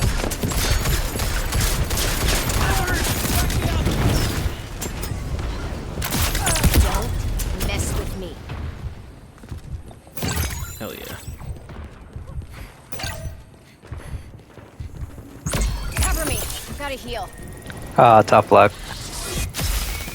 I think the broker and I spawned right next to each other. Oops. Healing pad coming up. Deploying a dome. They've blocked me. Like what you see? Almost there. Keep it up. Stop me.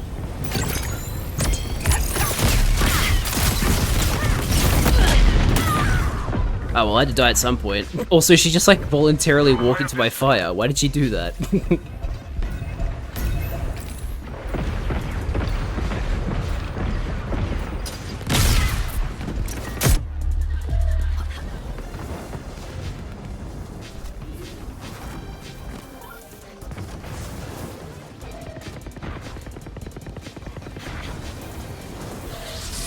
Spinning up my generator. Stay close. Not Manic Monkey. Oh, there's a kill. If someone should just get that tag. Moses. Nice. There it is. Nice Hell work. yeah. Moses for the win. I mean, I got the kill. He just picked up the tag. Do you know how matchmaking works in this, based on player level performance? They haven't said anything about how matchmaking is made, but based on my own personal experience, I don't think it's skill-based. Yeah, no, there's no skill based. Like, it definitely feels random. It's definitely not based on player level, because I've had, like, games where I've played against just level 1s, which was a bit sad for them. But, yeah, it's definitely not based on player level, and look, I just can't see the game. Like, based on my personal experience, I don't think there's a skill rank system that is used for The matchmaking. Jadlands. Yep, it's called the Jadlands instead of the Badlands. Awesome. Yeah, I thought I was very clever. I was very proud of that name when I came up with it. I felt very clever. I'm so proud of yourself. At least you didn't add them so they can't scam you. Yeah, that's true. Multiverse is taking longer than I thought, so you can queue again. I'll try to get in by the end of the stream. Yeah, I mean, I've still got like 50 minutes. By the end of the stream. But shit. I heard that. I The forgot echo. Yeah. No, I was looking at the stream on my phone. Oh, wow, that was quick.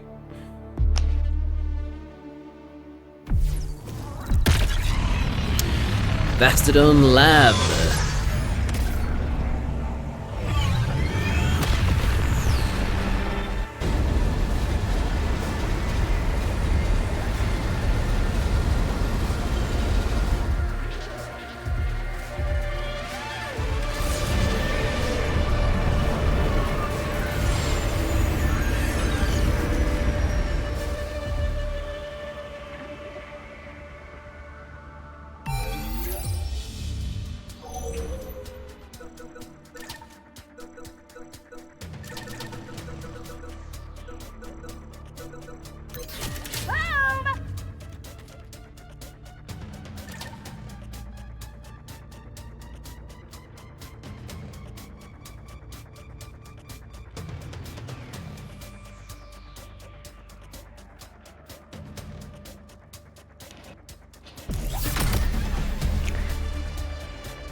This one's for bragging rights. Show 'em what we got. I will certainly do my best, Captain. Nothing gets past me. Unless they destroy your cameras. No.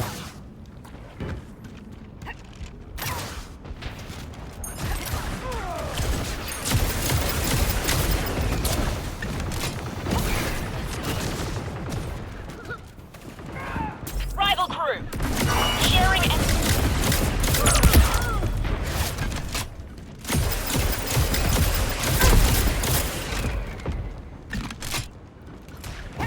Hold up, I need to heal. Yeah, wait, I should probably try to heal. I'm low.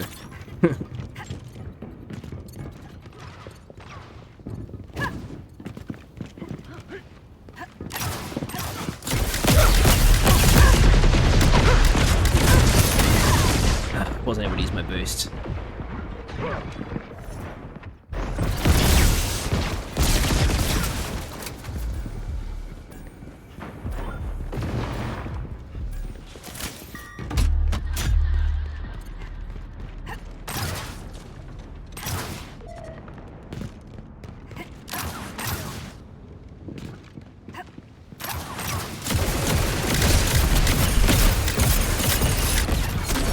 No, I didn't need to join voice chat.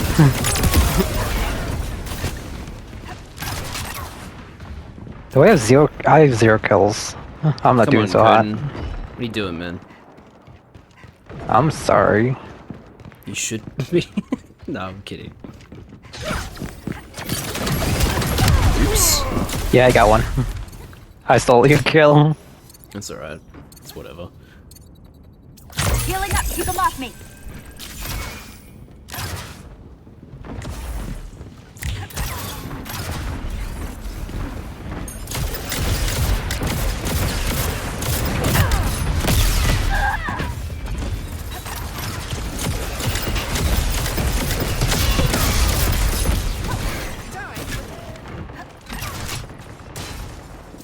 Still winning though.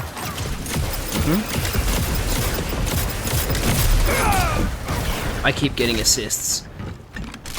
It's kind of annoying.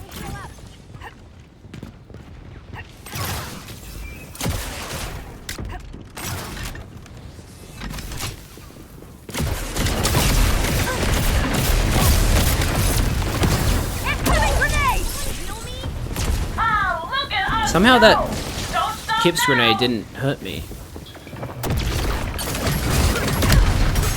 I can't aim that thing. Doesn't help that the circle, like, preview thing doesn't show up anymore. Is it because I'm holding it?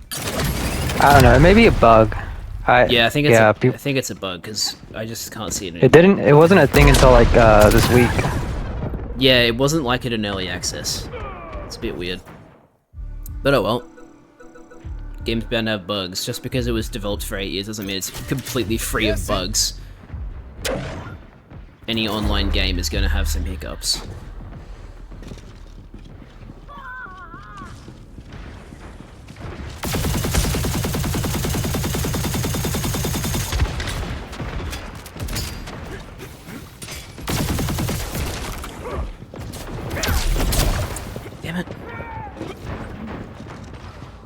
Get back here, Lark.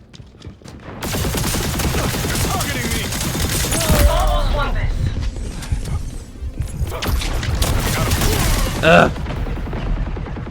Poison toad. Funnily enough, all toads are poisonous. Me and my crew. Who will get the last kill? I don't think it'll be me. I'm away from the action.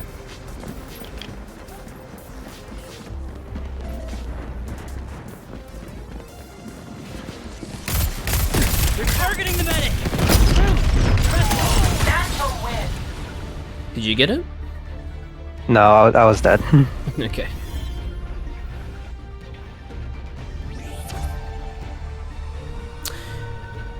I should have played as Hamar, We're making a name for ourselves. Keep this up, and we'll go places. so it got barely any ability damage.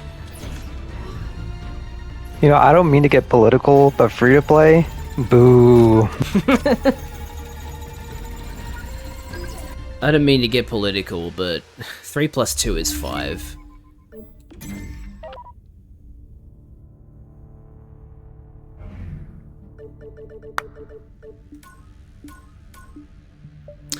Now I just need to play either 45 games or less games of Rivalry to get that last weekly done. And then you get 50 KXP for finishing all that. So completing the challenge and then getting the payout will be 75 KXP. That's insane.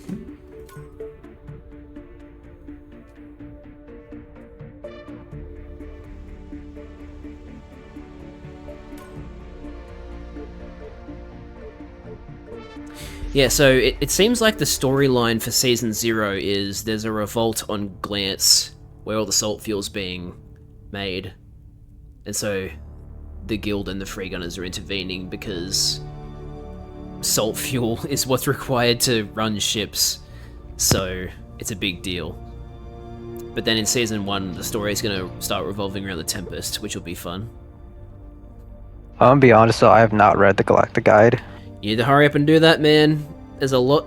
Yeah. I know it's a lot to read, but trust me when I say it's worth it. Also, Liz is now on Concord, so I'm gonna stop matchmaking so we can pull her in.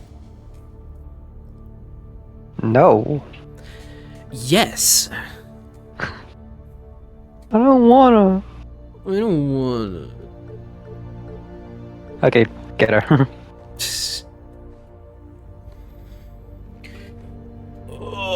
Oh, but jeez.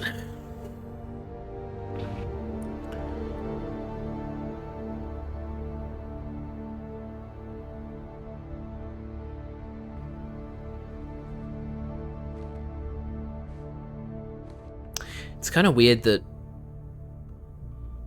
everybody on my friends list is listed as being on PlayStation, when I know for a fact that, like, a few of them are playing on PC. Jam plays on PC. I'm pretty sure Outcast plays on PC, but maybe he doesn't. Zombie plays on PC.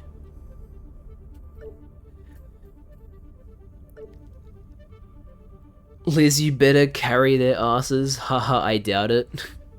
Yeah, this is Liz's first game since Early Access Beta, I believe, so,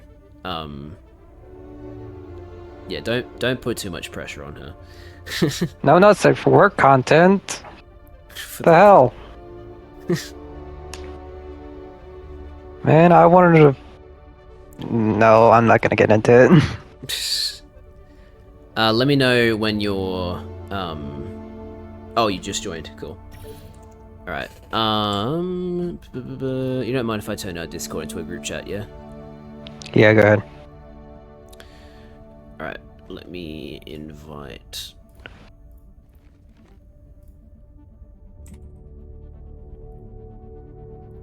Liz.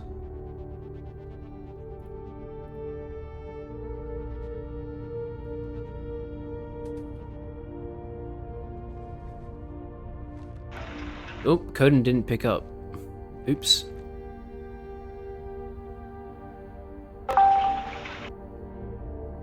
I don't know. Surprise. Shit.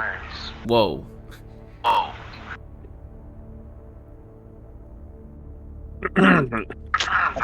Wait. Coden, is everything okay? Hang on. Give me a second. What is going on?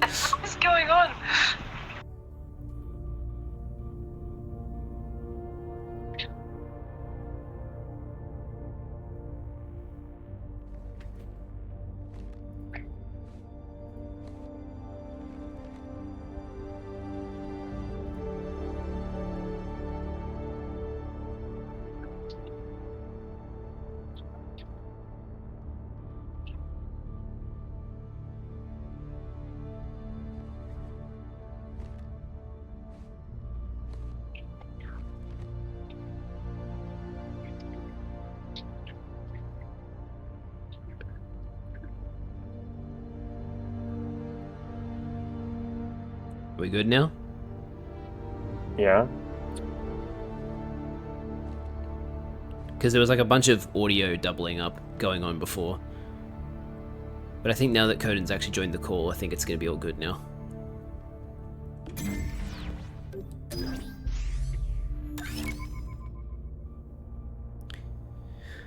By the way, Liz, a good change that they made in the full release was you don't have to be level 4 to unlock the objective-based modes anymore. Both the Brawl and Overrun playlists are available at the start. It's just Rivalry you have to level up to unlock. Well, he should matchmake faster because we only need to find 7 people instead of 9. Yep, that's exactly how it goes. Once me and 2 of my OC friends were queuing, and we got 3 Brawl games on the same day in 3 seconds. So, very, very quick.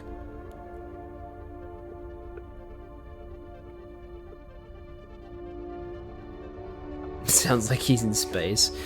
I guess that's fitting for where we are. Concord is set in space. Ooh, I'm in space. Whoa.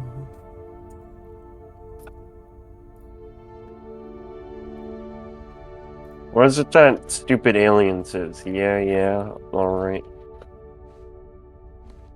I don't remember.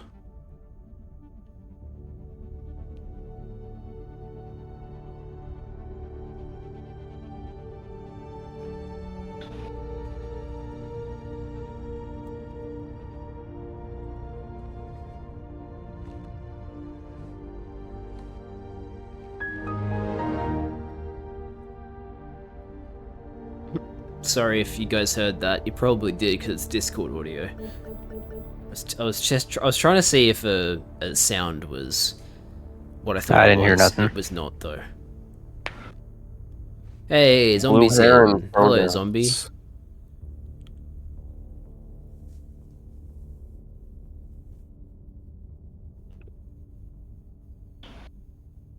Yeah, things are going well, man.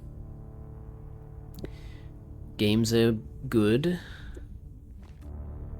Haven't had too many connection issues, and we just got a game.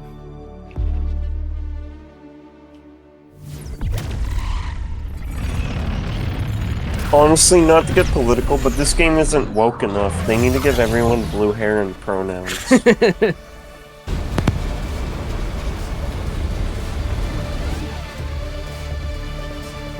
Well, everyone has pronouns, so really all you're asking for is giving them more blue hair. Yeah, give everyone blue hair. Give Itzy a shirt, it says heart LGBTQ. Wait, Itzy has a skin that gives her blue hair, I'm pretty sure. Yeah. Itzy has blue hair and pronouns. Well, wait, actually, no, hang on, is it? Oh, I can't remember. She has 2 skins with different colors hair, but I don't think it's blue. I think one's red and one's green. What the Sigma? What the Sigma?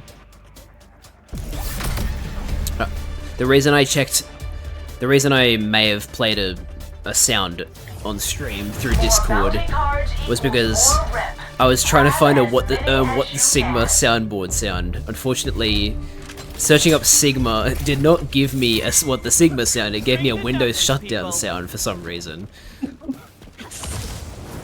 Shutting down your PC is really the true Sigma gamer move. It's so Sigma to shut down your Windows 7 PC. Sticking out your yacht for the Rizzler. You're so skibbity. Skibbity is censored in my server. Ban word? Skibbity is banned on Minecraft on Bedrock. Base? Well, not banned, but it gets censored in text chat. My spores are spreading.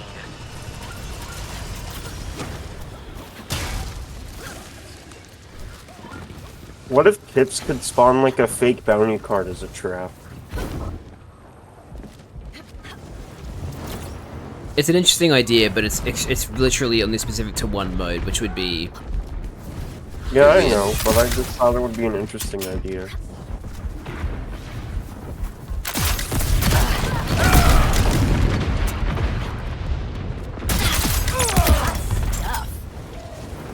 Yeah, there's honestly so many really cool ideas they can do with this game for the future characters. I'm excited to see what they make. Everyone on their team is dead except for like one person. Yeah, it was one-off and Teo for like a few seconds there. Oh wait, Haymar's already level 8. I should probably stop playing as her and play as someone else with ability damage. They got a sniper! Well, shoot. That trash bomb did a lot of damage. Yeah, trash bombs, honestly, I think the trash bombs got buffed. They're like really, really good. Granted, one-off definitely needs the damage output because his vacuum pressure blaster does very little damage.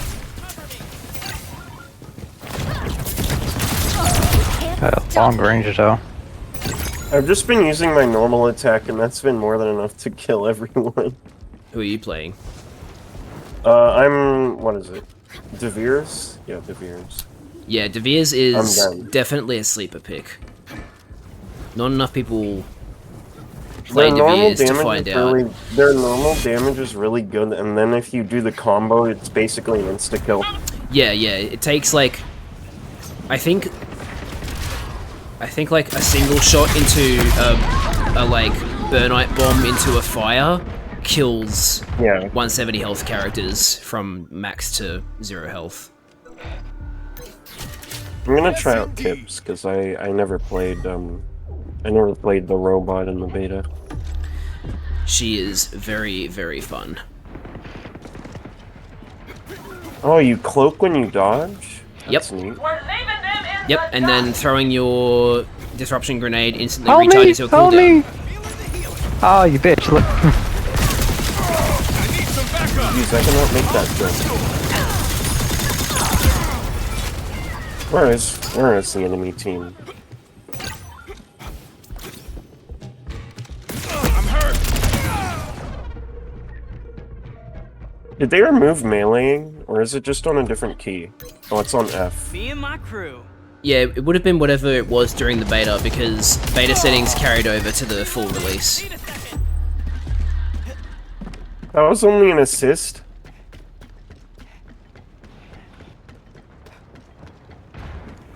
Ooh, I can tell I haven't played a mobility character. Door feels really slow.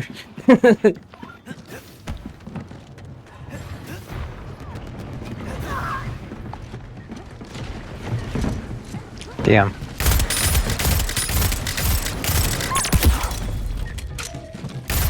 They're all over me. Dude, you're open this wall. Oh, how did we not trade?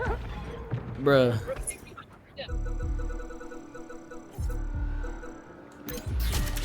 Danger here. That's right.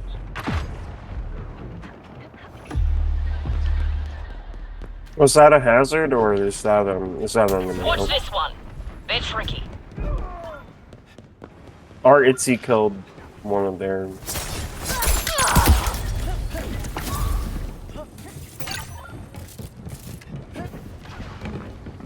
Just try to knock me down.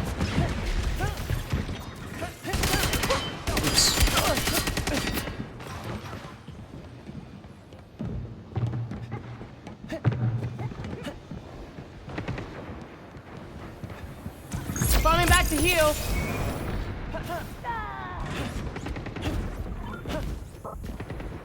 Sick. Intel coming your way. I'll be off this way. Almost there. Keep it up. I'm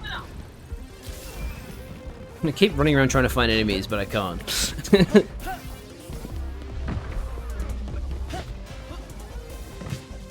Oh, I just won us again. Nice. Their Star Child didn't turn around until over half his health was gone. Damn, GG, starting 0. That is gonna get us some attention. I see more jobs in our future.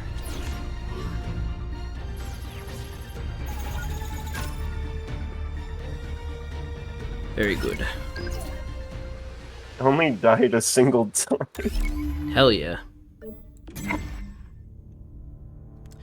By the way, Liz, because you played the beta, you actually have access to an exclusive player card icon and background. I do? Yep. No. Shut up, Coden. Apparently I have new Galactic Guide stuff available. Oh, yeah, there's Yeah, also that a... would have been from you playing on that map. That map would have given you some okay. lore. Oh, did you pre-order the game? Or no? Who? Liz? I don't think it counts as a pre-order because I bought it today. Okay. Because I was just wondering if you just played in the open beta. I did. I think I do have the pre-order Liz? cosmetic because I played in the open beta though. No, Liz, now that pre-orders are over, the only way to get the Veil Sniper and skin and her skin is to buy Digital Deluxe, and you bought Digital Deluxe. Oh, okay. So you just get it from Digital Deluxe. Oh, I didn't know. I thought it was like pre-order exclusive. I thought it might have just been they assumed I pre-ordered because I had open beta stuff. Also, you played early access beta because I gave you a code, remember? Yeah, I know. I'm just saying I thought, oh, I have this skin and I think it's pre-order exclusive, so they might have just assumed, oh, you pre-ordered because you were in the beta. That's fair enough. Because systems can be stupid. Yeah, they definitely can. On my mark.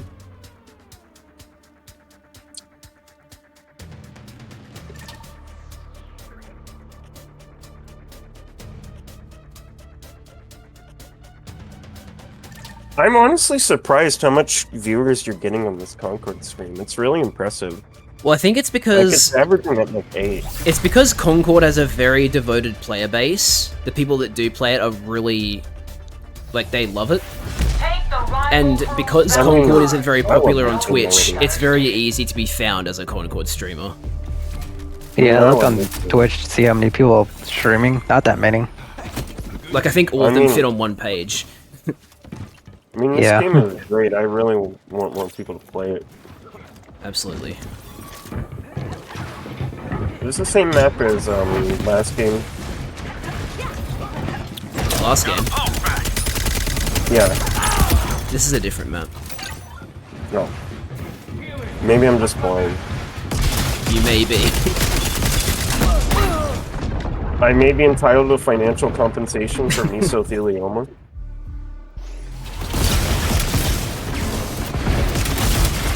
Here, hey, I'm here to talk to you about your... Oh, banning this guy. Oh my god. Mods, ban this guy. Mods, kill this guy with hammers. Mods, my spores proliferate. My spores are spreading. There's a bot in your chat. Yeah, I'm banning Not him. yet. And this bot has been around since 2017. What the fuck? That's crazy. No, I died. Wait, where's the ban bot button? There it is.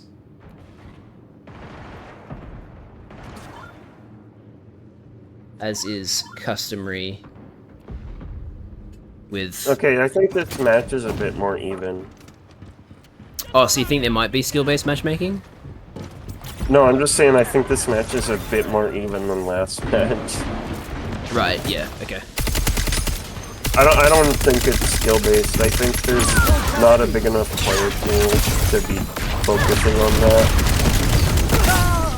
Oh, I thought we were gonna trade. Damn. Anyone want some shield? I'm playing Amari, so Yes, I please. I can give you shield. Not many people streaming and watching Twitch gameplay is the easiest way to learn how the game works. Absolutely, I agree.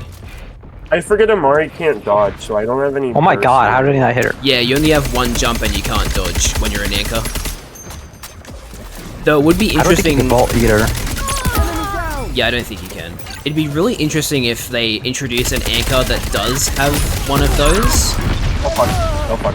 Like, I'm gonna die. If they made a tank who maybe had like less health or doesn't have the reduced damage perk that Amari and One-Off do, but in exchange they have like access to a dodge as a tank, that'd be interesting. I made a fatal mistake as Amari and instantly died for it. I made a mistake while playing Amari and instantly regretted it.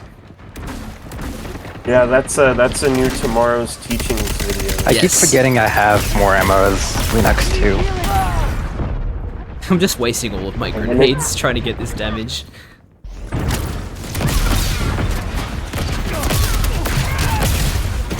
Damn, okay. I do not know how to play Jabali.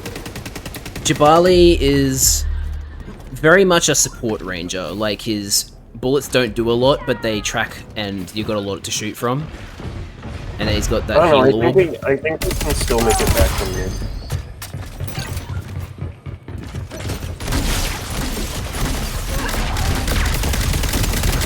So according to the lore, Roka has Sorry, what'd you say? No. Oh, their DeVeers is wiping the floor with us, basically. What's what? DeVeers is what? The DeVeers. Gen Z is trying to cancel.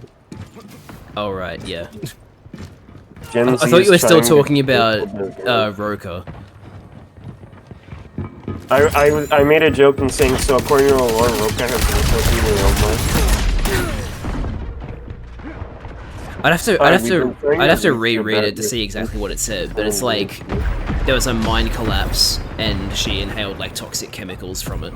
Oh, okay, so she's Trafalgar Law from One Piece. I'm joking, but he has a similar backstory. Yeah. Jeez, I am getting my ass kicked. I am too.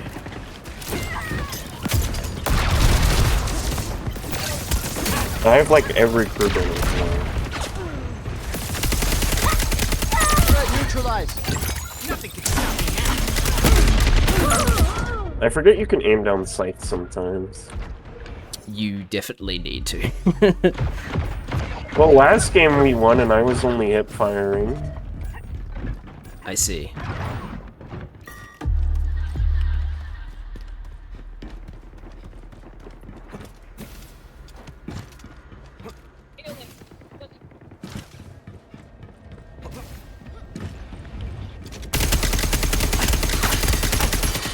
Mr. Electric, send me to the principal's office.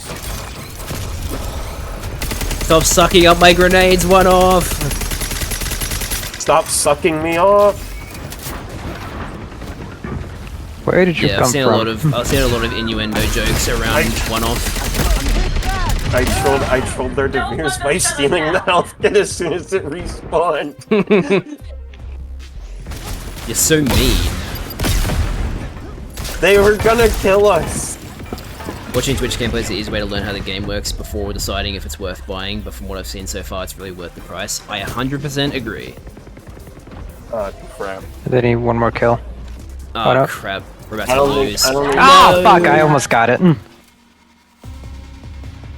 I don't think we clutched this. I think. Oh, Guys. Also the digital deluxe edition can now be upgraded too, so that's a plus. Yeah, I had a feeling they were waiting until the game came out to add that. The win was right there, and it slipped through our fingers.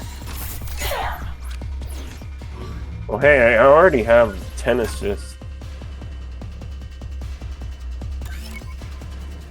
Honestly, for $40, this Wait. game is well worth it. Wait, no, you had 4 assists, Liz. No, I mean, overall I have 10. I already have 10 overall. Oh, okay. On your player card, I see. Yeah. Honestly, like, people forget that, like, your yearly COD is still $60. Yeah, well, I mean, in Australia, Call of Duty costs $110. This costs $60 in Australia. So, Concord is almost half the price of a yearly COD. Or like, before Halo went free to play, Halo was $60. Like, free to play shooters just weren't really a big thing before Battle Royale. Yeah, people have become very entitled. They think all of their games have to be free to play, and if they aren't, then they aren't. It really devalues the game too. I don't know. Whenever I play a free-to-play game, it feels like I'm a gambling addict. It's. Oh, someone just picked Ruka. Let's not get political here. That's the thing, right? Like, with free-to-play games, they have to monetize their games. And the best way that they get money from those monetization methods is always, like, just complete FOMO, right? Oh, Battle Pass, but guess what? If you want the content, you have to play it and earn it now, otherwise it'll go away and you won't get your money's worth. I mean, that's kind of what I like about multiverses, is that you can just buy the Battle Pass stuff later. Yeah, like if they have a system that's like, hey, just so you know, if you don't get it now, you will still be able to get it later. That's like, that's good. There's only like 2 FOMO things in multiverses, and they weren't meant to be like super duper cool legendary skins or anything. They were just like, it's a badge to show that you really grinded the shit out of this season. Yeah. Sniper! Eyes up!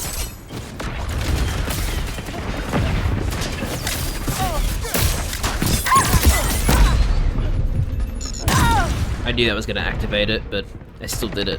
That's like mine. I did not manage to get a kill. Oh well. I'm gonna go for Amari. Also, can I just say I Honestly, Amari doesn't feel as painfully slow if she was in the beta. Yeah, well, I think the tanks got sped up. Their base speed was sped up in the full release. And then, obviously, when you factor in the mobility crew bonus from Haunts, then they don't feel slow at all. They actually feel pretty speedy for their size. God damn it. I'm not gonna be able to pick up the card because I'm being surrounded.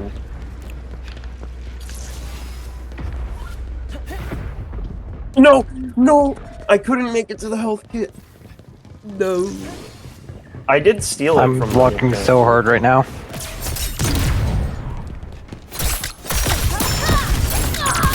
Whoa.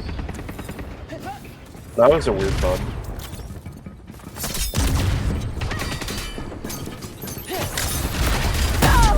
Damn it. That veil got me. The veil is really good. I got the veil. Healing! One.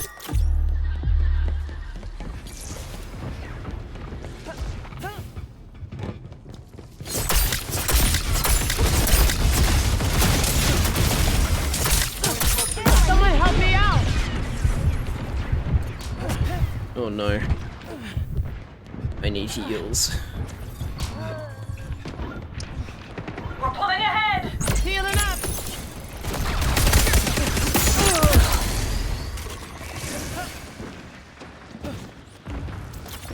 These are, what's the spore one called? Sorry? What's the spore character called? Lark. Lark. Our Lark is really throwing out a bunch of pod. Yeah. They're playing Variant 2. Variant 2 is kills and assists, drop spores. Speaking of Lark, one of my favorite things about Lark's weapon is that it actually has an ammo count on it. It has like a gauge, almost like a pressure gauge, and as you shoot more pods, it lowers. Which is a very nice little detail. What if Lark was with Sigma? I guess you could call them a Ligma. Spotted a sniper! Oh my god, literally the entire enemy team is here. Trolled. Epic troll.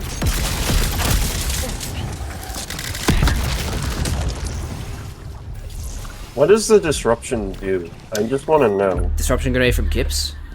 Yeah. It disables people's ability to... It doesn't let people use abilities, it disables their minimap, and There's like one other thing it disables. I can't remember what it does, what it is, but yeah, it's pretty damn good.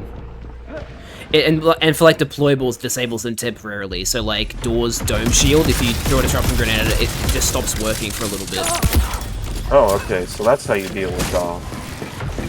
That, or you could be one off and go inside the dome and then vacuum up the thing in the middle. That gets rid of it.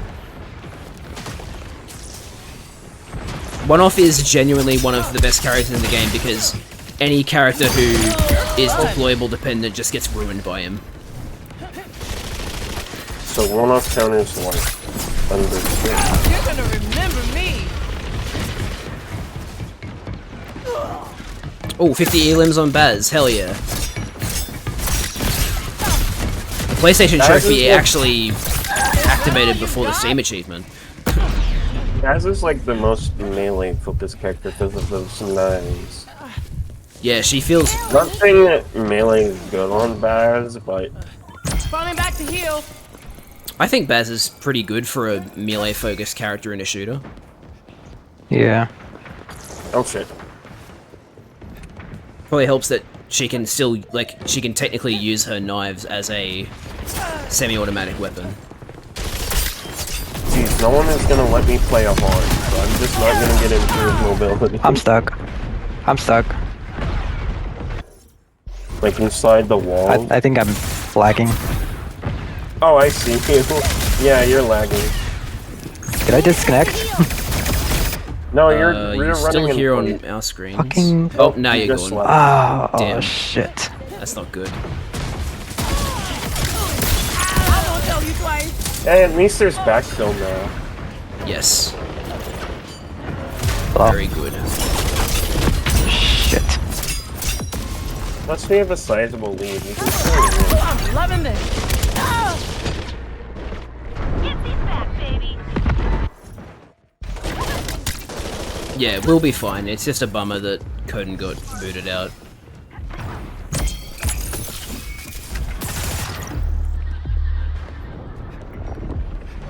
We've almost won this.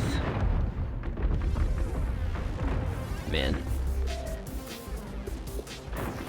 So fucking cool. The ship's Damn, flying okay. around, the spire, the crater, it's all so fucking cool.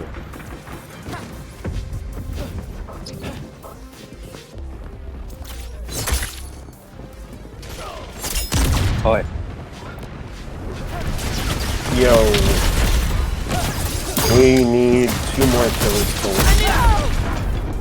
I think I disconnected. From, like, Concord entirely. Yeah. Damn. No, like, I think my Wi-Fi is acting up. I don't know.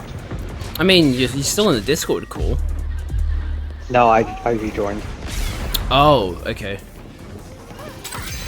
You know, We won. I think my system's completely offline, and my phone can't connect to the Wi-Fi either. Oh shit, that's not good. Oh jeez. Well, I guess that does it for me then. Damn, sorry to end that way.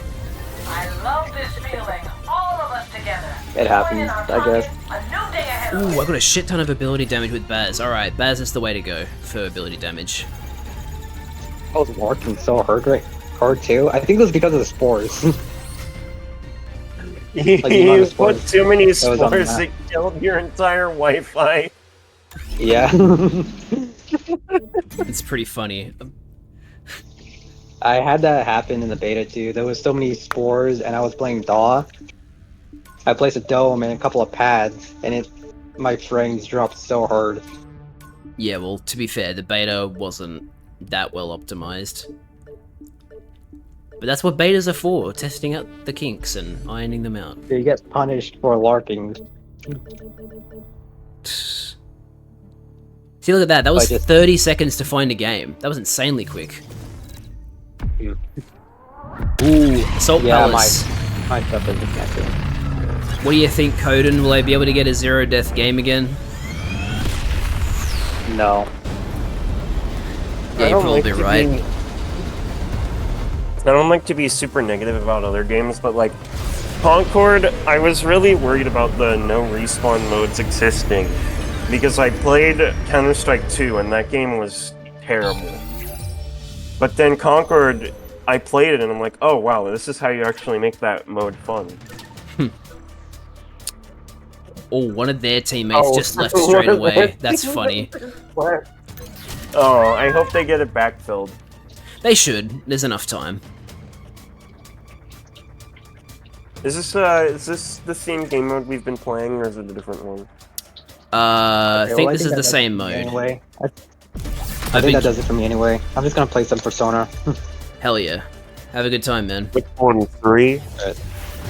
Yeah, I'm just gonna be lurking in the Discord if anything. Alright, see you, man. Let's do this. Yo, the Salt Palace has the Soy Jack gate. Check that out. That's really cool looking. Whoa. That's neat, honestly. I thought it was a texture glitch at first. But no, it's just gravity water. No, they're still looking for another player to backfill. No, that's someone picking their character right now. Oh. It just said recommend Dead joined the game. He played the last game.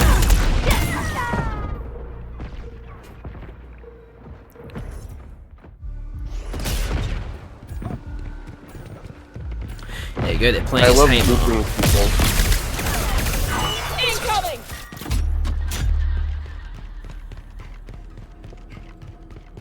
I love ooping and glooping people with my oop and gloop gun. Deviers is very fun. Meet the pyro.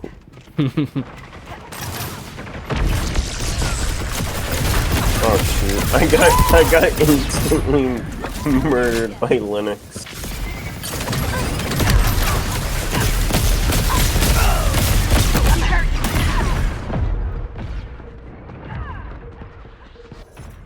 Okay, I'm playing the one character you actually do need to aim down sights to play.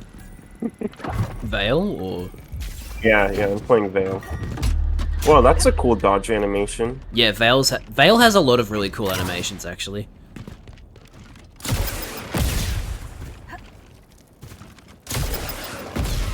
Oh shit, I missed. Yeah, I'd say my favorite dodge animations are like Itzy, Jabali, Veil. They're very acrobatic. What if Amari could dodge? It would be a very sluggish dodge. They should have had a dodge as an April Fool's and it just kills you instantly. They got eyes on me. Oh, someone's been spotted by a Veil. Yeah, Lennox got spotted. Yes, in.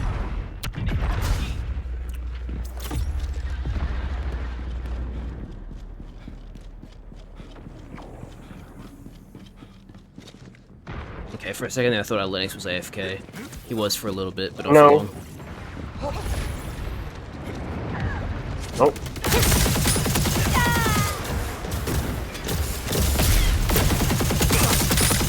I need some backup. Grenade! Watch it! Oh, my ability was disrupted. Take this. You need.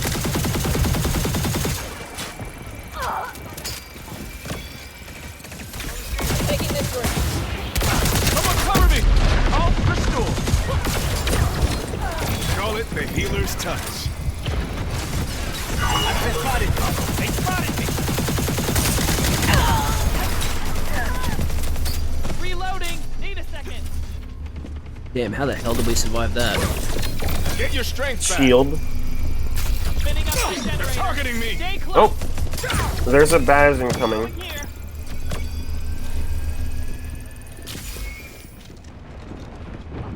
Enemy! Make sure they remember us!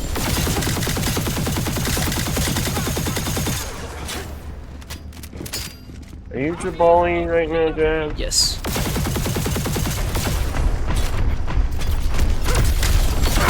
Got it!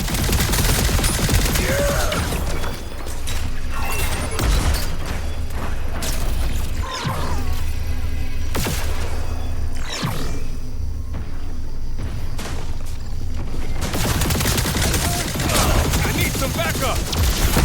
Got a pump!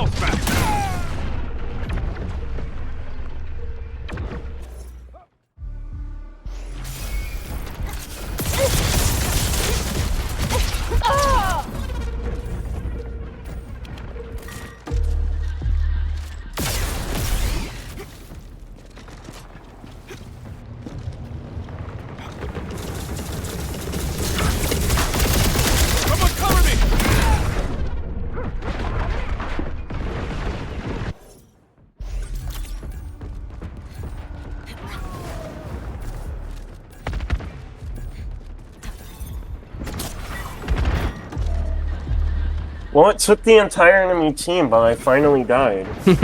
Yeah. That's a pretty common experience for tanks. You're gonna take more than that to slow me. Well, I think it was mainly because everyone abandoned me.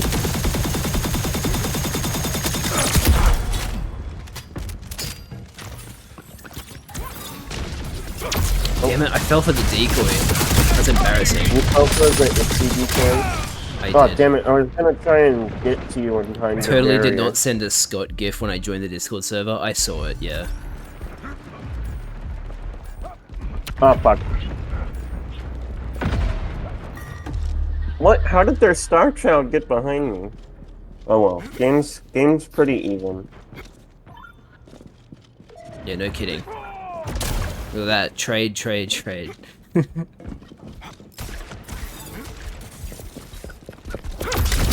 heal back. I need some backup. I got an assist? I don't remember. Give yourself a minute. Whoa. Okay. Okay, bro. Healing. Watch my back. He tried to. Oh. Watch out here!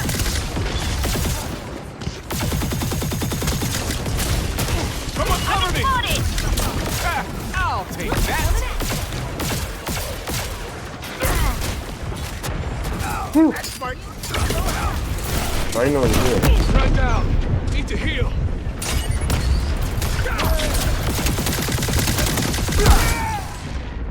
I knew that wasn't going to end well when my orb didn't do any damage.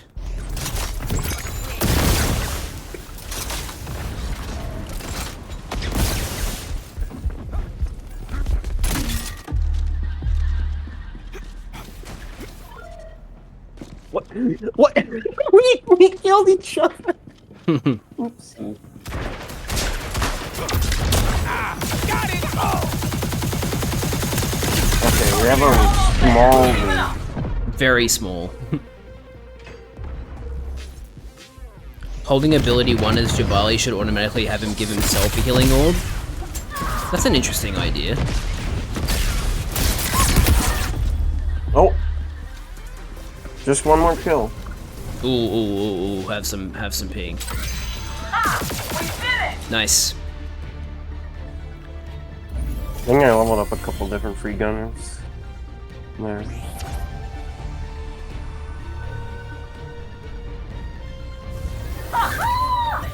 stole it out from under them. Hey, 4,000 ability damage done.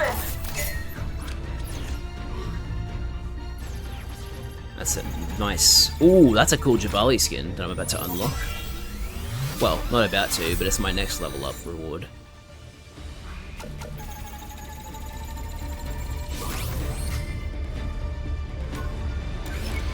Well, I had 3 kills and 8 deaths, but you know what? 21 assists, so I'd consider my job well done there. Yeah, this is a game where assists actually mean something. Hmm? This is a game where assists actually mean something. I don't know. Well, in like games like Battlefield, you can get an assist just for pressing the Q key on your keyboard. Crazy. It's because you spotted the enemy. Because when you press Q in It, a like, couple different pings? Battlefield, yeah, it pings. Okay, that makes So you sense. get it, and in games like Battlefield, more than one person can get the assist.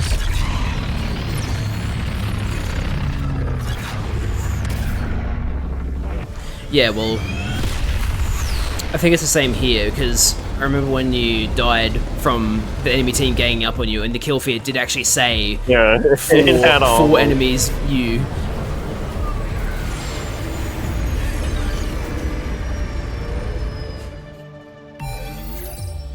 And it's cool, because, like, it still tells you who got the actual kill, because it, like, highlights them in yellow, I think. So, it's cool that the kill feed actually gives you the whole picture of an encounter.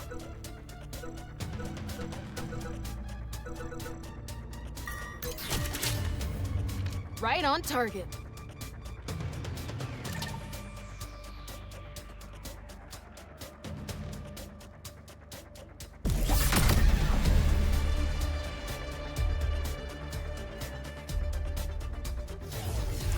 this is probably gonna be my last game. Yeah, that's fair.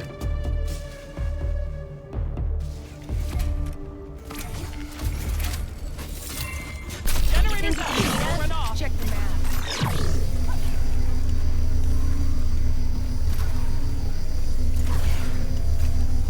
Hell yeah. Alright, all of you should have as much shield as I can give you. I have 90 shield. Good. Does have a time limit on it though, I think. Yeah, but it'll give us advantage in our first encounter. Yep, I would have already been dead by now if I didn't have that. Placing a trip mine. Marching my way here. I need to heal up. Damn. The Baz flanked.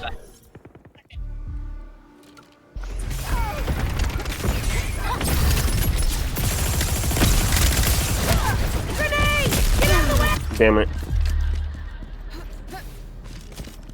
Oh well. The Veer's time. One of DeVeers' lines is slime time. Yeah, it's time to get gooped. Get glooped. Get oopity glooped. Whoopty schloopty gloop. Putting down a trip mine.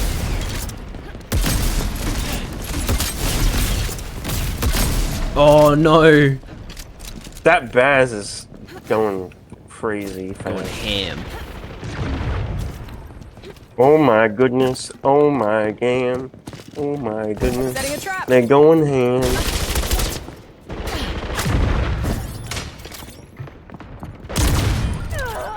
Nice, I distracted her long enough with that mine.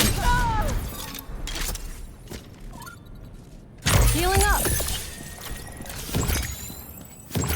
Oh my goodness. Oh my game. Oh my goodness. Placing They a trip going mine. ham. It's a really old video. I have no idea what you're talking about. You never seen the guy who says, oh my goodness, oh my game, oh my goodness, they going ham? No, is it a TikTok thing? No, it's like from 2011. Okay, so it's just a meme that I didn't see when I was... To be honest, I wasn't really privy on like any memes back then, because I was only 8 years old. Fair enough. I forget I am like older than a lot of my friends. Watch your back.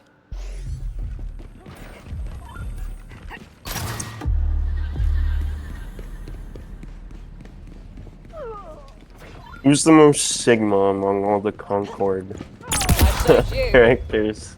Why did I just get a kill on Baz? I didn't even shoot her. I think Lennox has a pretty good Mew streak. A Mew streak? Is that what you said? Yeah, I think Lennox probably has a pretty good Mewing streak. Find me here. It's such a Lennox thing.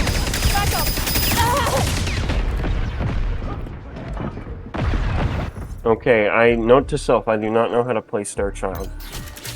Prudent choice. It's extremely aggressive. I was trying to be aggressive, I failed. Yeah, well, I mean...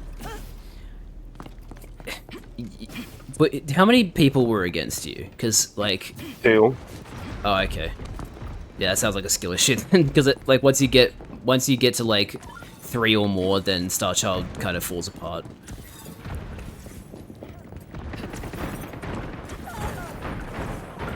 Ooh, okay, now I know how Haymar works. You know about the charging up your shot? Yeah. Yeah, nice. Yeah, once I realized, oh, it's like the thing from TF2, what is it? The loose cannon.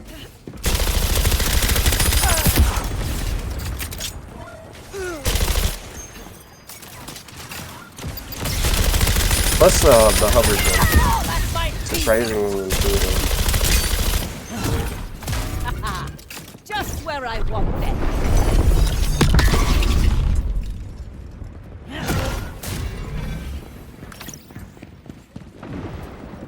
Also, honestly, Marvel levels felt really annoying to play most of the time. Yeah, I remember you mentioning that.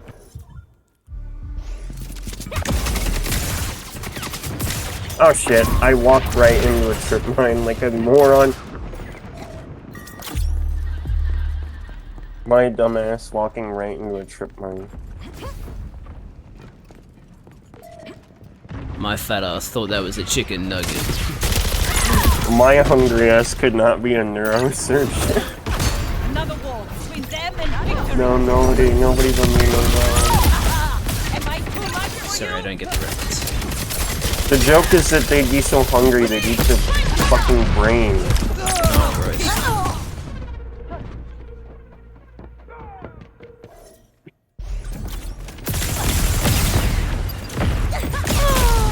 Who's getting that good brain? Dr. Zomboss? Yeah.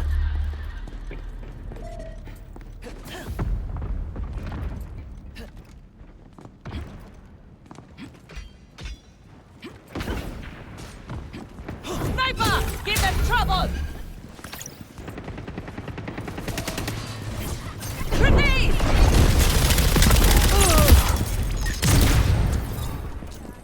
We've almost won this.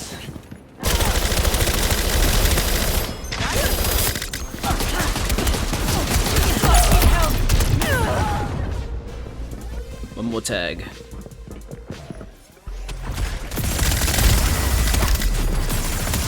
There it is. That's a win. Blue hair and pronouns girl wins the game.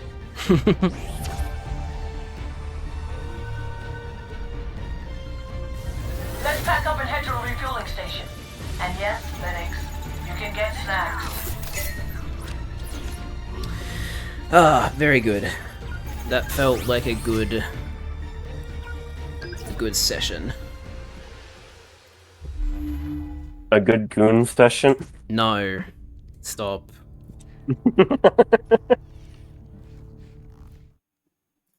Alright, everybody. Thank you so much for watching. I can't with you sometimes. No, seriously though, this was a lot of fun. Thank you, everybody. Thank you to everybody who tuned in. I really appreciate it. I'm always happy to share Concord with other people because I think this game is my favorite hero shooter of all time, and I think it deserves way more recognition than it's getting, or at least it deserves more positive recognition. So yeah, thanks to everybody that tuned in today. I really, really appreciate your time and support. It's always really nice. So let's go see if we can find a cool Concord streamer to raid.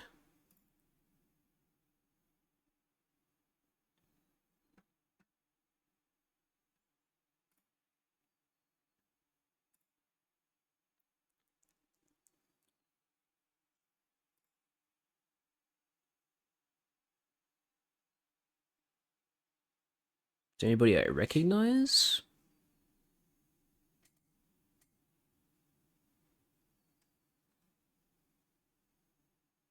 Oh, hey, Effie's streaming. Let's go raid Effie.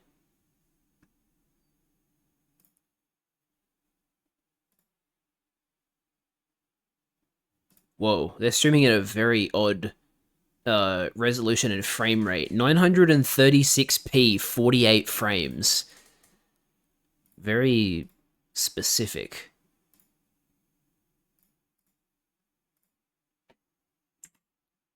Alright. Let's start it up.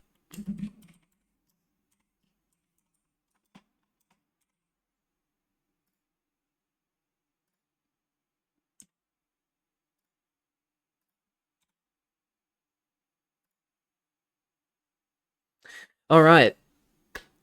Thank you everybody so much for watching this Concord stream. I hope you enjoyed. I know I certainly did. I will actually be streaming Concord again on Friday. And I believe it will actually be Friday for all time zones because I'll be streaming at nighttime. It'll be a shorter stream than usual, either 2 or 3 hours. But, yeah. more Concord coming your way relatively soon. I'm going to be doing a night stream so that I can hopefully get some people from Europe watching. That'd be nice. But yeah, thanks for tuning in, everyone. I really hope you enjoyed the stream. I know I certainly did. And as always, I'll hope to see you guys in the next one. Bye!